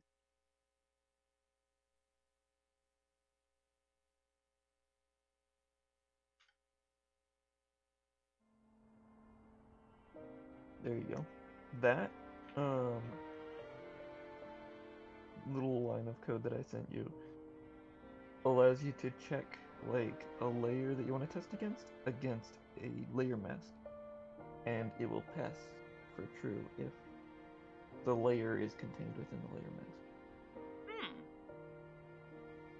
Okay, interesting. I have no idea exactly yet what I would use that for, but so you could use it for if you want to have a layer mask variable, because if you have two specific layers, right, it's easy to test like one layer equals the other, right? But if you want to test against multiple layers, then you would have to have like multiple integer values or something, or an array of integers, and then you'd have to like for loop through the whole thing. Whereas doing it this way, it's all one variable, it's nice and clean, it's not a for loop, it's just a single check, and it's all self-contained and nice. Oh yeah. Which, like, I don't think I really ever use it for multiple layers either, anyway, but still. Okay. Well, again, thank you so much for your help. Definitely want to continue to talk to you more about code and shit, especially since you started helping a bit with the Calistro project.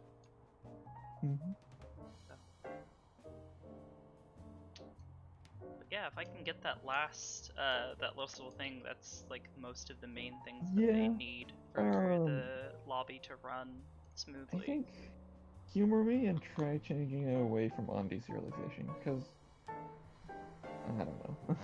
Not 100% confident on it. So I don't know. I'll play with it, and if I need to swap things around a bit, it shouldn't be a big deal.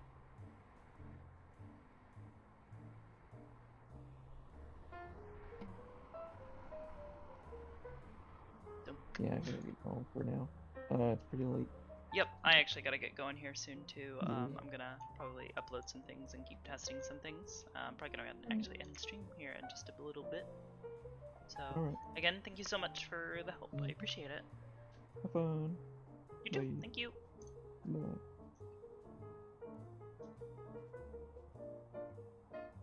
Big Pog. Well, so we've got a couple more things working. We've got a couple more things to work on. But yeah, it's fucking exciting. We've got progress made. We are getting ever much more closer to being able to properly update the map and have it all working in Udon. We've got several more things, you know, to fix. I don't know if we'll be bringing the keyboards back, and I'm still waiting on them to do audio override things and all that. But yeah, should be exciting. I think one of the next things, if I can get all this stuff working, setting up the triggers and the keypad for the basement, and then slot machines that are truly random and have so much more potential for things, because right now they all use pre-canned animations and stuff, and I want it to be dynamic. I want it to like rotate through all of them and not have to have a billion different animations. So I learned so much tonight. So I think we're gonna go ahead and probably end stream here. I'm gonna keep testing some stuff and probably upload this publicly so I can do some testing with other players. And yeah, so we're probably gonna go ahead and raid.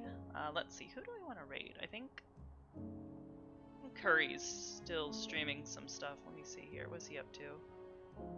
Oh, it looks like he's... Thank you, cover me. What is he doing?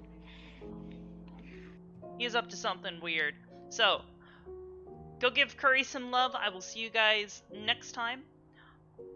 Thanks for being here, and thanks for coming along with me on this journey. I will see you guys next time, and as always, thanks for watching. Good night! Mwah!